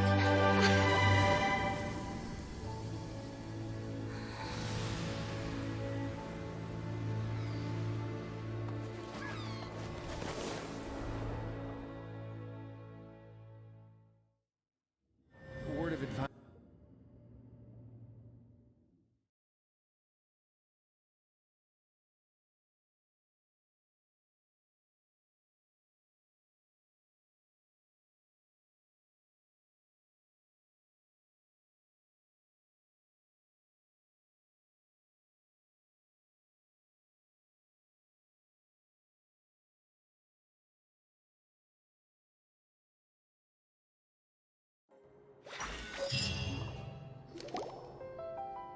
The soil renewed. The Spina di Rosula talks post-disaster rebuilding. I recently visited Poisson to meet with Miss Navia, spokesperson of the Spina di Rosula, and we spoke about Poisson's present and future. Old soil can still give birth to new bloom, Miss Navia stated. Hope is like seeing a small cookie when you're starving late at night. You just need a little of it. Skyship Winglet, boon or bane of the Fontaine Research Institute. The various disputes that have arisen on account of Mr. Edwin have suddenly become a shield over the Institute, with Jurier turning out to be a once overlooked hidden gem. People always call the first researcher mad, but few know what to call the second. And should that latter person achieve a miracle, they would find it all the harder to find a word with which to classify him and his team. Wow! Paimon barely recognizes the people in the reports. Are those really Jurier and Navia? They sound like real big shots. What do you think? Pretty enthralling, huh? The Steambird's idea was pretty simple. With the disaster just having passed, we would print a free edition packed to the margins with good news to calm people down. The value for these big scoops lies in their inevitable follow-ups. We'll publish further reports and go into the stories behind those people. Edwin's assistant, Jurier, created a true flying ship, while Navia is leading people in the reconstruction of their home. I'm sure that these stories could draw even your well-traveled eye. Paimon's curious too! Wait a minute. Didn't we watch everything happen from start to finish? What's there to be curious about? And that's exactly why I'd like you to come conduct interviews with me. You're the best incubators of news, if you haven't noticed. And also, with you around, I'm sure I'll get to see that Duke. Are you sure? Hasn't he turned you down several times already? Oh, this time will be different. Come on, let's head to Poisson first, and then make a trip to the fortress. There are some things you'll only know when you get there. Navia! Oh, it's you. What brings you all here? Hey, we're just having a look around.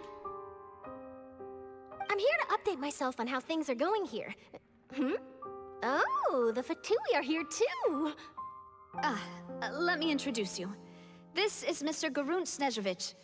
He represented the Knave in sending us a large amount of supplies, and is helping with our work.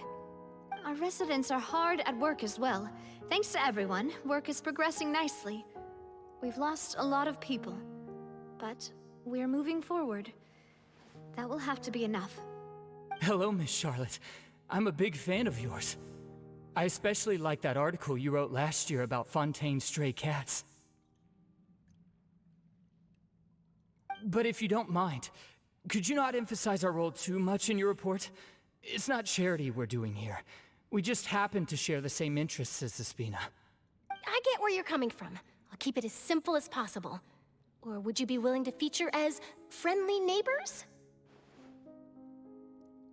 That would be fine. Thanks. Oh, you're back too. How are things? We finished laying down the construction materials. It'll be another hour before the workers are able to go over there. Huh? You're here too, Clorand?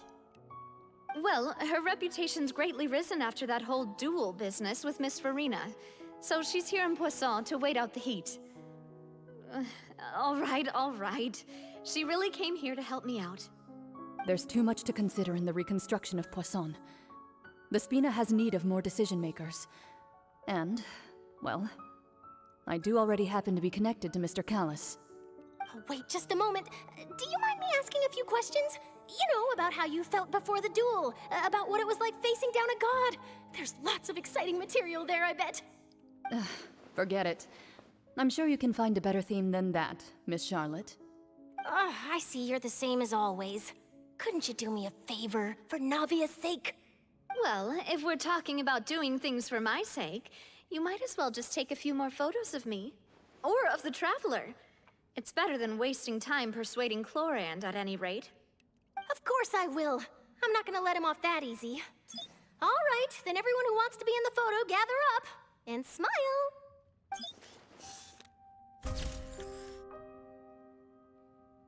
How did it go? Was it a good shot? Did Paimon look cute in it? Not bad. Your addition really helped the composition of the picture.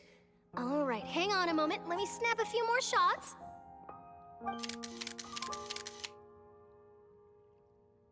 All right, that should do it. I'll be back here later anyway, so let's call it a day.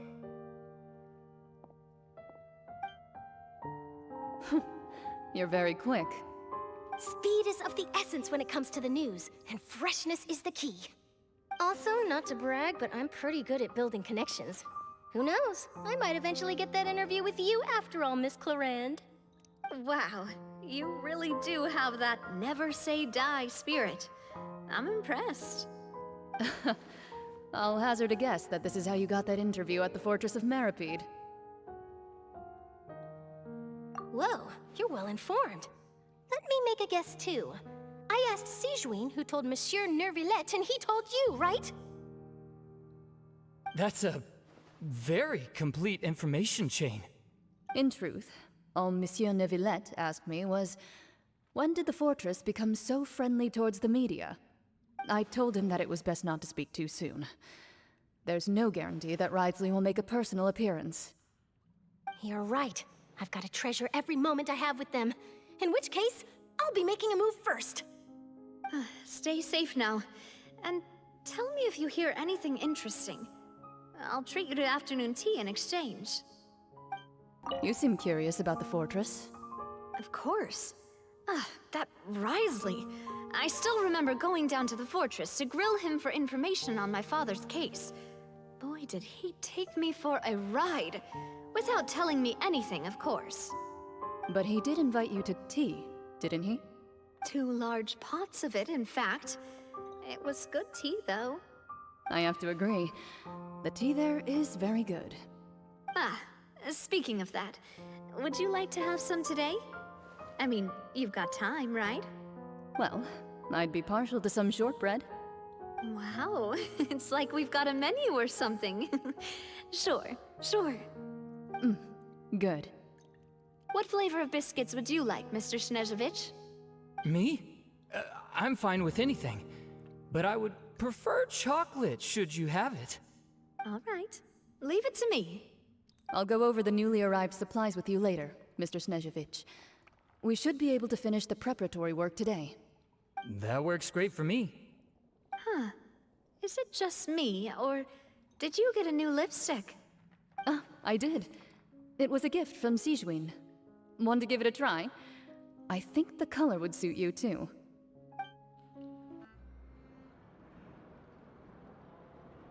Wow, guess we're here again, huh? There's a real nostalgic feeling to this place. Looks like you've been missing us. Duke! Did you come all the way to the entrance to greet us? Of course. I'm here to welcome you and our dear Miss Charlotte, whom our good head nurse recommended to me. It's an honor to finally meet the much-rumored Duke. Thank you for consenting to my visit to the fortress, sir. No need to thank me. But that said, I shouldn't be the focus of your interview. I trust you recall our agreement? Of course, of course. All right then, this way.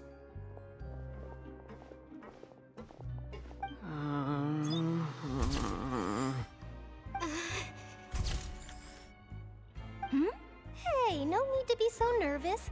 I've already taken all the photos we need. Miss Charlotte, do these pictures really need to be published on the cover of the Steambird? It would seem that Miss Lorvine doesn't want her face to appear beside that of Mr. Jurier, Sir, please don't say things like that. But it looks like dear Mr. Jurier denies it. Might this interview be very important to you then? No, I just... This is my first time being interviewed, and I'm very thankful to the Steambird for... Now, I might not look it, but I actually did meet Mr. Edwin once. And I'll be honest, I enjoyed chatting with you more. You've definitely got more of that genius vibe going on. The boat that brought about a miracle, the ark that saved the people. Why, you recreated a myth back there, like an emissary of legend. Still, if I might ask, where's that flying ship now? Huh! Looks like Charlotte's trying to get herself another exclusive scoop. I have to apologize, but that ship is presently in the bowels of our factory. I'm afraid it won't be easy for you to get a shot of it. Really? Well, then in that case, could I have an interview with you to make up for that loss?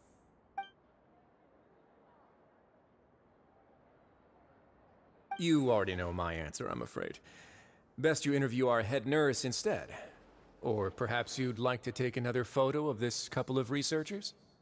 Did you really have to use the word couple? Well, then, 2 solo photos will do. Is my hair messed up? Please, someone help me have a look. Things sure are getting pretty lively here. We've seen this kind of thing before. Oh, seems like everyone's here. Would any of you like to try this new drink I came up with? Ah, Sijwin. Hey, Miss Charlotte. Why don't you, take some pretty photos of our head nurse? Sure. Come on, Miss Sijwin. Over this way. Let's find a brighter spot.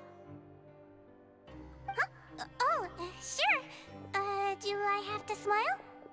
So, how have things been at the fortress?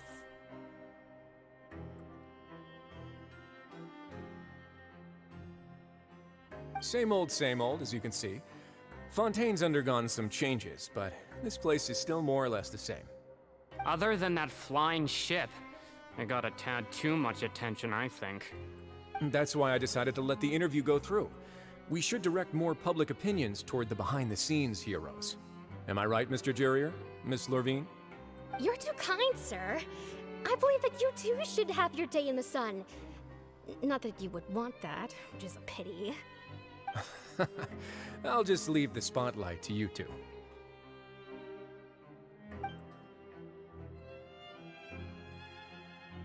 I see. Lots of things happened that day, huh? Anyway, regarding that Harbinger, I'm not sure you remember, but his 3 young followers are still waiting for his return. He sure did win them over, huh? I'll tell them that there's good news and bad news. The good being that their boss seems fine. and the bad being that they must face extended sentences for abetting his escape. Oh, actually, what about you? Are things gonna change for you too? What change can there be? The fortress will keep chugging along, and so will my duties. As to what Miss Furina's departure will mean for the nation, and if our laws and governance will be transformed, we'll leave those to the folks in the overworld. Hey everyone, the photo shoot's done. Good. In that case, let's call it a day here. Thanks for your cooperation. Come on, Traveler, let's go. Till next time, everyone. There'll be a next time? Maybe. Who knows? I might write a story about the underwater factory next time. Until then. All right, last stop, the docks.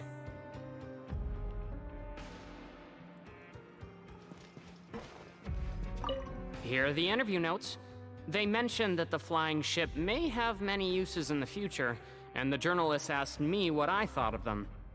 Seriously, how would I know anything about that? Flight is just flight. Whether people want to use a flying ship to broadcast good news or organize weddings is none of my beeswax.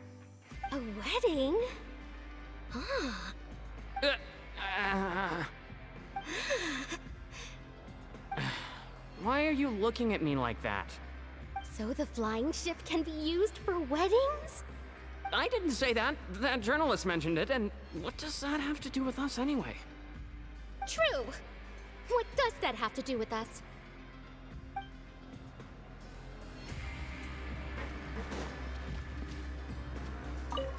Oh, you know, I'd love to see you in one of Charlotte's photo shoots one day. Is that really necessary?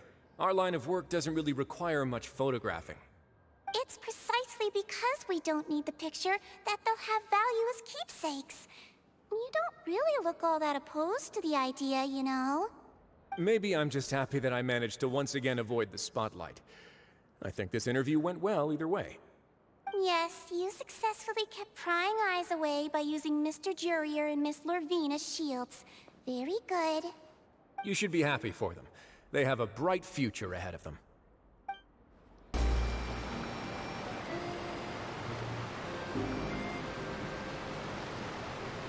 didn't see them! They really are here! How did you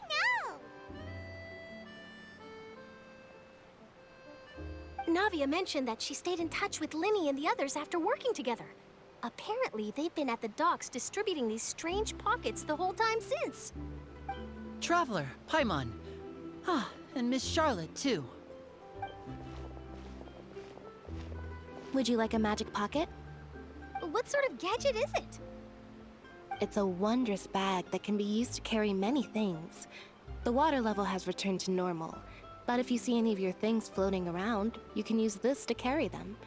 Or you could trick a friend into doing it for you. Trick a friend? I wonder which of my friends would fall for that.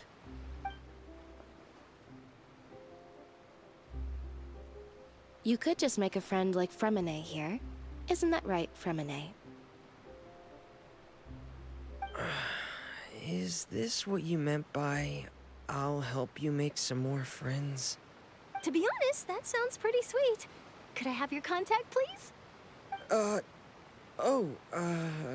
Sure. Please, write down my address. You sure are working hard to help Fremine socialize.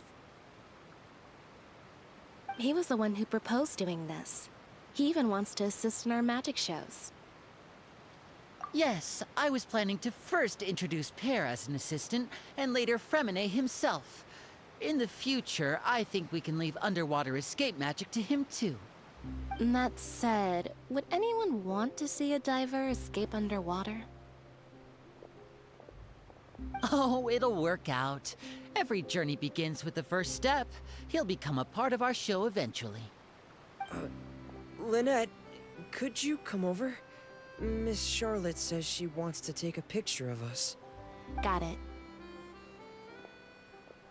My, that Charlotte is rather perceptive. She got rid of everyone the moment she realized I had something to say to you. So, how have things been, Traveler? Father says that you did a great deal during the latest events. She's very grateful for your contributions to Fontaine. That's all right. We were more than happy to help. So, what's she doing now? Oh, I guess you haven't heard. Well, after Lady Furina left, Father and Monsieur Neuvillette opened negotiations, during which he gave Fontaine's gnosis to her as a diplomatic gift. A diplomatic gift? A gnosis? Yes, I was quite surprised at first myself. But when I thought it over, there were actually a number of things going for it. It could have been done as an apology for the incident with Lord Child, or as thanks for his help in tying the all-devouring narwhal down. Furthermore, Father did also lend significant aid to Fontaine and Poisson. Well, that's true, but this is a gnosis we're talking about. Doesn't this seem a bit irresponsible? I would agree, but I've also heard that it seems that Monsieur Neuvillette has had a significant change of heart regarding the matter.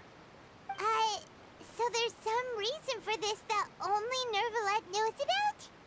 I suspect you'll have to ask him about that yourself.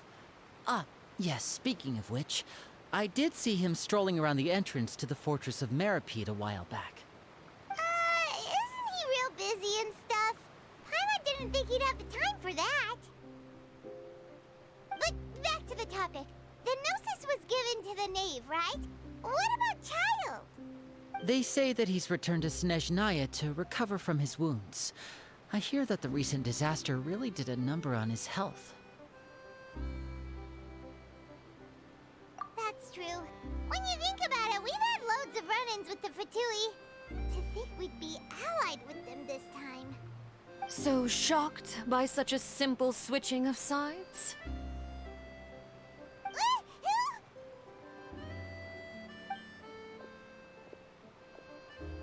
Father! Well, what do you know? Come to the docks to see how my children are doing and meet the Traveler by chance. Please do not pay my accomplishments in Fontaine too much mind.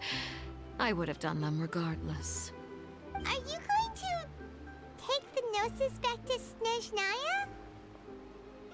That is our duty as harbingers, yes. Don't be too preoccupied with sides. The goal of the Fatui concerns not a single place or person, but the entire world. With such a grand goal in mind, it is inevitable that we must wear many masks. Switching my masks is something I've always done. Well, that depends on many things. No one truly knows what the future holds. What good is honesty if you can't rely on it forever? As for you, I very much look forward to our next collaboration. Good things cannot be achieved alone, and you've proved yourselves to be great partners.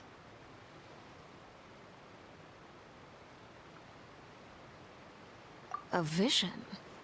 All right. I'll remember to return it. Thank you for keeping it safe for him this entire time. And that's a wrap for me. Huh? You're... Greetings, Miss Journalist. Hello.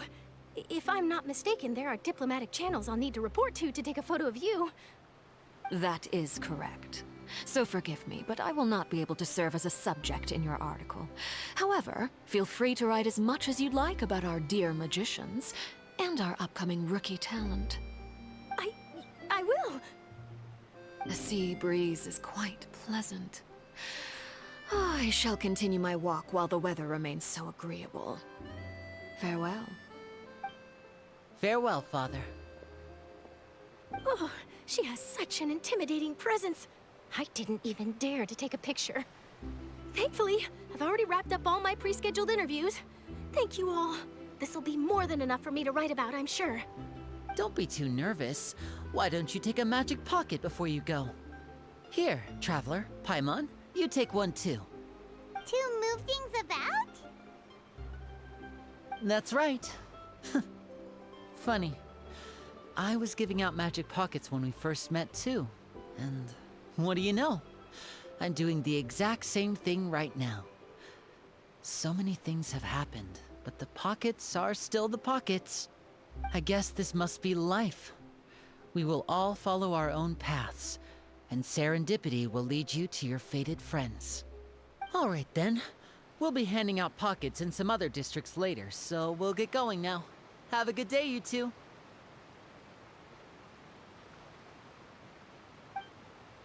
Well, guess we sent Charlotte out. Shall we go see how Neverlett's doing? As long as he's not so busy that he doesn't have time to chat anyway. The entrance to the fortress! Ooh, he really is there!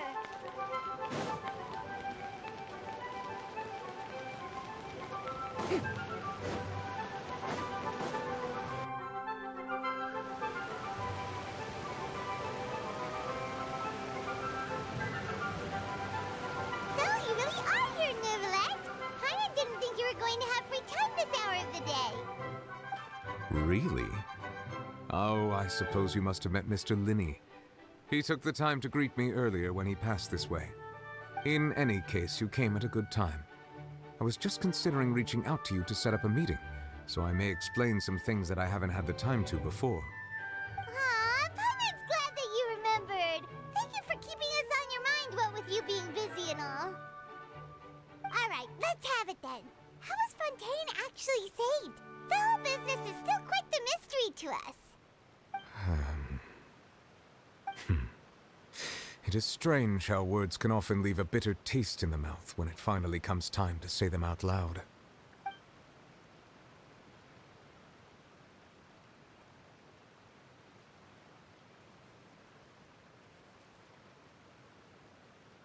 Whoa. So that's what happened? Focalor destroyed the divine throne of the Hydro Archon and restored your power to you, transforming you into a fully fledged elemental dragon sovereign. But Paimon still doesn't quite get what you did to save the Fontanians from dissolving. For me, the authority of the ancient dragons refers to absolute control over the hydro element. Fontanians were incomplete humans born of Egeria's use of the power of the primordial sea, with constitutions similar to that of mimics. But so long as those primordial energies remain within them, I could use the ancient dragon's authority to grant them true blood, after the fashion in which life was first brought into being on this planet. In other words, when I gave my verdict, Fontanians became true humans, and thus would naturally no longer be dissolved by water from the primordial sea. Focalor must have counted on you to make that decision as well. Your verdict was the key to making the prophecy appear to have come true while saving everyone. Yeah, and in a manner of speaking, Focalor finally managed to fulfill the original Hydro Archon's wish to turn Oceanids into real people too! It seems from your expressions that you still have more things you wish to ask. Ask away. I will tell you the truth as I know it.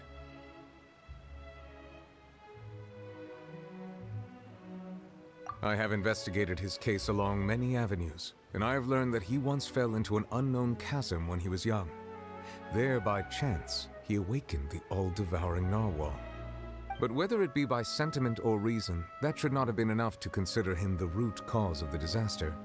At most, he would have had tangential liability. As for the judgment passed by the Oratrice during the trial, whether it was due to that liability by association, or Focalor deliberately using him to buy time for us on the assumption that he would be able to hold the creature off, I cannot say. Guess Focalor had Fontanians in mind the whole time. In the end, it was thanks to her that they finally became real humans. Hang on a second. Paimon suddenly got another question.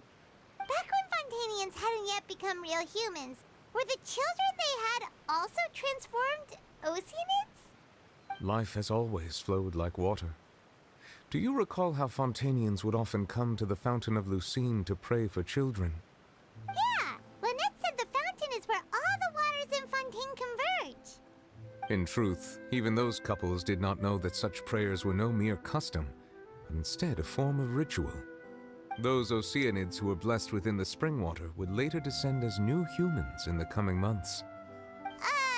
Paimon sorta gets it now. Either way, it seems like this ritual won't be of any further use, but it'll probably live on as a local custom. Ask away. I will tell you the truth as I know it. Yeah, about that. Risley said Furina has already left. What's that all about? Ah, Lady Furina. The people are only aware that her death sentence has not been carried out. She abdicated the post of Hydro Archon and left affairs related to that title to me, before leaving the Opera House. I related Focalor's words to her faithfully and completely. After hearing them, she seemed neither saddened nor comforted. She simply said that she was tired and needed to rest. Having said that, she then packed her things and moved out of the Opera House, not unlike how an ordinary person might. But she's still got a place to stay, right? You need not worry. I will make arrangements to ensure that she will not want for food, clothing, board, or travel. In truth, I am somewhat happy for her. The wear and tear on her spirit will, of course, take time to heal. But now that she no longer has to play the role of Focalor the Hydro Archon, she can finally lay down her burdens and lead a normal life. What about you then? What are your plans now that you've regained your full powers as the Hydro Dragon? After Focalor passed on, the Oratrice also ceased to function. This matter will directly affect our trials. After much careful consideration, I've decided to take over its role in our courts. From now on, I shall hear cases and pass verdicts by myself. Looks like you're still considering stuff from the perspective of the Udex, huh? As an elemental dragon, there are indeed many things that I must do. But this power and this duty, in a manner of speaking, you could say that both were granted to me. As such, before I attend to my other responsibilities, I must first and foremost continue to serve Fontaine as its highest judge. The duty of the Hydro Sovereign and the duty of the Udex shall coexist within my person. Additionally, the Hydro Archon's departure has brought about another problem, which is that the Opera House shall no longer produce indemnitium. That's true. That power was derived from the people's faith in the Hydro Archon, wasn't it? Wait, but the various mechs and machines in the city are all still okay. Where are they getting their energy from? As I am now, I have full command over New Musia, and it can serve as a complete substitute. Another reason why I cannot quite leave Fontaine immediately. Wow. This ancient dragon's authority stuff is really quite useful, huh? Ask away. I will tell you the truth as I know it. Oh, that's right! They say you've given it to the knave as a diplomatic gift or something! Leaving aside their intentionality, the two Fatui Harbingers have indeed done much for us during this crisis. Their sole remaining goal in Fontaine, at least at this point, would seem to be the Gnosis. The Oratrice has ceased to function. The Hydro Archon's divine throne is now no more, and I do not need the Gnosis's power. As such, it has lost all meaning for Fontaine.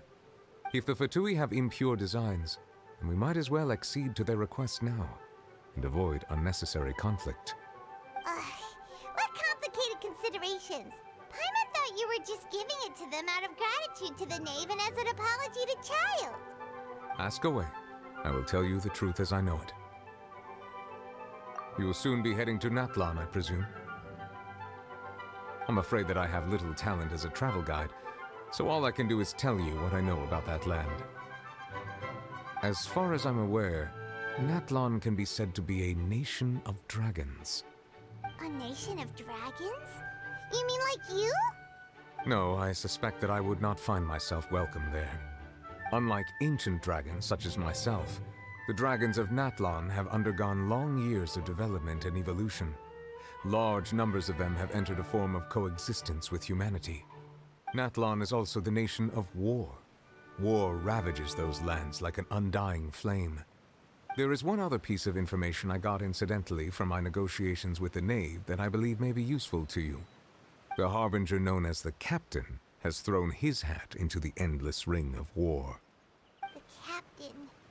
Sounds like a real tough customer. Seriously, everywhere you look, there's a Fatui Harbinger doing their thing. I suggest that you fully prepare yourself before going to Natlan. In the meantime, Fontaine's doors will always be open to you.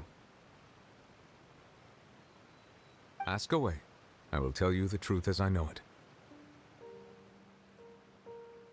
Hang on a sec. Paimon's still got a question about the Gnosis.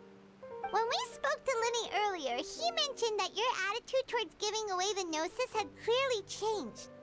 We guessed that there might be some reason for it that only you were aware of. No wonder the House of the Hearth is the Fatui's intelligence division. They are certainly sharp. So regarding this specific issue, I was just getting ready to share something with you. What is it? In truth, I exchanged some further words with that lady named Skirk after sending you two back to the surface. It went something like this.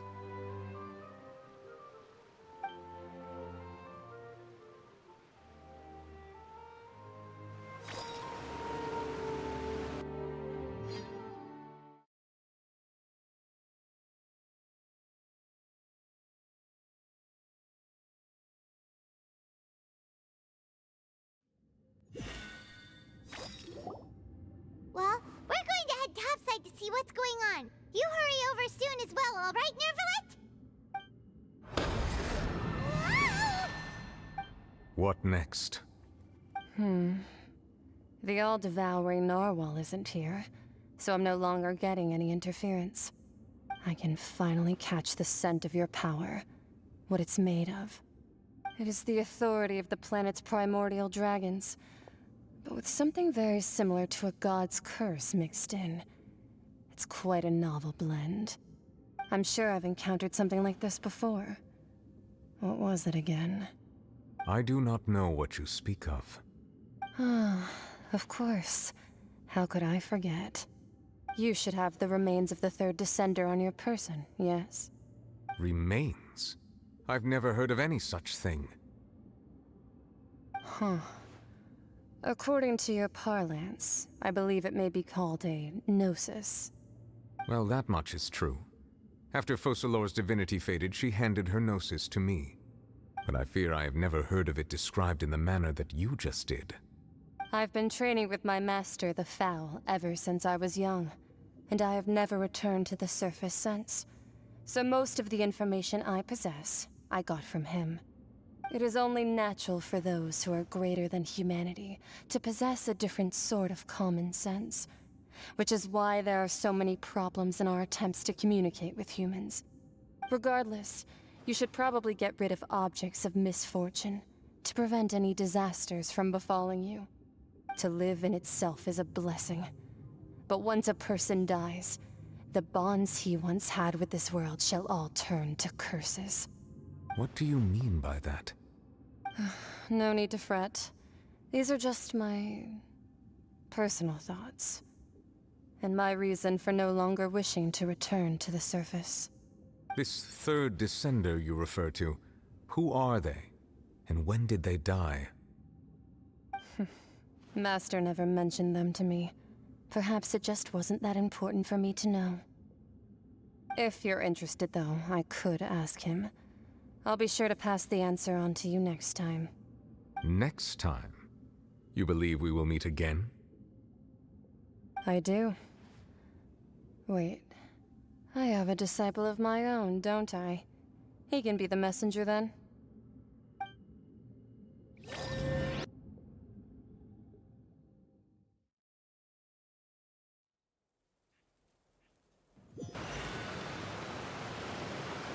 That's what she told me.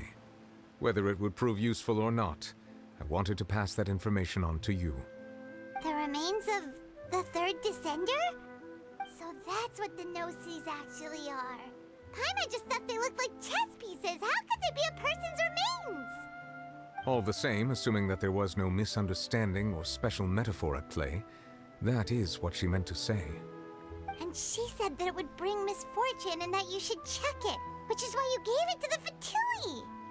If she speaks the truth, then I would simply be putting Fontaine at unnecessary risk by keeping it here.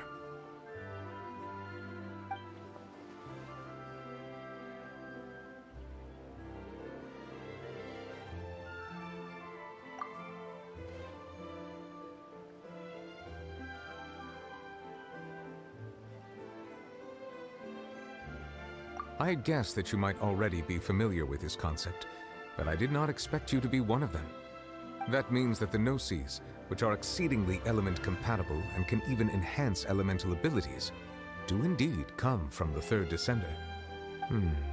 I wonder, does your body also possess similar properties? Like being able to use elemental powers without a vision.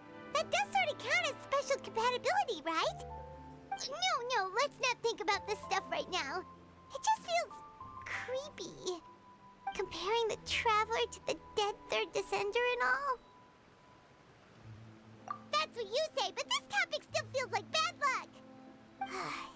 Once Child recovers, let's get some more answers out of him.